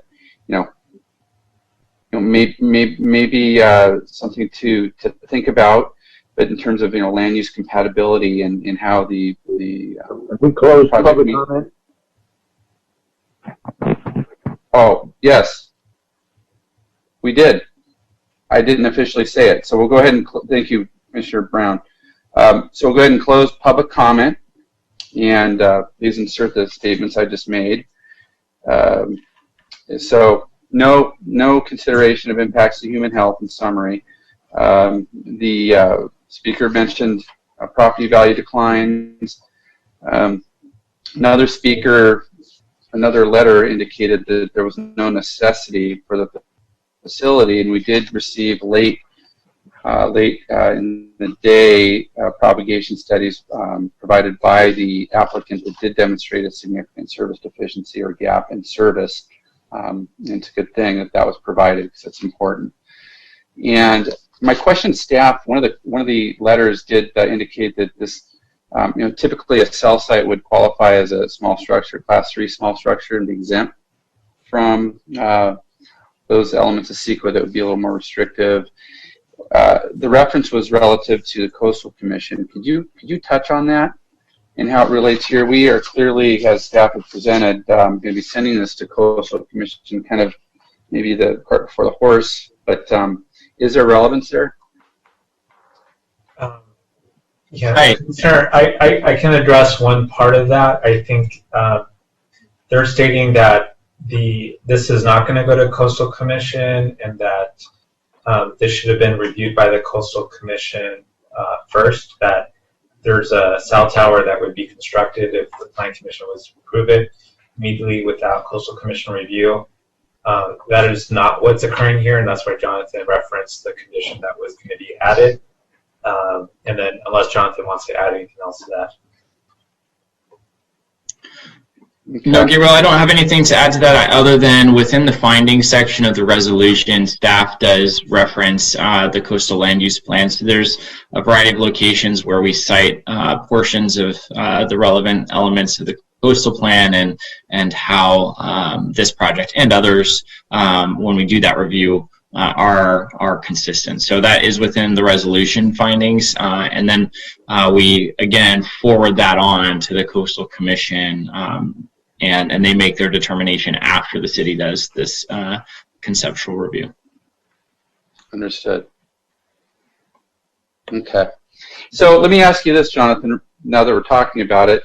So say this project goes to Coastal for, I'm sure it'd be a minor, whatever it is. It's a design review process, basically. As with many projects, Coastal Commission may deny it, or may approve it with conditions or request design changes. So can you confirm that it's possible that the Coastal Commission may, in fact, ask for design changes? That's certainly, it's possible. I would say it's unlikely in this situation, just from my experience. The most common situations where there are design alterations are when there are issues with soil or erosion or elements like that. And there have been instances where the city has approved a project and Coastal requested additional information about those types of elements, and then requested some modifications. If that were the case, then we would that would be grounds for returning to Planning Commission. Touching on the conversation we had earlier, if there's design changes that are not consistent with what's reviewed tonight, then that's an amendment that would come back to Planning Commission. And they would have to then cycle through Planning Commission and back to Coastal at that point. Okay. Okay. Anybody else want to touch on the comments that were read into the record, or direct any comments to staff, or ask staff any questions before we get into discussion here?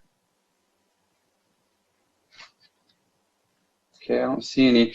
I do have a couple questions. I'm sorry, Jonathan. Was a survey done by Verizon? There's an indication that a survey of all the trees was done, but was an official survey done? Survey done by a licensed surveyor?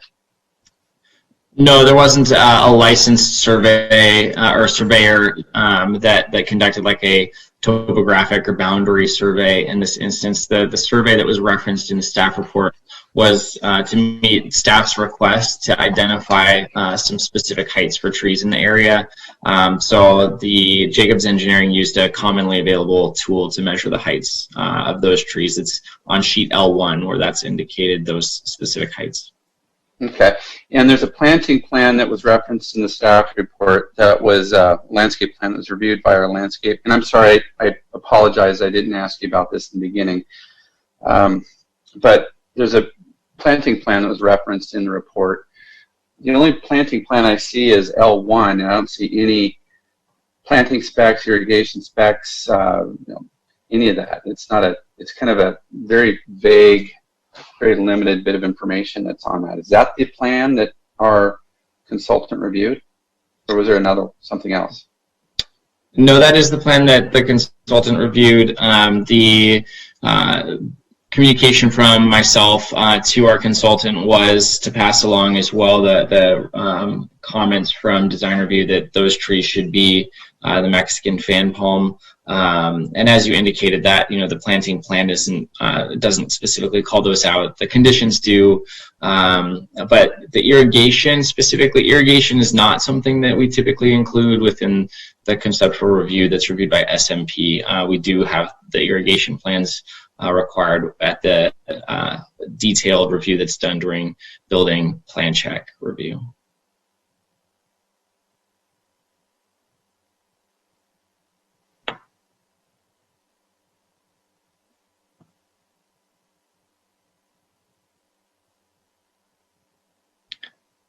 Mike, I think you might be on mute. Are we ready to go into discussion or not? Yes, I think so. I don't know how I got on mute. Somebody must have muted me. Mr. Brown, did you hit the mute button? I think we can go into discussion. I just had the one question that I was asking before I noticed I was on mute. Jonathan, did you ask if Verizon could shorten the antenna arms? There is a section in the report that talks about the wireless master plan design standards. The antennas will be hidden within the palm fronds. Okay, it indicates that. Yet in the plan, it shows those antennas all the way out the edge of the palm fronds. So the palm fronds are approximately 6-7 feet from the tower plus, and the antenna arms from the connection point to the outer edge of the antenna is about 6 feet. So they're basically around the outer edge of the canopy. Did we ask the applicant if they'd be able to bring those antennas in any closer? If they'd be willing to do that?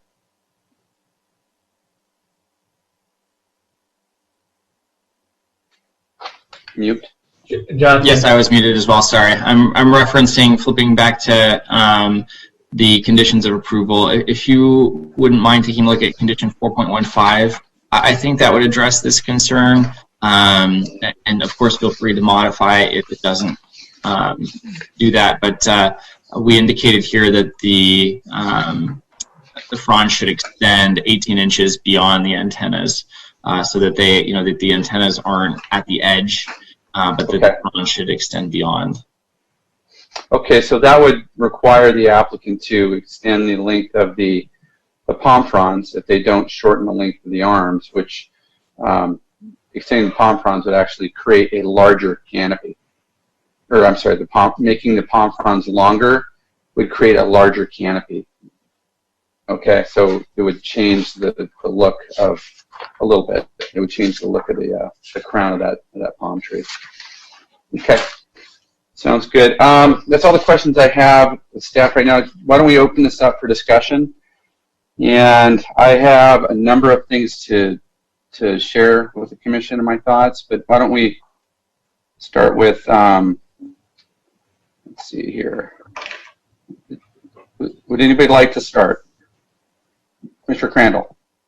I will start, and I just want to reference everyone back to Jonathan's report, and it's on the actual resolution and the findings we have to make to approve this. And he's done a very eloquent job of listing what our findings are and what supports them. And I have to say, after reviewing, it's pages 12, 13, and 14 of his resolution. I am in agreement with his findings. There's a lot of things we've discussed here, or that have been brought up this evening, that I don't think really are things that we can consider in making these findings. So if everyone has the time to do it, look at pages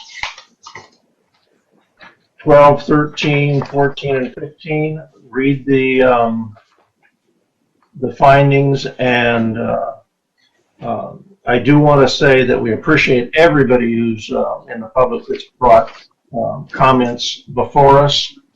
The majority of them were referencing the safety of this technology, and unfortunately that isn't something we can use in our findings. City Council can take a more aggressive look at that, and I encourage everyone to attend the meeting, but that's pretty much all the comments I'm going to make on this item, and so I can make the findings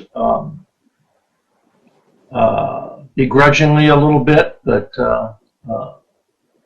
I would be in agreement to move it along. That's it. Okay, thank you, Commissioner Crandall. Commissioner Brown, would you like to comment? Yeah, I'd like to kind of fall in line with Commissioner Crandall. I know we've had a lot of fine comments here tonight, a lot of great comments from the public. A lot of them gave the public gave a lot of thought to their comments and a lot of data. But once again, the staff report, the findings are solid. I think Bart's comment begrudgingly. This is the hand we've been dealt. The federal entities have taken away a lot of local powers away from us. I can make the findings, and we'll vote to move it along. We have some additional conditions that the staff has suggested, and I support those, which in fact memorializes they have to go to the Coastal Commission. So I can make the findings, and we'll vote to support it. Thank you. Okay. Thank you, Commissioner Brown. I would like to jump in. I've got some comments here, and I appreciate both commissioners' comments as well as staff's report, staff's work on this project, and I want to kind of acknowledge, the importance of this facility, and they're not always, a welcome addition to communities, but it's certainly, it's a technology that and a service that all of us use every day, and it's a very important component to our infrastructure. Communications, especially wireless telecommunications, is such a big part of our lives. It's part of our fabric of all of our existences. I mean, for the most part, who doesn't have a cell phone? But what I can say is that there's such a thing as proper design, and when it comes to health impacts, when it comes to what the FCC says we can and can't do, I mean, it's all valid. In this case, I think that we should consider the two-prong test for this, and that two-prong test is identified in the applicant's representative's letter that came in today.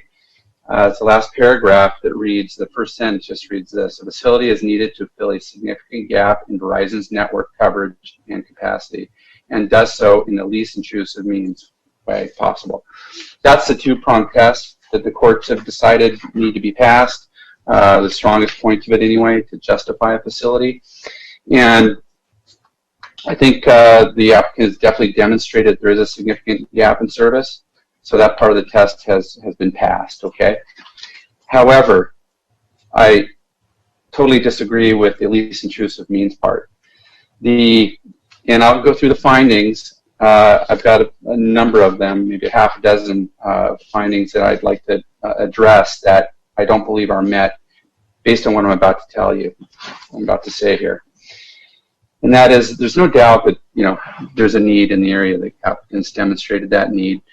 The site itself is adequate in size. There's plenty of room there. The envelope of the facility meets, our objectives, though there are no specific standards. It's certainly below the development standards for the adjacent industrial uses, 43 feet.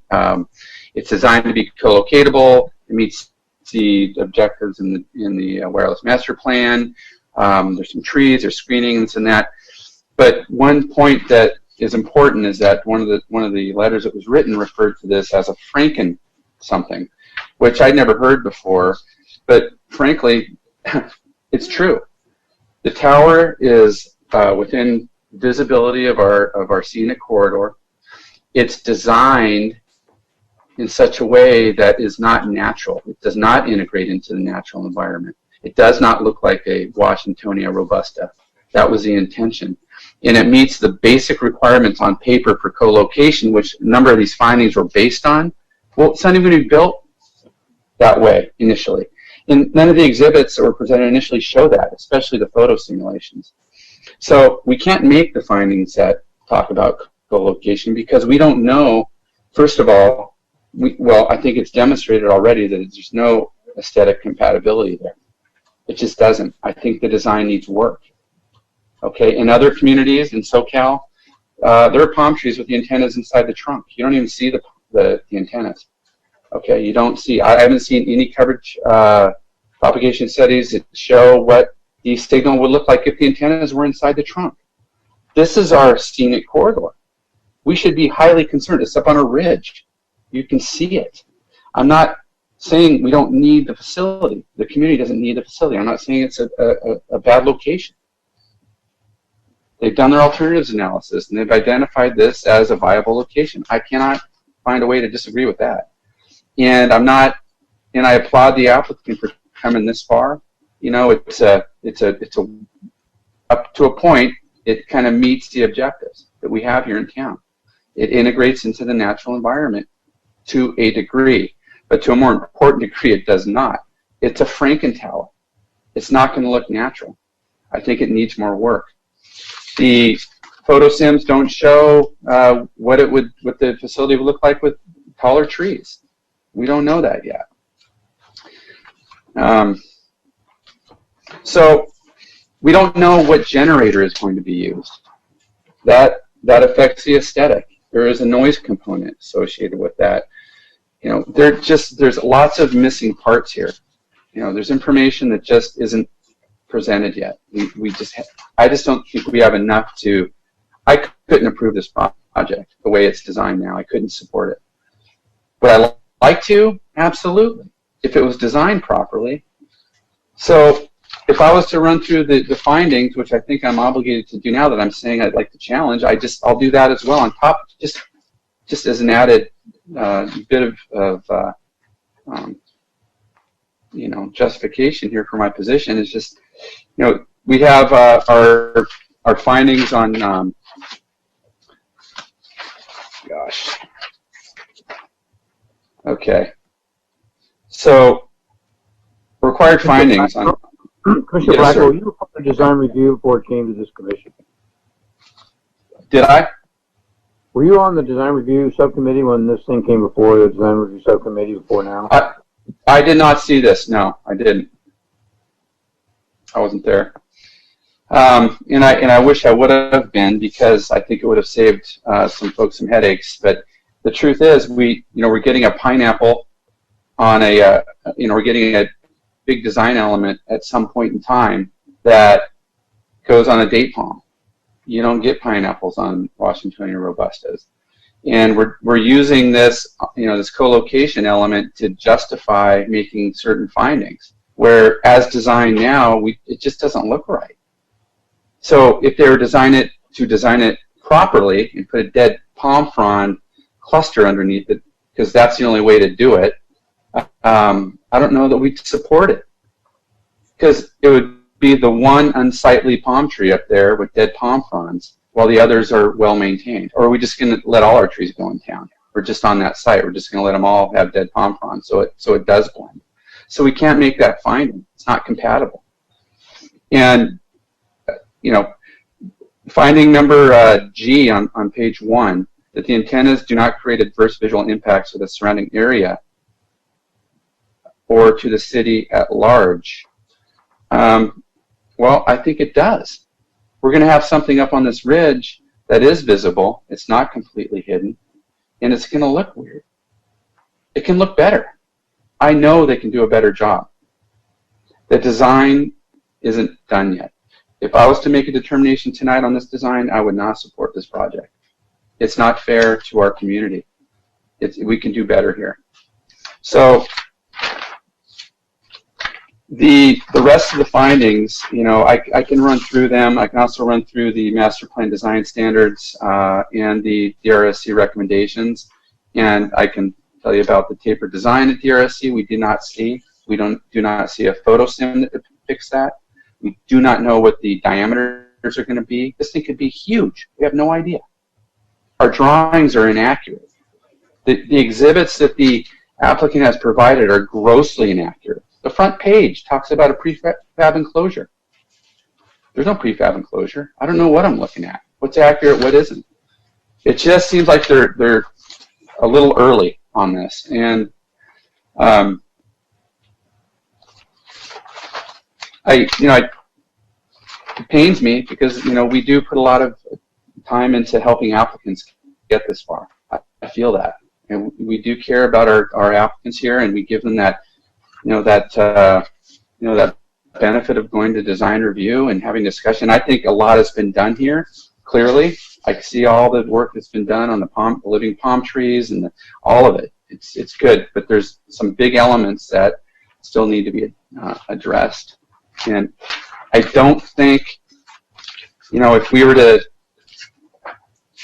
decide on this thing tonight, we could deny it, we could approve it, or we can continue it and give them a chance to come back. We could do that. But I will touch on a couple of the findings, the additional findings that I don't believe are met. Section 3, conditional use permit findings. 3B, the facility is compatible with the adjacent land uses as required by policy 9.2 of the public services facilities. The utility is an element of the general plan because it is sited on a public property serving an industrial use and is designed to blend in with the existing grove of palm trees. Well, I just explained how it doesn't, and it cannot. It never would blend in. They can do a better job. Sure, it kind of looks like a palm tree, but what kind? It's going to be a Franken palm. Really?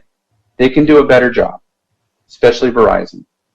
I've seen some of their stuff they've done. They've done some excellent work right here in town. So why suddenly in our scenic corridor we're not going to apply that kind of discretion and concern? Why didn't they give us their best design? This is not the least intrusive means. 100% no. Make some minor changes to design, and yeah, for sure, we can make that finding. Part 1E, finding 1E. The project indicates the future location and screening for co-location equipment as recommended by WMP. Sure, it's on paper. Yeah, they check that box, but it's not reality. We don't even have another carrier. Hey, hopefully we will. I don't know of another carrier that's going to want to be at 20 plus feet off the ground with a grove of near field interference. Those palm trees that we're planting around it to mitigate the palm itself, those lower antennas are going to be shooting right into those trunks. I can't imagine anybody's going to, but I'm not going to, we'll see. Time will tell. But the design itself does not, we call it co-location by design. The design piece of it itself, if there was no covering on those antennas that are future, there would just be exposed antennas there with no screening on them. So to screen them, we put a Band-Aid on it. We put something that doesn't look right. It's not, it meets the objective of screening, but it doesn't meet the objective of blending into the environment in which it's intended to blend into properly. They can do a better job. Next one, finding 3, the proposed use will not be detrimental to public health, safety, welfare, or materially injurious to properties and improvements in the vicinity. I think that's even a point of discussion. Injurious?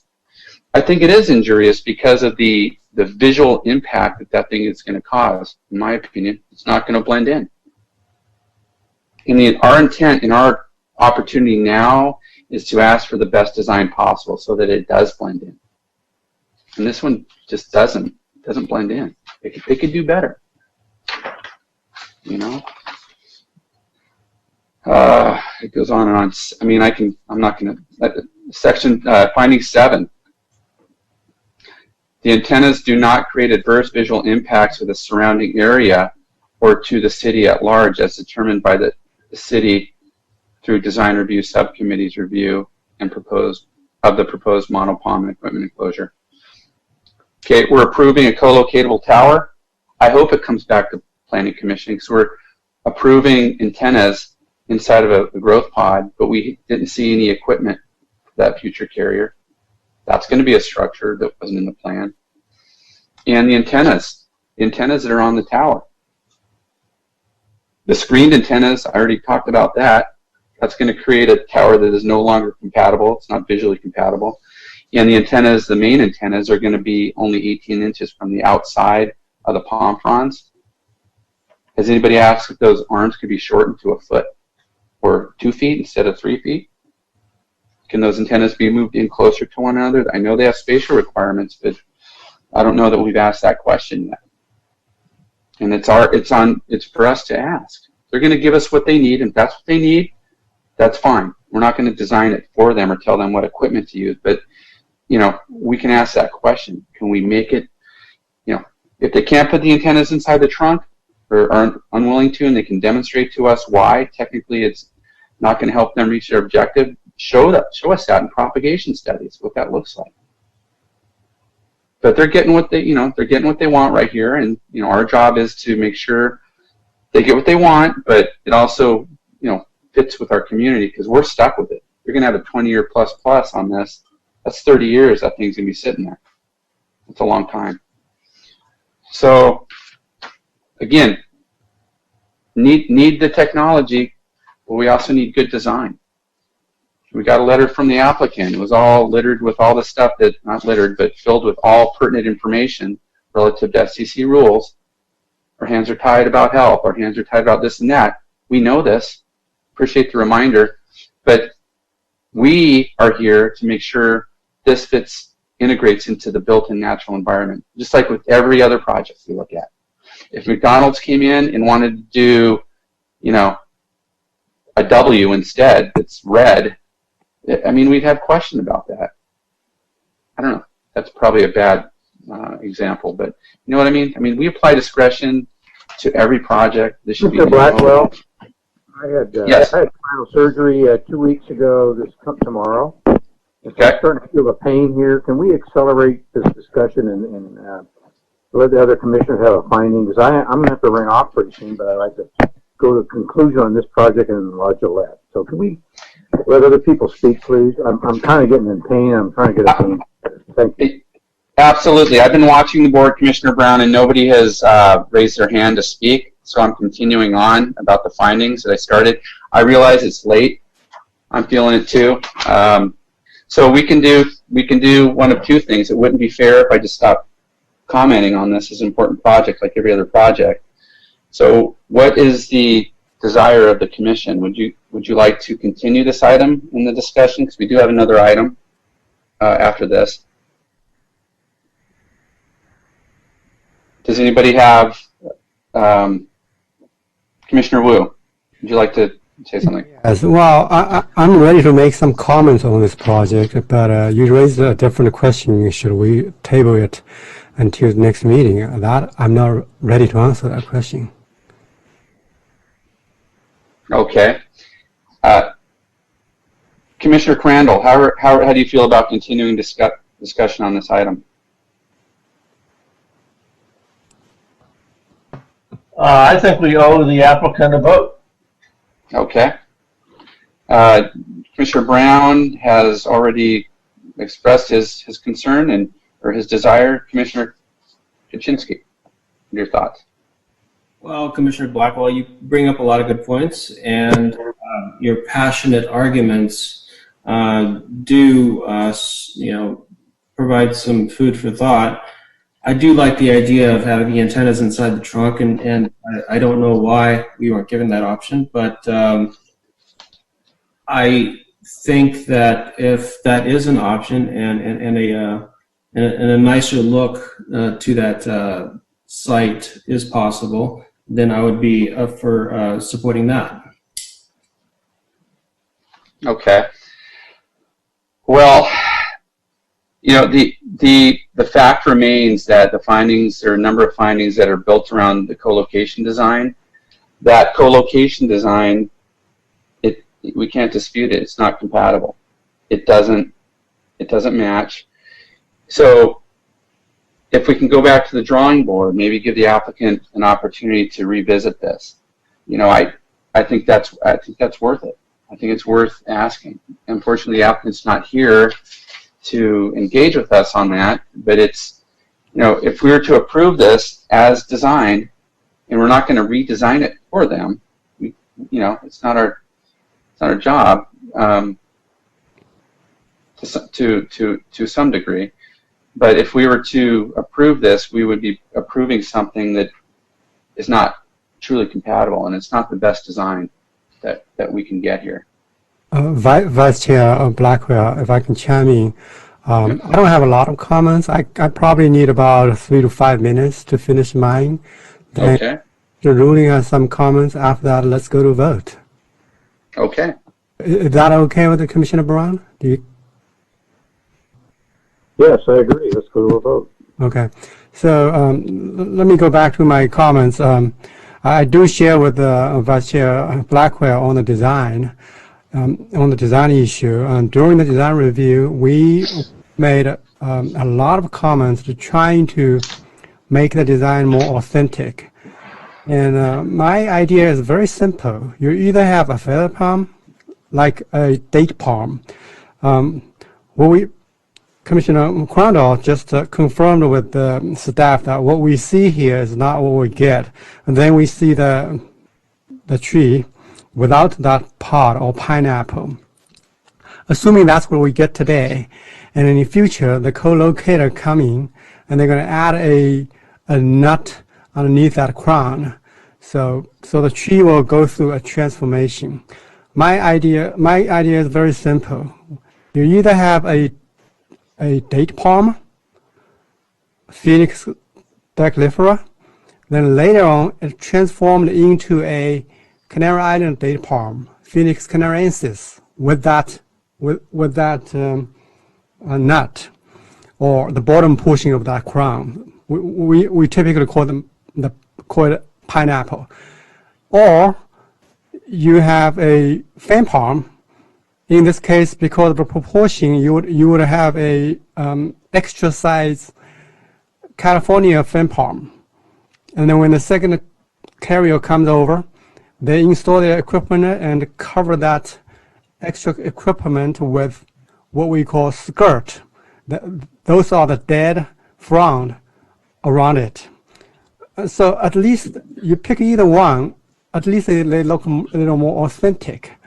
Right now we have a fan palm with a pod underneath it. Jonathan showed us a photo. I see a palm tree like that, but typically we don't have this one.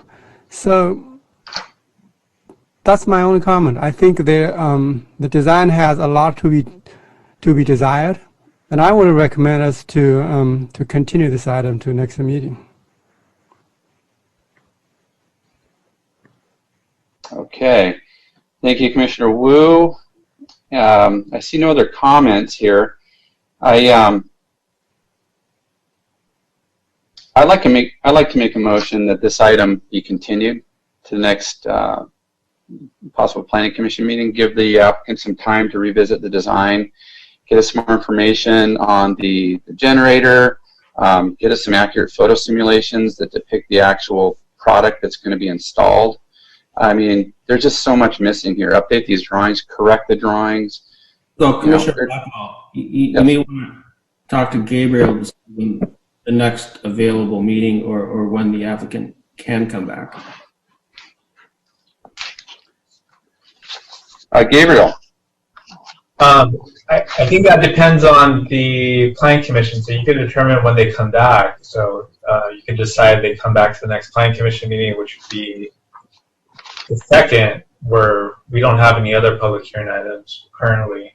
But I don't think there's enough time to do that, actually, based on if that is going to be the desire of the Planning Commission to address the items that Commissioner Blackwell is talking about. It's probably going to be a later meeting in the month. I think going back to design review one more time, and then coming back to the next possible meeting after that would be a good call. I mean, there's no reason why we can't squeeze a better design out of this. It's a much needed service, there's no doubt.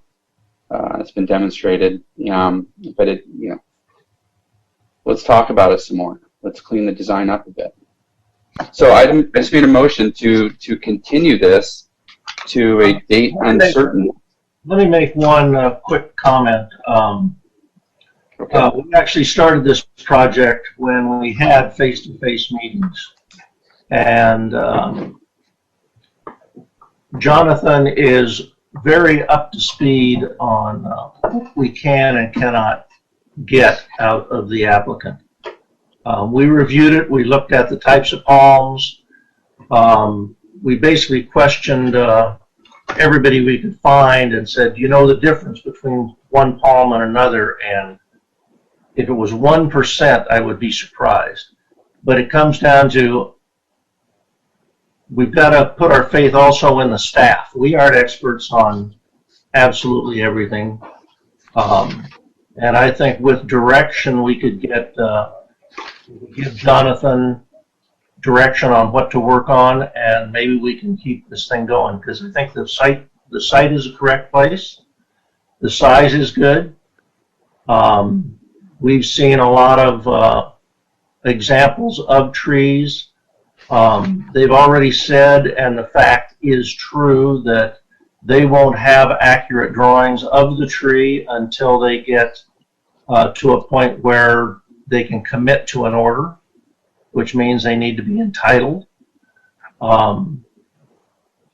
And I think putting them back through, I know it's a big corporation, but I wouldn't put any other applicant through having to go back to design review, back to planning commission.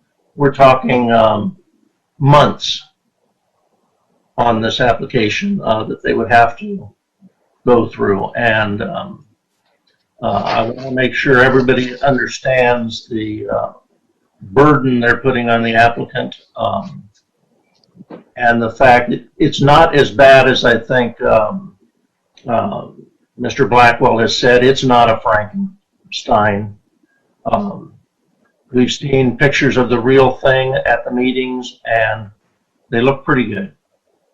Is that the manufacturer they're going to finally end up with? Don't know. But staff is the one that's going to have to make the decision if it looks like what was discussed and shown. So I just want to make sure Gabriel, we have music. There you go.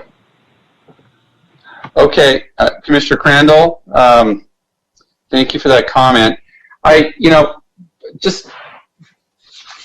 not trying to belittle the applicant, or I'm just referencing a design that is not consistent with all of the discussions in the staff report, where we're talking about compatibility here.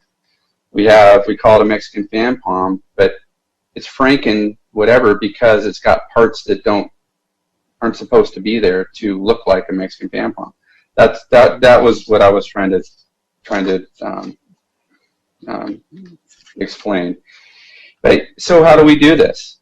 So if the applicant came back with 3 manufacturers, if they're going to bid it, that's fine.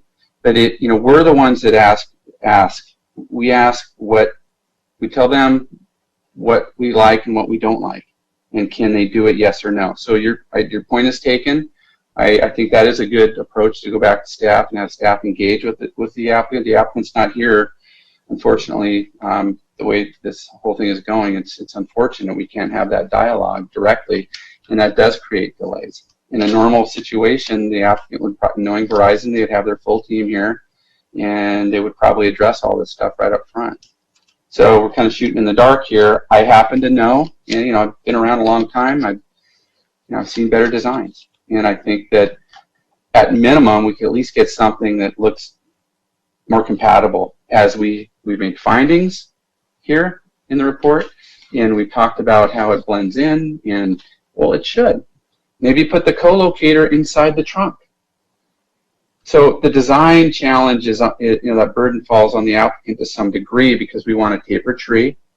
Well, are you absolutely positive that this can go in the trunk? know for sure that this? I can say this. The applicant's going to have to tell us if it cannot. They don't have a tenant to speak to that. So they don't have AT&T or another one there saying, no, we can't do that. But it can be designed to place the antennas inside of the trunk. For the co-location part specifically. There are many examples of this out in like Palm Springs area. They have a requirement. For years, that's what you could not have antennas outside. You had to put the antennas in the trunk. If the carriers wanted the site, they would do it. If they could make it work, they'd do it. But you have to ask a question to get the answer. If we don't ask the question, we're making assumptions that we may be able to get something better. And I'm not suggesting that Verizon necessarily put all their antennas in the trunk. They've got 12 here, so I'm assuming it's a capacity site. They need what they need, and we're not going to tell them what they need. We're just trying to say, hey, look, can you do something better? Can you pull the antennas in closer to the center of the trunk so we have more palm fronds?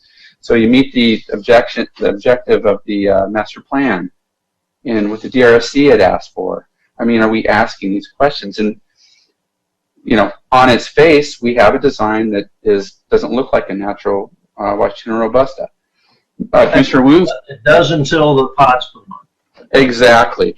But then when the pod goes on there, it doesn't. So, but it's there on paper so they can make that finding for co-location. It's like it seems like we're doing it backwards when I think the intention is good. I think if we fine-tune that design so that it doesn't create something that looks so much different, so there's not a huge departure from a Washingtonia. You know, if it's going to be as per Commissioner Wu's suggestion, a different kind of palm, that's fine too. We just be selective and bring in the new palms we bring in. You know, and I was going to suggest varied heights as well, larger boxes and, you know, maybe 20, 25 feet. We use a different kind of palm. It doesn't have to be the Washingtonias. We put it in there because we're looking for consistency. A palm's a palm, but we want to make it, if it's going to be a palm, it should look as natural as possible. This one doesn't, only because of the palm, the thing. And the dead palm fronds that Commissioner Wu mentioned, they're out there, but you got to see it. When those things first came out, everybody was excited, and then a few of them were installed, and it's like you either really hated it or you weren't sure. So it's one of those things where if we're going to be consistent with what the behavior of a Washingtonia robusta, then that would be the growth pod design. It wouldn't be a pineapple. It would be the dead palm frond skirt that hangs down. And we should have the benefit of seeing that. The community should see it, so we can make an informed decision. That's all I'm saying. I want Verizon to be successful here. I want the carriers to provide service, especially the E911 stuff. We need that stuff. We need it. So, Commissioner Blackburn, do you want to make a motion? I made a motion that we continue this item to the next planning commission, possible planning commission. I think wouldn't be an option. Okay, can I make a suggestion? I hope to approve this project with the caveat. We can't hear you. Commissioner Wu, you're breaking up a little bit.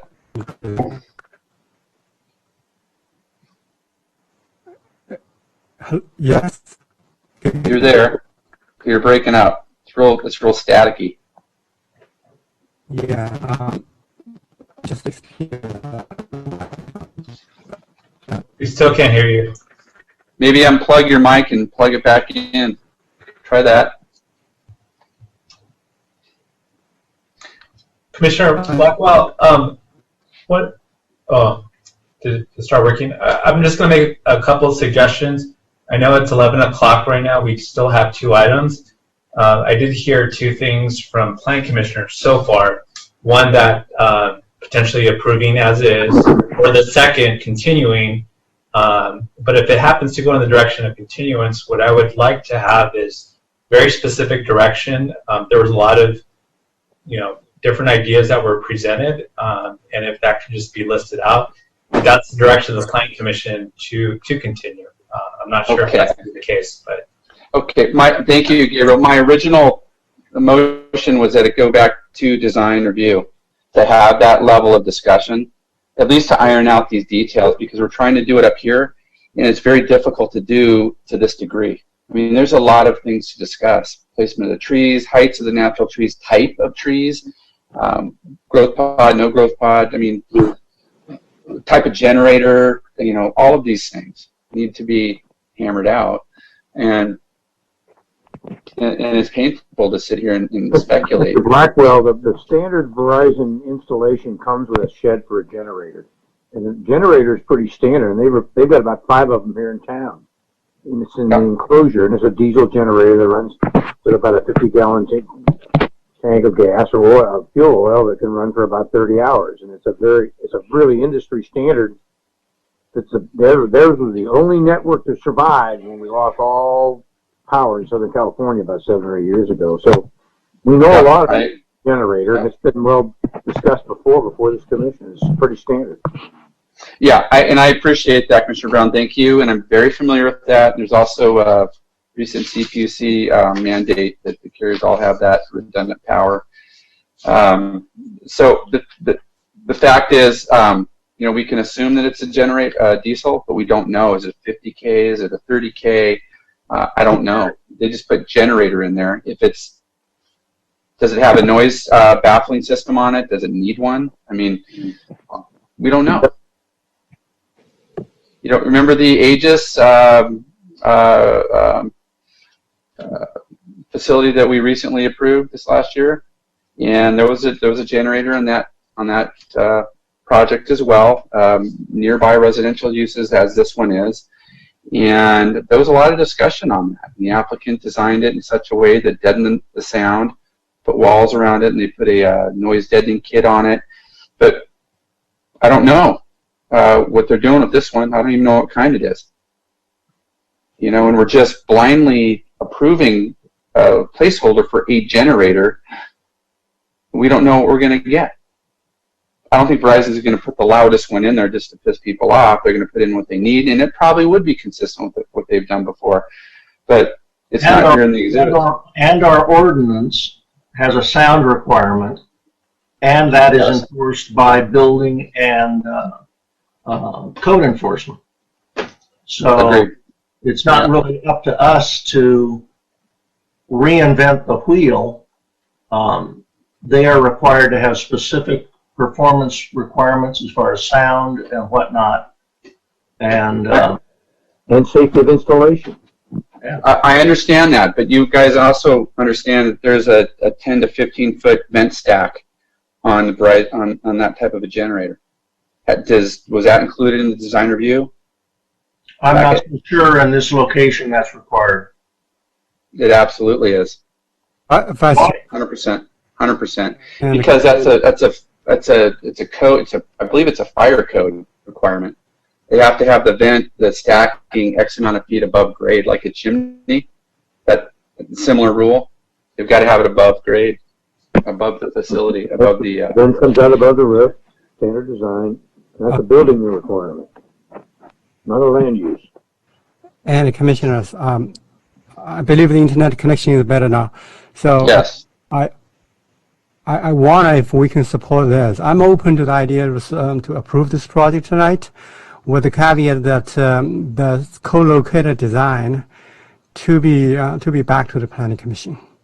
So we're not approving the whatever design underneath that crown. We're approving a tree without pod, without a pineapple, without a skirt. We're approving that tree.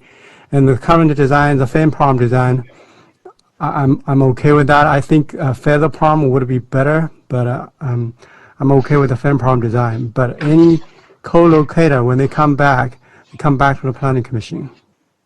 Okay, Commissioner Wu, do you understand that removing the co-located piece of it eliminates a bunch of our findings? It changes the character of our entire batch of findings here.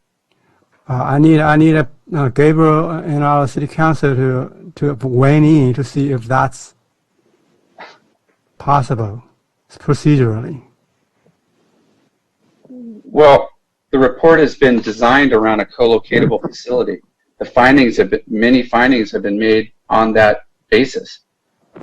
I'm reading the findings here, and I don't see anything about co-location. There's many. I can read through. How much time you guys got? Well, I'm going to jump in one more time. That we can certainly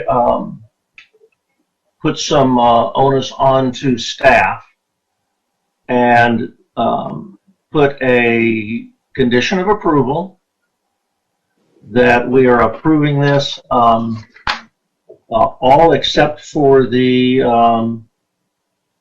cover for the other antennas, and those will be reviewed in the future, because they still got to send this to Coastal Commission and all. So this is not a short-term project. It's not going to be built tomorrow.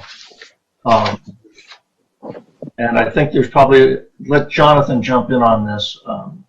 Do you think that's a possibility, Jonathan? All right, Bart, could you summarize? I heard the ending piece there about Coastal Commission, but I missed the part of the question. That Commissioner Rule suggested one option would be to approve the project with the condition of approval, or a condition on the approval, that a final design for the shrouding of the lower antennas be brought back to Planning Commission for approval. You know, I don't know if we have the city attorney to weigh in. My thought there is that you know, the co-location piece is something that staff pushed for as a consistent request or guideline within our wireless master plan. And so, you know, the original application did not involve that, but because of the guideline that was put into place. Is it possible to, you know, meet findings without the co-location? You know, I think that Planning Commission could have that discussion. Well, I'm not suggesting we eliminate the co-location. I'm just saying that the shroud itself needs to be re-reviewed. Oh, okay. That's also something that has been done in the past. I know that we have actually had some applications that returned to design review. So I think you can craft some language depending on who you want to be the group that does that final review. I believe that there was an element at the outlets that did a review back through design review with, you know, city planner approval, showing that they integrated the updated comments from design review. And then I believe that Planning Commission also referred like the back of house trash can area of a site plan. Correct me if I'm wrong, this was not my project, but the new restaurant on Del Mar was another one that returned after Planning Commission's review to touch up some pieces at design review. So I don't think that would be inconsistent with the procedures that Planning Commission has looked at in the past. Does that sound what you're looking for, Jen? Yes, but I need confirmation from our city planner and city attorney. So, Commissioner Wu, I was going to let you know that if you wanted to move forward with that, I don't think it would be difficult to do that with the findings that we have. The only thing I would see that we talked about the co-location specifically is under the minor architectural permit finding 5G, and it says the project indicates future location screening for the co-located equipment as recommended by the wireless master plan. But I would just add language, if that's what you desire to do, that the future co-location, including screening materials, would be reviewed by the Planning Commission. Yeah, I could get behind that. I could definitely get behind that there. That way we've got the fan palm, Mexican fan palm, without the growth pod. Okay, so a co-locator would come in and come back to us, and then the burden just falls on them. If they need to pull the tower out and redesign it, whatever, that's fine. We'll cross that bridge when we get there. But for now, we get Verizon what they want, there's not that encumbrance there. I mean, it was a great idea to put that on the plans to meet those findings, but I mean, design-wise, doesn't look right. Now, So, Commissioner Blackwell, are we still adding condition number 4.4, 4.16, and 4.17 as suggested by John? well, the 4.17 was just, to require a CUP, if there's an expansion. So we would simply just, we'd add that. That it would come back to us if a co-location comes in or a new tower or antennas, on the thing. And then we talk about the design then. It goes through design review, just like it normally, project normally would. And we can determine at that point if it's appropriate. Right now, the current design is not appropriate. I mean, I'm not going to, you guys can change my mind on that. But if we take that pod out completely, then we got something. Maybe, make those palm trees a little taller, like two or three of them a little taller, just varied height. Then we'll have something much better than we have now, in my opinion. That sounds good. So, Gabriel, City Attorney, can you confirm that is okay? And also, Gabriel, can you let us how to the language advise on the language of conditions? This is Todd from the City Attorney's Office. That's fine. Thank you. So, Commissioner Wu, if the language that you're referring to in the findings, so the findings should be amended, right? If we're kind of taking into account what's been said. So the 5G under minor architectural findings. So G, where it says the project indicates the future location screening for co-located equipment as recommended by the wireless master plan. But I only see it on the page. Okay, page 15. Oh, page 15. Yeah. You mean 3A? Oh, 5G. Yeah. 5G. Yeah, 5G. Okay. So it'd be 3A and 5G would need to be redone. 3A. So G after WMP, and as reviewed by the Planning Commission, and you could decide, do you want that to be reviewed as a public hearing? I say as reviewed by Design Review Subcommittee and the Planning Commission. Okay. So, and as reviewed by the DRC and Planning Commission, and that review will still require your approval. But so I would add that language there. And in reference to 3A, I just noticing 3A. We should say the project shall provide for future co-location. Call it a day. Okay. So we're just putting a condition in there that says, hey, we want you to be able to, you're not going to turn somebody away. I mean, they've got their technical issues they've got to work out between them with, in terms of interference, etc. But for us, it just got to look good. But we have that language in there, so they can't say, no, we don't want to co-locate. Okay, so put that in there. With project, it's technically feasible. Vice Chair Blackwell, can you repeat that? Project shall provide. So it'd be so you're in 3A. The project complies with the monopom design standards identified in the WMP. Or then it says, for instance, the project provides for. Okay, we could say. Now, can somebody confirm, Jonathan, maybe confirm that WMP provides for co-location or that future co-location? Can we put that in there comfortably? Or should we take out the WMP part? And just write the project compliance with monopom design standards, and the project will provide for future co-location where technically feasible, something to that effect. Yeah, I think that makes sense to just indicate that the project will comply and will provide the future co-location, and the design will comply and then use the same language that we'll be using in 5G, and the design will comply as reviewed by DRC and Planning Commission. Okay, I like the words where technically feasible. If that's something you want to just put out there, think about it. Because if we're going to require it, I mean, it's got to work for them. They do have their technical constraints. I mean, they can't, separations, all that stuff. Physically, will the tower hold antennas? All these things. So. All right. So with that, I'm going to make a motion to approve the. We have to get rid of my old motion that was on the table that never went anywhere. So does the motion die for lack of a second?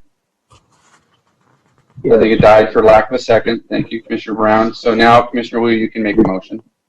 I make a motion to approve resolution number PC 20-019, a resolution of the Planning Commission of the City of San Clemente, California, approving conditional use permit 19-334 and a minor architectural permit 20-115, Verizon monopalm at the City Yard, a request to allow a new monopalm cellular tower with accompanying ground-mounted equipment in the city-owned property at 380 Avenida Pico, with the revision to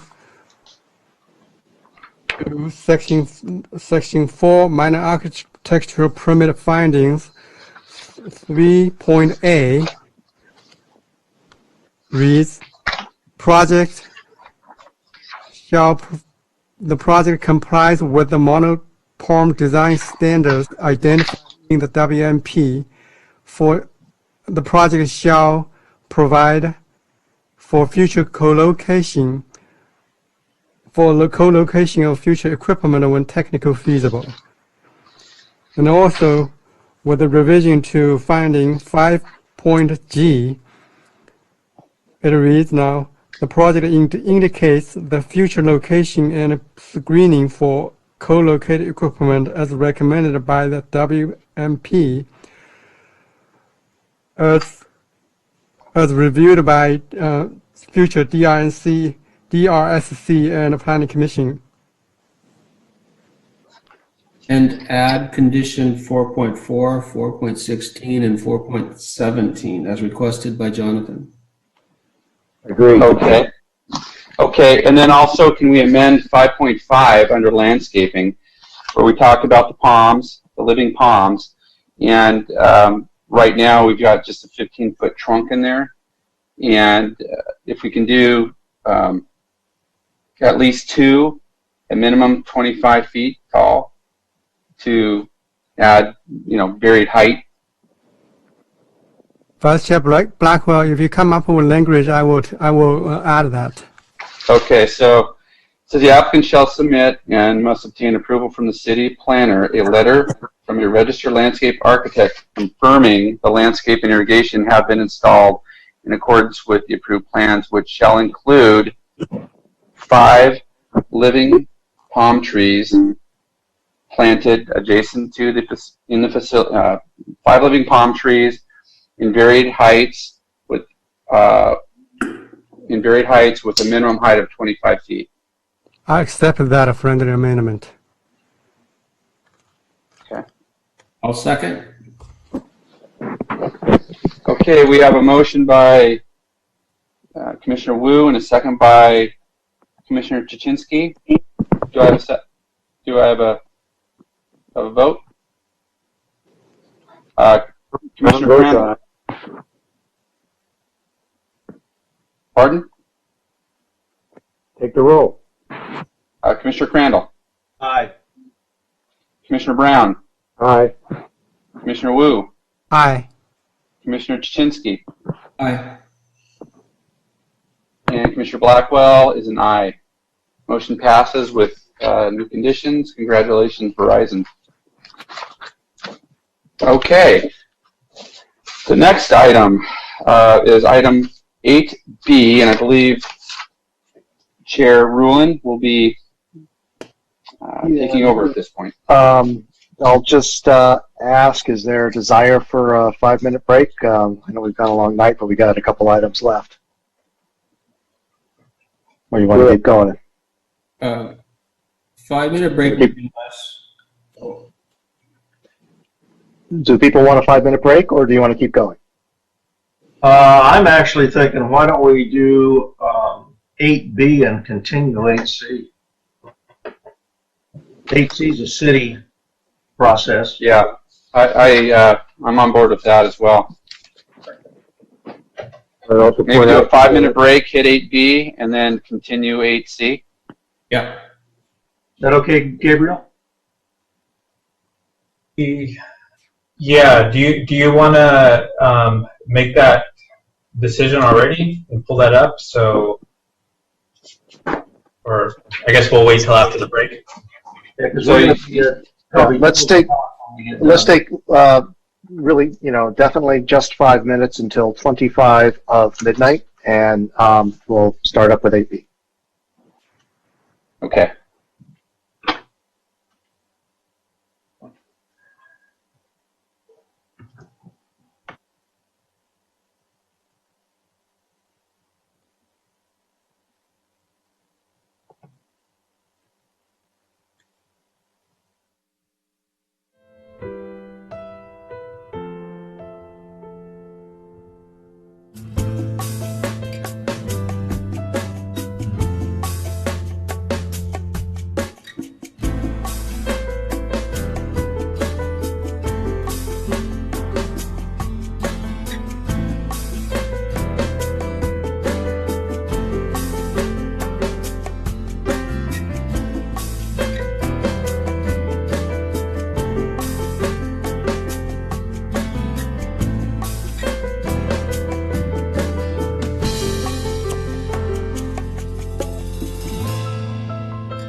Australians and the Chinese.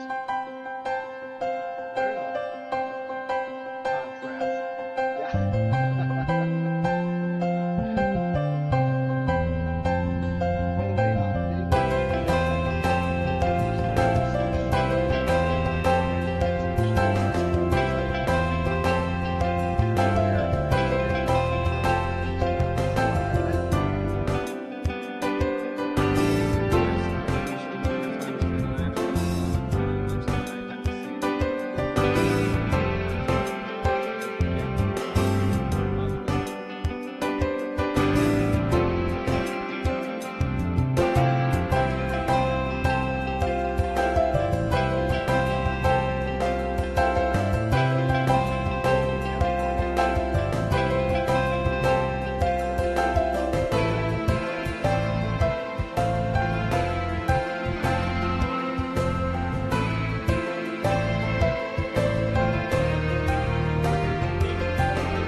next item is 8B, conditional use permit, minor cultural heritage permit, minor exception permit for La Galette restaurant, exterior improvements.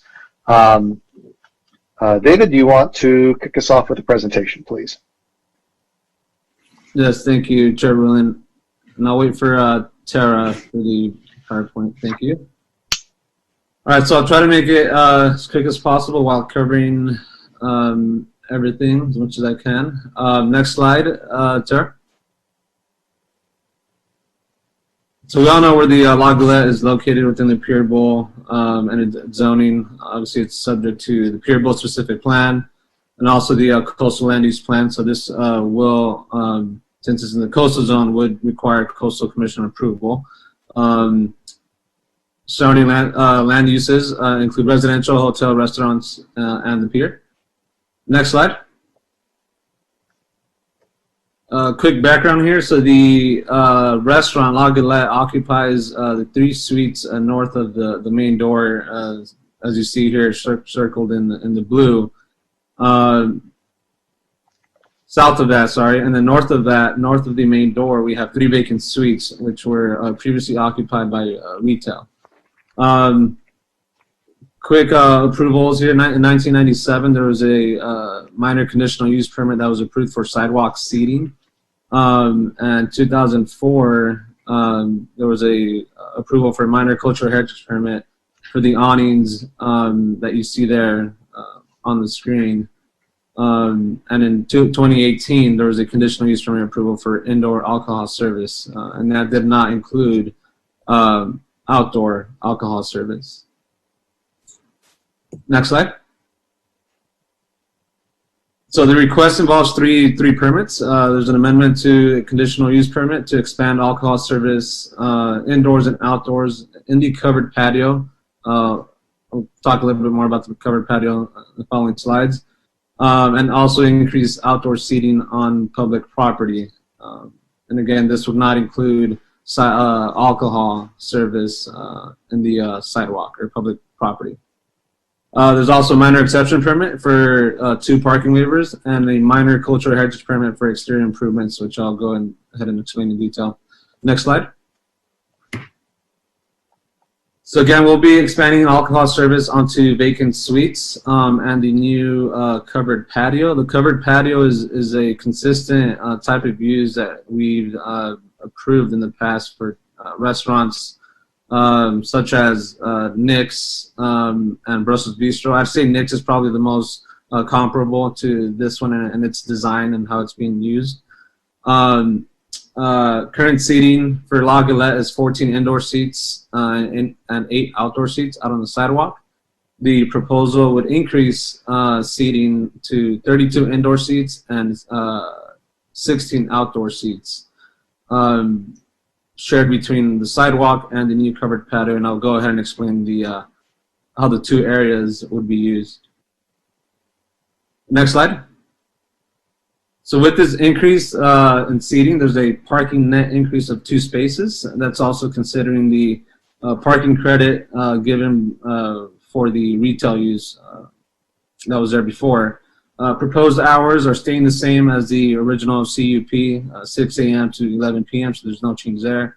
Both ABC and OCSD support the project. This approval would void resolution number PC 18-037 and would carry over relevant conditions as you see there listed. Next slide. So on the new covered patio and sidewalk seating, essentially we have 2 outdoor areas. The applicant has provided, and I think he explains it in the letter he sent to the commissioners on the idea behind morning hours and evening hours. There's no set hours, and staff did not set a condition that limits seating within certain hours, and that's to allow the applicant or the restaurant to be flexible and utilize sidewalk seating that help support policies, city policies that encourage pedestrian activity and outdoor spaces. So this was reviewed by the engineering division and building division. Both support the sidewalk seating. They reviewed and make sure that there was an adequate width of 5 feet to not obstruct pedestrian access. And relevant conditions of approval are listed below. I would note that the notable one here is that the applicant is required to submit updated indemnification and insurance documents for the sidewalk seating. So they already do have that, but they would have to update that to reflect the increase in sidewalk seating. Next slide. So this is for the minor exception permit. So 2 parking waivers are being requested in order to satisfy the parking requirements. Again, the net increase is 2, so that explains the amount of parking waivers. In reviewing this, staff found that we can make the findings. There is available parking within walking distance. When we say walking distance, in this instance, we're using a 0.25 mile walking radius, which is widely accepted in the transportation industry. Something else we did look into and consider is the fact that the site is in a mixed-use district and in a visitor-serving commercial district, where we have residential uses nearby. Residents and visitors access this area through the method of multimodal transportation, which includes walking, cycling, skateboarding, using the train, SC trolley, as well as driving. So the nature of the mixed-use and visitor-serving commercial district and how it's designed with the several mix of uses, it influences multi-destination parking, where we don't have users or visitors parking just to visit one destination or one business. We also do have coastal access points that help provide pedestrian access to this area. These examples are T Street, we have Linda Lane, and North Beach, and that's connected via the beach trail. Next slide. So the minor cultural heritage permit covers the exterior improvements. These include new sectional doors, tiled sills, removal of tiled baseboards, decorative light fixtures, and then replacement of siding with white stucco. The image to the right is an existing photo showing the French doors that will be removed. Next slide. So in this review, this proposal did go to the DRC twice, and input that we received from DRC was mainly that the initial proposal was too industrial-like. So some of the comments were to address that were to reduce the height of the openings, to add more detail to the main door to emphasize that, consistent with design guidelines. There were concerns about the sectional doors, rolling in and affecting how ceiling equipment would function. So the applicant did consider that, and we'll be working with the building division during plan check review to address that. Another comment was to darken the color on sills for contrast against the Ole Hansen pavers. Next slide. So here's the proposed elevation after the second round of DRC.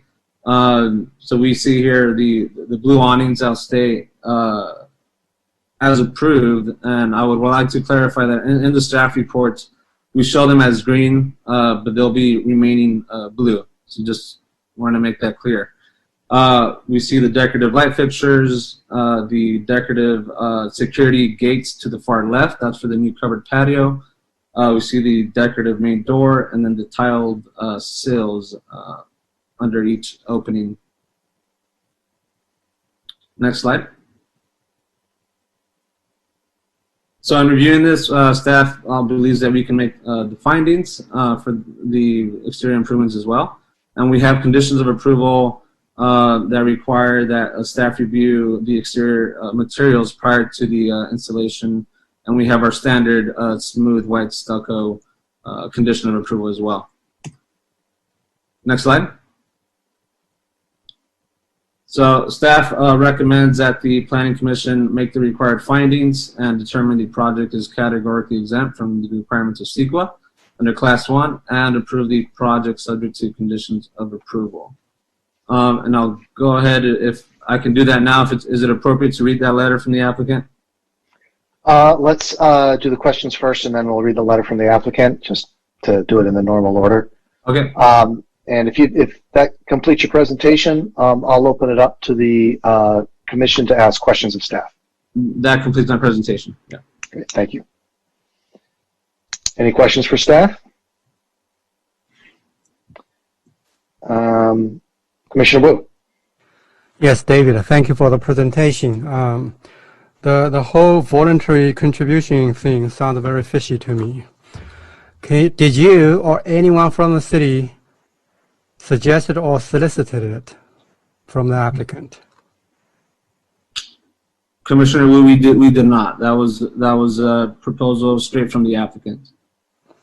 Okay.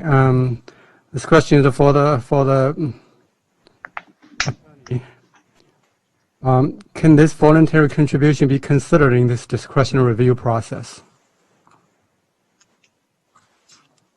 Commissioner Wu, the answer is no. We are not asking in this presentation or of the project. We're not asking that the commission use this as basis to support the project. It's not included in the reso for that reason. At the request of the applicant, he did ask that we include it in the staff reports, but after consultation with the city attorney, we felt it'd be appropriate to leave it out of the resolution to avoid any confusion. So if there is support for this project, it's not based on that contribution.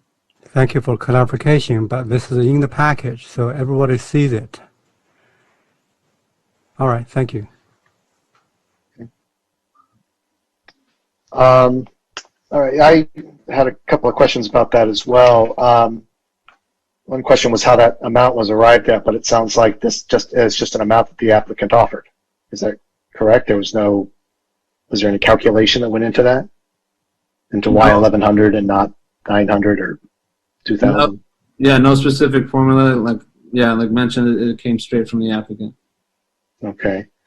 And I didn't see any condition for it, and it sounds like we just don't have any. This is just money he's providing to the city. Would we have an account or a budgetary item to put this under when the city received a check? Do we know where that would go? Gabriel, do you have some insight on that? Yeah, we don't have any answers for that right now, Chairman Rulin. We would have to figure out where that goes. We used to have an in lieu fee program in an account, but that in lieu parking program is suspended. So there's a few steps that would have to happen on our end to see if we would even be able to receive any of those funds. Okay. So I'm not even sure if that would happen. Okay. And how many parking waivers do we have already in the Pier Bowl? Do we know? Yes. Let's see. In the Pier Bowl, we have none show from our records, Commissioner Rulin. Okay. Let's see. And Commissioner Brown, did you have a question? No, I just wanted to make the point that with the suspension of the in lieu fee program, there really is no mechanism to accommodate the applicant's potential offer. It's in the staff report, and that's just a perfect example of an opportunity lost. With everybody having parking waivers should be contributing to an in lieu fee program to help run our trolley program. It's kind of an interesting concept, an offer, but we just don't have a mechanism really to accept it. Which is a shame. It's a problem we don't with the suspension of the in lieu fee program, where we have artifacts up to the north end of Del Mar who just got 6 parking waivers and found some parking spots 800 feet away, not paying anything. That would all these parking waivers would contribute nicely to a trolley program, but that's about all we can do is it's in the staff report and we can't make the findings against it. Are there other questions for staff at this time? Okay. If not, I'll open up the public hearing. I know we have one. I think we only have one email. So, Gabriel, could you read that and I'll do the timer? Yeah, I can read that. Want me to read that, Gabriel? Yeah, go ahead, David. Yeah. Okay, so this is from the applicant, Mark McGuire. Honorable Chair Rulin and members of the Planning Commission, these written comments are in support of Agenda Item 8B La Galette. There's a famous U.S. Supreme Court case involving Dartmouth College in which the famed orator Daniel Webster said this about Dartmouth. It is a small college, but there are those who loved it. The same is true about La Galette. It is a small restaurant, but there are those who love it. I am one of those who love it. Come to think of it, that famous quote could be used for the Pico core area as well. It is a small area, but there are those who love it.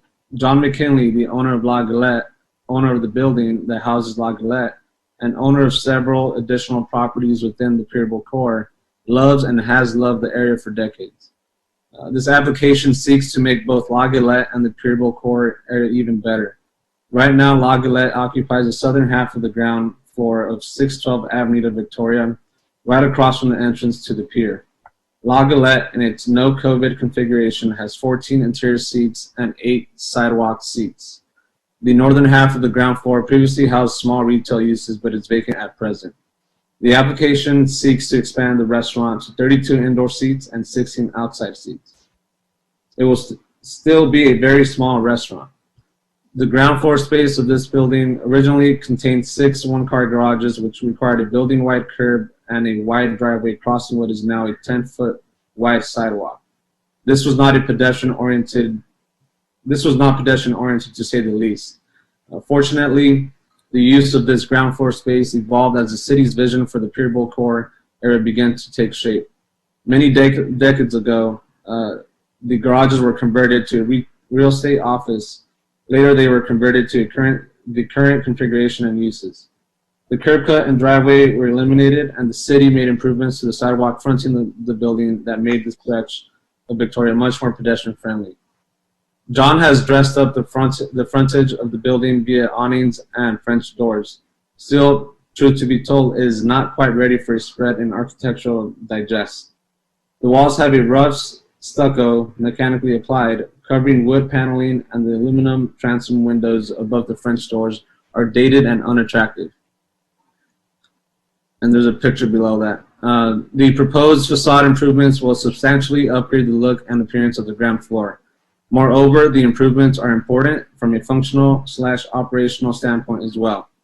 Specifically, having an open, bright, and airy restaurant space will be critical for success even after this phase of the COVID-19 pandemic. Blurring the distinction between inside and outside by using roll-up windows and creating a covered patio is an essential goal of the remodel. Please also note that the actual restaurant floor area, as opposed to areas dedicated to the restroom, kitchen, storage, and back bar areas, extends inward only 12 to 15 feet from the front of the building. Excuse me, David. The 3 minutes is up, so we have to finish there. Thank you. Okay. And that is the only letter we received, correct? On this item? Yes, Commissioner Rulin. All right, very good. Then I will close the public hearing, and I will open this up for discussion with the Planning Commission. Does anyone want to kick us off?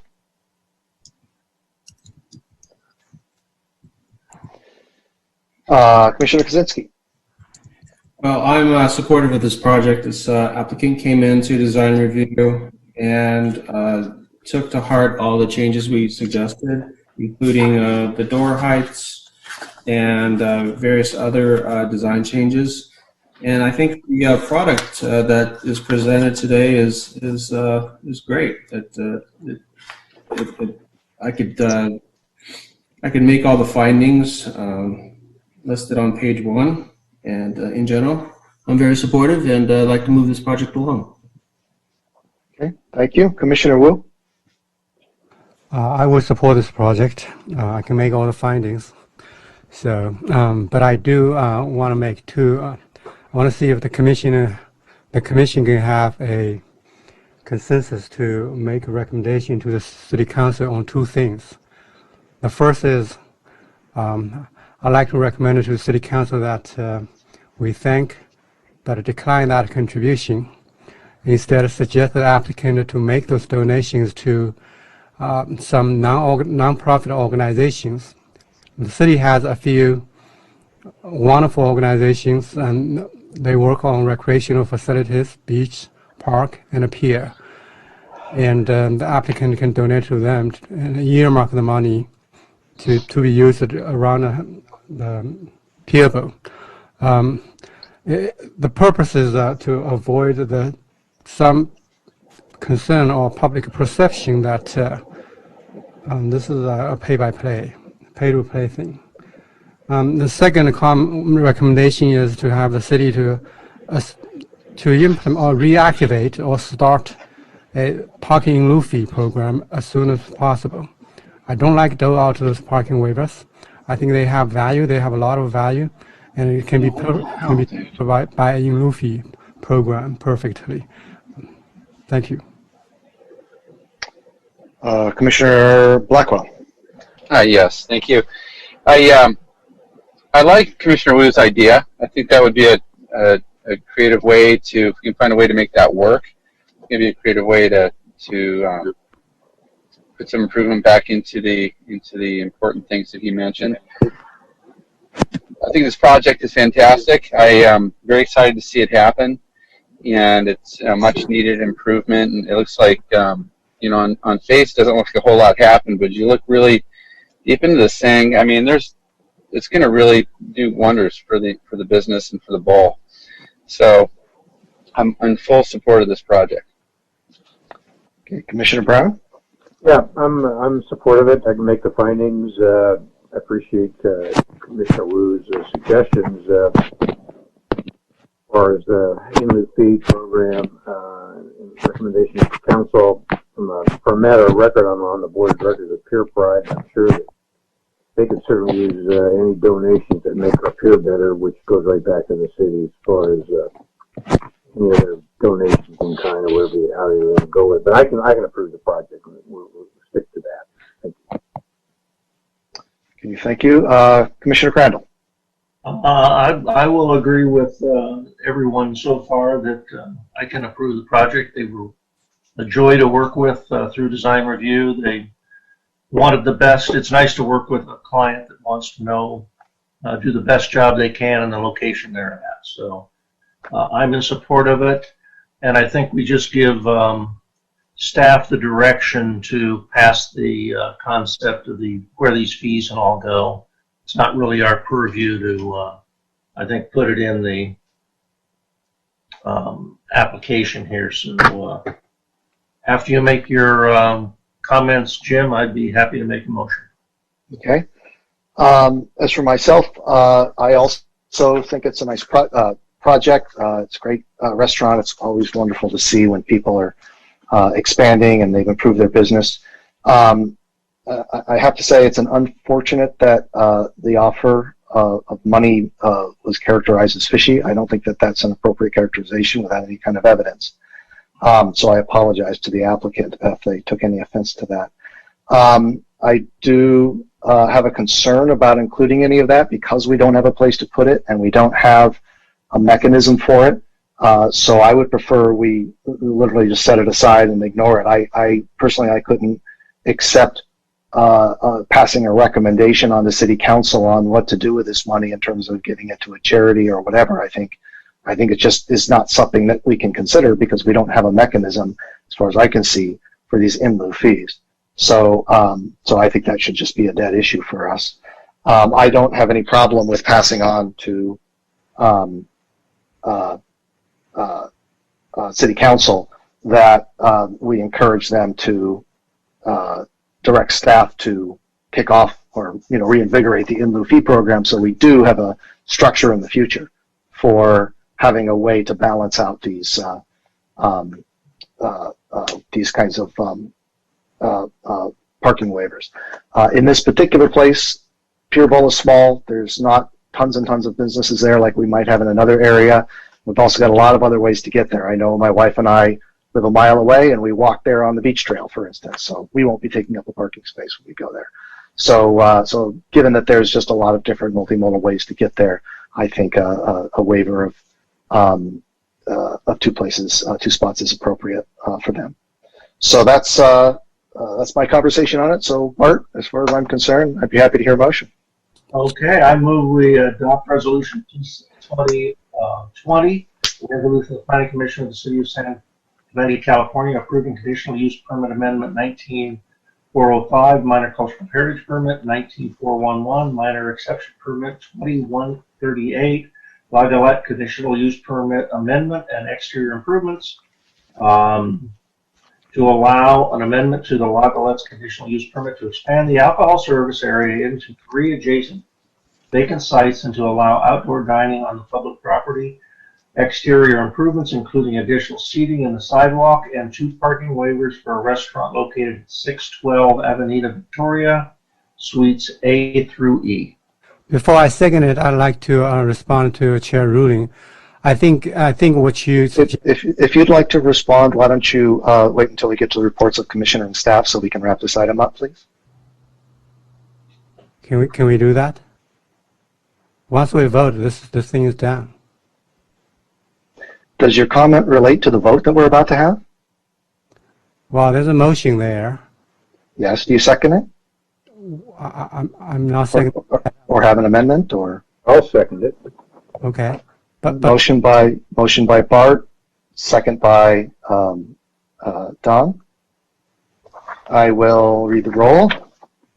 Chair, this is a point of privilege. I still have something I want to say, so we don't have to go to vote directly. Please take your point of personal privilege. This is a point of privilege. So I share with your concern that and I agree that we should set that aside. That message can be delivered by the staff to the applicant as a separate issue.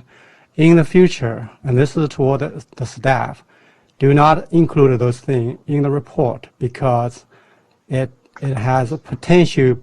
You're making a point of personal privilege, so please don't give a direction to staff when you're making a point of personal privilege. Address the personal privilege and make the motion to staff outside of that.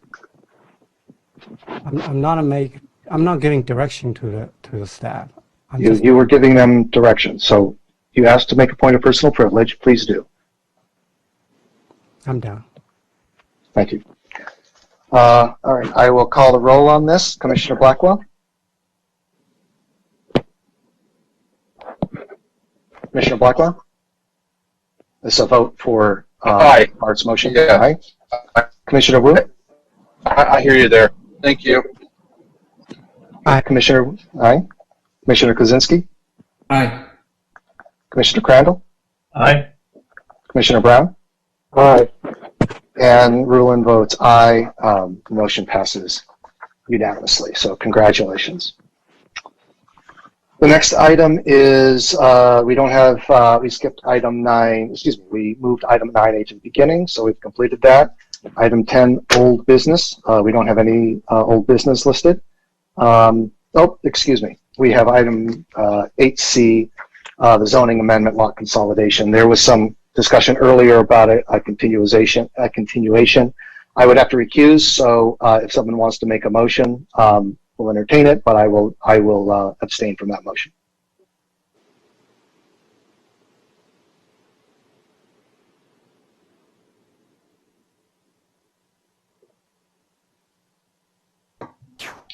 I move that we move the zoning amendment 2258 lot consolidation item to a future planning commission indicated by when Gabriel can get it on the agenda. Second. Motion by Crandall, second by, was that Blackwell? Kuczynski. Oh, I beg your pardon, Kozinski. Motion by Crandall, second by Kozinski. I'll call the roll. Commissioner Blackwell? Aye. Commissioner Wu? Aye. Commissioner Kozinski? Aye. Commissioner Crandall? Aye. Commissioner Brown? Commissioner Brown? Looks like we lost him. Looks like we lost him. appears to have stepped away. Commissioner Rulin will abstain on that motion. Guess we'll list Commissioner Brown as an abstention. So we have 4 in favor and 2 abstention, and the motion passes. The next item is item 11, reports of commissioners and staff. Does anyone have any, the staff or commissioners have anything to report? Yeah, Chairman Rulin, I had just one item to report. For the next Plan Commission meeting, actually the study session, last night the City Council, we had an item before the City Council to consider a joint study session with the Plan Commission regarding a study that is going on with our inclusionary housing in lieu fee program. And so it's one of the tasks from our housing element to accomplish, to review our in lieu fee and to see if there are alternatives to the way that we calculate that fee today. And so the results of a financial review of the consultant that we hired will be presented to the City Council and Plan Commission on the 2nd, and also to receive some feedback from both Plan Commission and City Council regarding our in lieu fee program. So I just want to advise you of that. That will be a joint study session instead of just a study session of the Plan Commission on September 2nd at 6 p.m. Timely. Okay, that's great. And Jim, I have just one thing to report. On the Coastal Advisory Committee that took place August 13th, 2020, one item of business that I thought was worthy of bringing up is that they have the environmental sustainability grant proposals were due and nobody turned them in. Each proposal, they have up to $2,000 per proposal to give away for environmental sustainability projects. So the next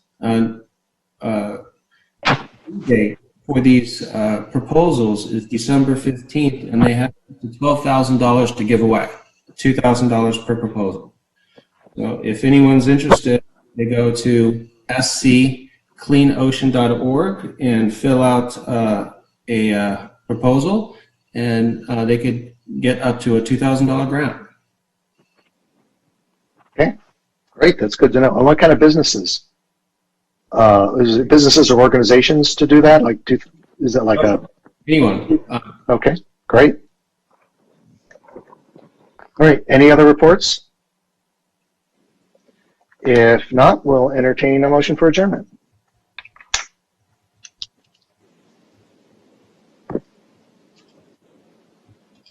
I'll move we adjourn to the next regular meeting and study session of the Planning Commission will be held on 2 September 2020 at 6 p.m. via teleconference. I'll second. Motion by Brown, second by Blackwell. I'll take the roll. Commissioner Blackwell? Aye. Commissioner Wu? Aye. Commissioner Kaczynski? Aye. Commissioner Crandall? Aye. Commissioner Brown? Aye. And Rulin votes aye. Passes unanimously. We're adjourned until September 2nd.